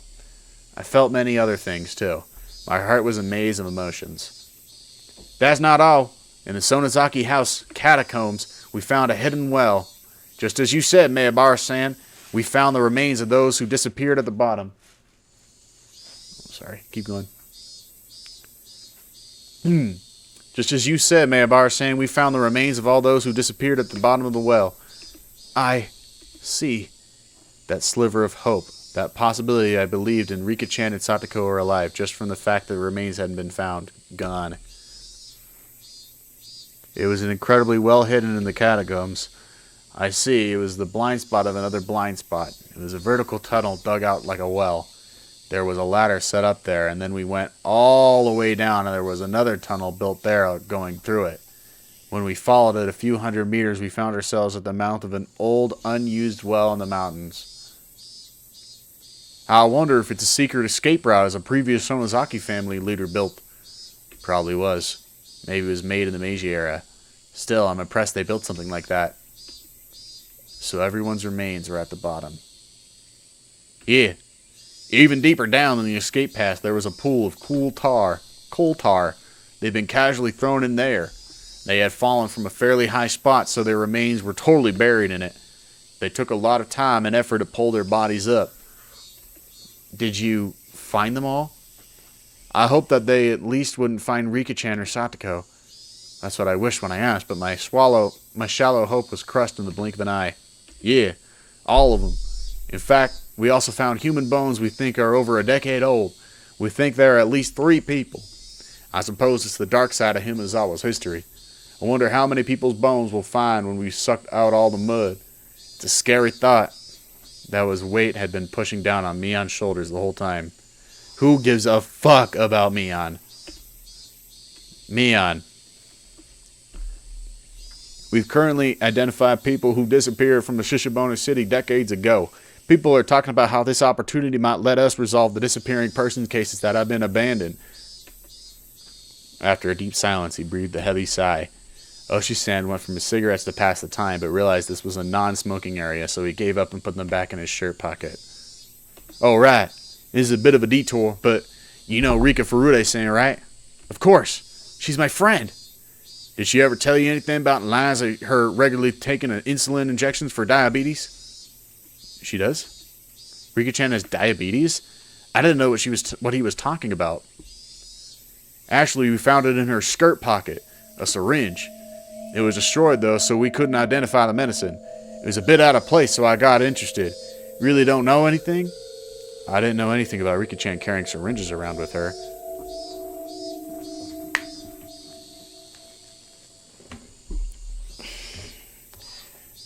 Another piece to the mystery.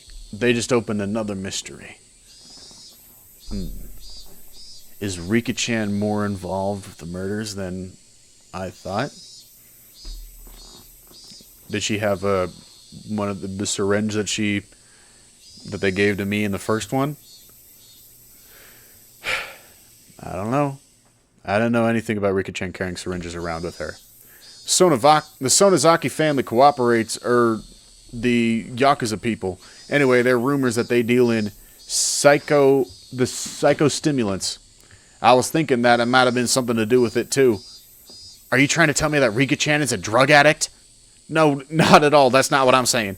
It just seems strange, however you look at it, that she would bring a syringe with her all the way to get soy sauce. I have no idea what any of this means. My eyes are spinning. I feel sick.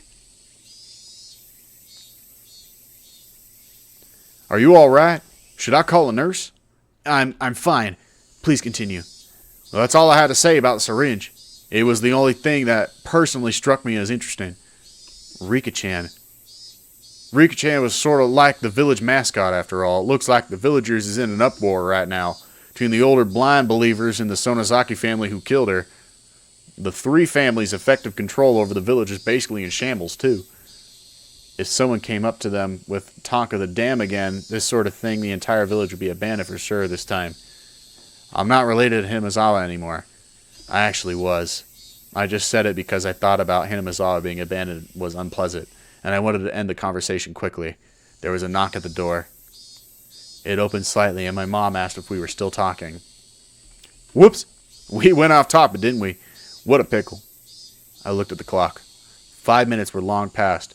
He told my mother there was something he really wanted to ask, and if she could wait a little bit longer. Is that so? Keep it short, okay? There wasn't any getting around the fact that she was thinking about what a police officer could be talking about her son about.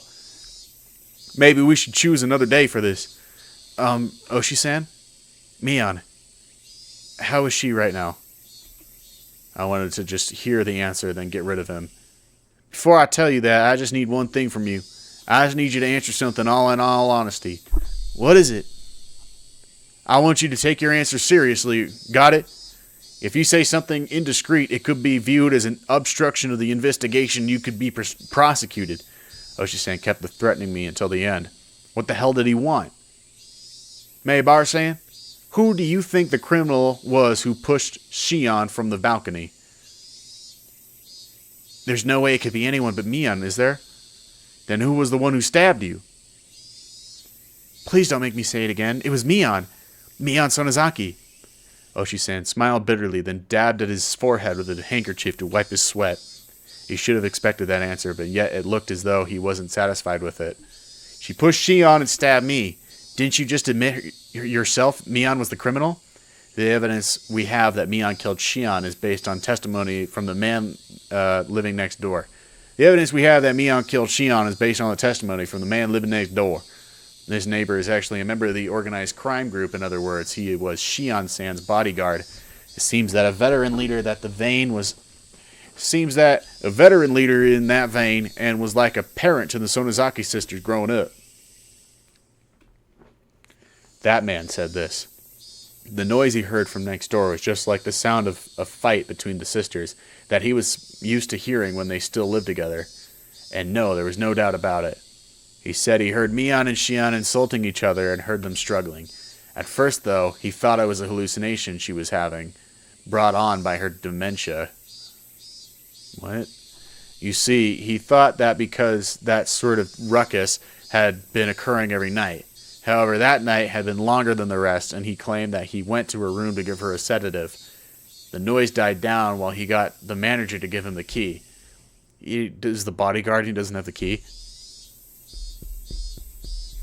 He's lying. He killed her. He already decided that he at least checked up on her, and after she wasn't answering his calls, they took the plunge and unlocked the door. Then they saw that the room was a mess. Since Shion had been pushed over the balcony, they decided that it had to have been Mion, and that's how it happened. In other words, we only heard from the other side of the wall. Plus, because the apartment complex is connected to the organization, it didn't have any residents. So, they were the only ones who heard it happening. To reiterate, there was only one person who witnessed Mion Sonozaki. And if you didn't see her, isn't it obvious Mion's doing? Now settle down. This is what I'm saying. It means you were the only one who saw Mion Sonozaki for sure last night. After all, Shion-san, the other witness, is no longer alive. What are you trying to say? I don't really understand. At that point, Oshi-san paused. The fact that this was no smoking area completely slipped his mind, and he took out his pack of cigarettes again. Kerchank. He lit one with his lighter and exhaled a long stream of tobacco smoke. Were you really stabbed by Mion Sonozaki? Yes, there's no doubt about it. Oh, wait. The smoke Oshi-san breathed out floated away like a thundercloud swept away by the wind. Oshi-san, you can't smoke in here.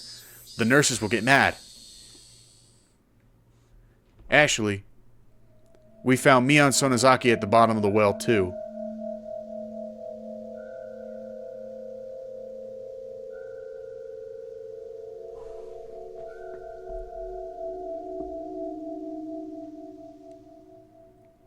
What? What? Oh my god. We found Mion Sonozaki at the bottom of the well, too. She fell to her death. We believe that she was trying to escape to that hidden passage in the well. Her foot slipped while climbing down the ladder. She fell to the bottom, broke her neck, and died. Yes, the same way as Shion-san. She broke her neck. Well, what? After you passed out that day, Mion Sonozaki tried to escape using the hidden well, but her foot slipped and she died. As if beckoned by the corpses of the other sacrifice, she dropped down there. But that doesn't make any sense, does it? The autopsy came to the conclusion that she definitely died on that day. She didn't go back there after attacking you and Shion-san. She was already dead by then. My jaw was on the floor. There was absolutely no way that could be. Mion was the one that stabbed me. It had to have been her. There wouldn't have been anyone else to do it. Then, who attacked Shion and me? Who was it? The one who attacked you was someone who was Mion Sonozaki and yet not Mion Sonozaki. My mind had become a complete mess, and I was starting to lose my ability to think straight. You remember how Takano-san died? Takano-san? Ah, yes. I think I heard that she was burned to death in some distant mountains. We learned that she was burned after being strangled to death. The Gifu statue did the autopsy. The Gifu station did the autopsy. It's a little bit strange. The results of the preliminary autopsy said that she had been dead for at least 24 hours. Since that was contradictory in their panic, they seem to have revised to say that she died earlier that day. Despite me being an absolute wreck over what was going on with Mion, he was telling me there was even more on top of that. I didn't understand the complex thing Oshi-san was telling me. The results saying she had been dead for 24 hours as our own old criminologist says is pretty damn reliable. So they're saying that she was dead when she was in the storehouse with us? When we broke into the storehouse in the Watanagashi, she was already dead?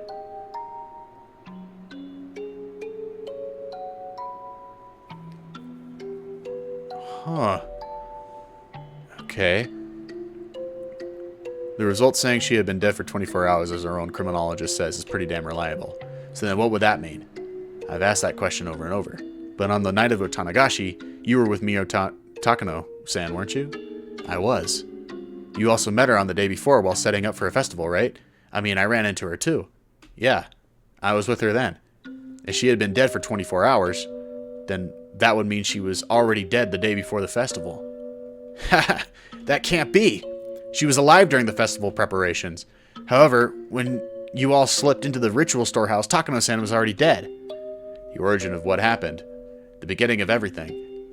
Our intuitions in the ritual storehouse, which I had come to regret countless times. The one who tempted me, Takano-san. When she invited us into the storehouse, she was already no longer of this world.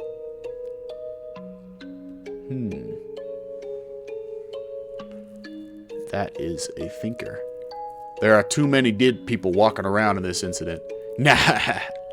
An incident caused by a dead person and ended by a dead person. Also, apparently, they're under pressure to revise the time of Mion Sonozaki's death, not to the day of the incident, but the night after she stabbed you.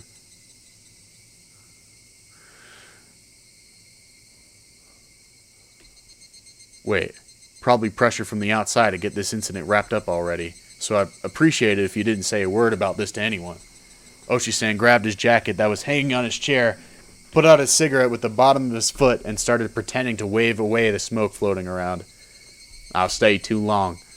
I've come here thinking I could at least end this incident as it applied to you, but it looks like it got even more baffling instead. Absent-mindedly, he walked towards the door, looking at me, unable to speak, out of the corner of his eye. If it so happens that something comes to you, If that something comes up you want to talk about in the future, call me anytime. My business card is in those souvenirs from before.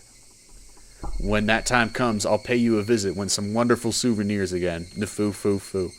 Oshi-san seemed to think I was still hiding something. That I, after all this, would be hiding something.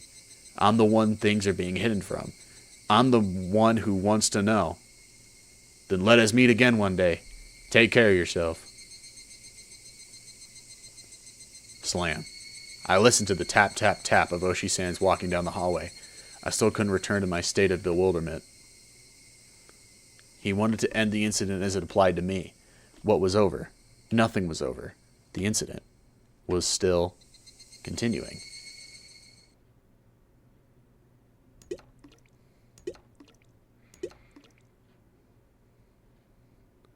Then slip, an arm covered in fresh blood came out from underneath the bed. What? I wasn't that surprised. This was an illusion as I was seized with fear. Kei-chan, I told you, remember. I heard a guttural voice coming from under the bed. Oh, it was probably Mion. Kei-chan, I told you, remember. I still recognized it was Mion's voice. What? Mion, what did you tell me? I warned you on that day. After today, if you see me, it will be the demon that has possessed my body. You did say that, didn't you? Sorry. Guess I wasn't careful enough. That's why I got stabbed. Possibly wounds sustained when she fell from the ladder. Many of her fingernails were broken and torn. Her arm slowly felt about on top of the bed, searching for mine. Oh, hey, Mion. I just, thought of a good joke. Want to hear it? Then Mion under the bed didn't answer. Let's say that I died here today, but tomorrow I'd still be here living a normal life. So, when Oshi-san learned about it afterwards, the time of death wouldn't make sense once again. He'd make a huge deal about how someone who should have died was alive, and we'd totally lose his mind. Takano-san, then Mion, and then me third. So, funny, right? Makes you laugh, doesn't he? Kei-chan. Laugh! Or was it not that funny? Wasn't very funny. Mion's blood-stained hand groped around and found my wrist. Though her fingernails were torn, she gripped it hard, as if scratching me. Ow, ow, ow, ow! Go easy! Ow, it hurts! Kei-chan, I've come for you. I tried to shake my wrist loose, but the strength she held it with was unbelievable, and I couldn't. She was only gripping one wrist, and yet my whole body wouldn't move. I couldn't even twitch. My fingers were spread apart, and I couldn't make a fist either. And that fact that I couldn't make a fist reminded me of the restraining table. I felt a crooked nail press against my left pinky fingertip. Mion's forehead was split open with a face covered in blood. She smiled and got right up in front of my nose. Nothing was over. Nothing was over. The incident was far from being over. It was still going on. It was still happening. Someone please end this incident. This cruel, tragic, unfortunate, sad incident. Please end it. That is my only wish. I granted you one before, remember? You don't get any more. Mion firmly held down a nail on my fingertip, and with the other hand she slowly swung a mallet up in the air and... Higurashi when they cry. Wow, what an ending to that. A new scenario has been unlocked. An all-cast review session has become available. To play it, select extra in the title menu, then all-cast review session, then pick Watanagashi. I think this time we'll skip it. Last time it wasn't very interesting, but man, holy crap! I was not expecting that ending. Wow, that was a... My God, they just put like a million questions into my mind. Cause like I mean, obviously, I mean, like, what does that? Because if Mion was dead, well, who killed Shion? She might have killed herself then, if that's the case. If nobody was in her room, then who stabbed me, and who do they have locked up? You know what I mean? Like, oh my god, that's so fucking. Or does Oshi-san mean that they have Shion or Mion because she's dead already? Probably that. He's probably no one's locked up and probably misread that. But anyway, I think I don't know. It's so hard for me to wrap my head around that. That's so wild. And I'm actually pretty interested in starting the next part. Even though, my god, that last chapter was making me so fucking mad. Anyway, I think that'll be it for this time. Peace.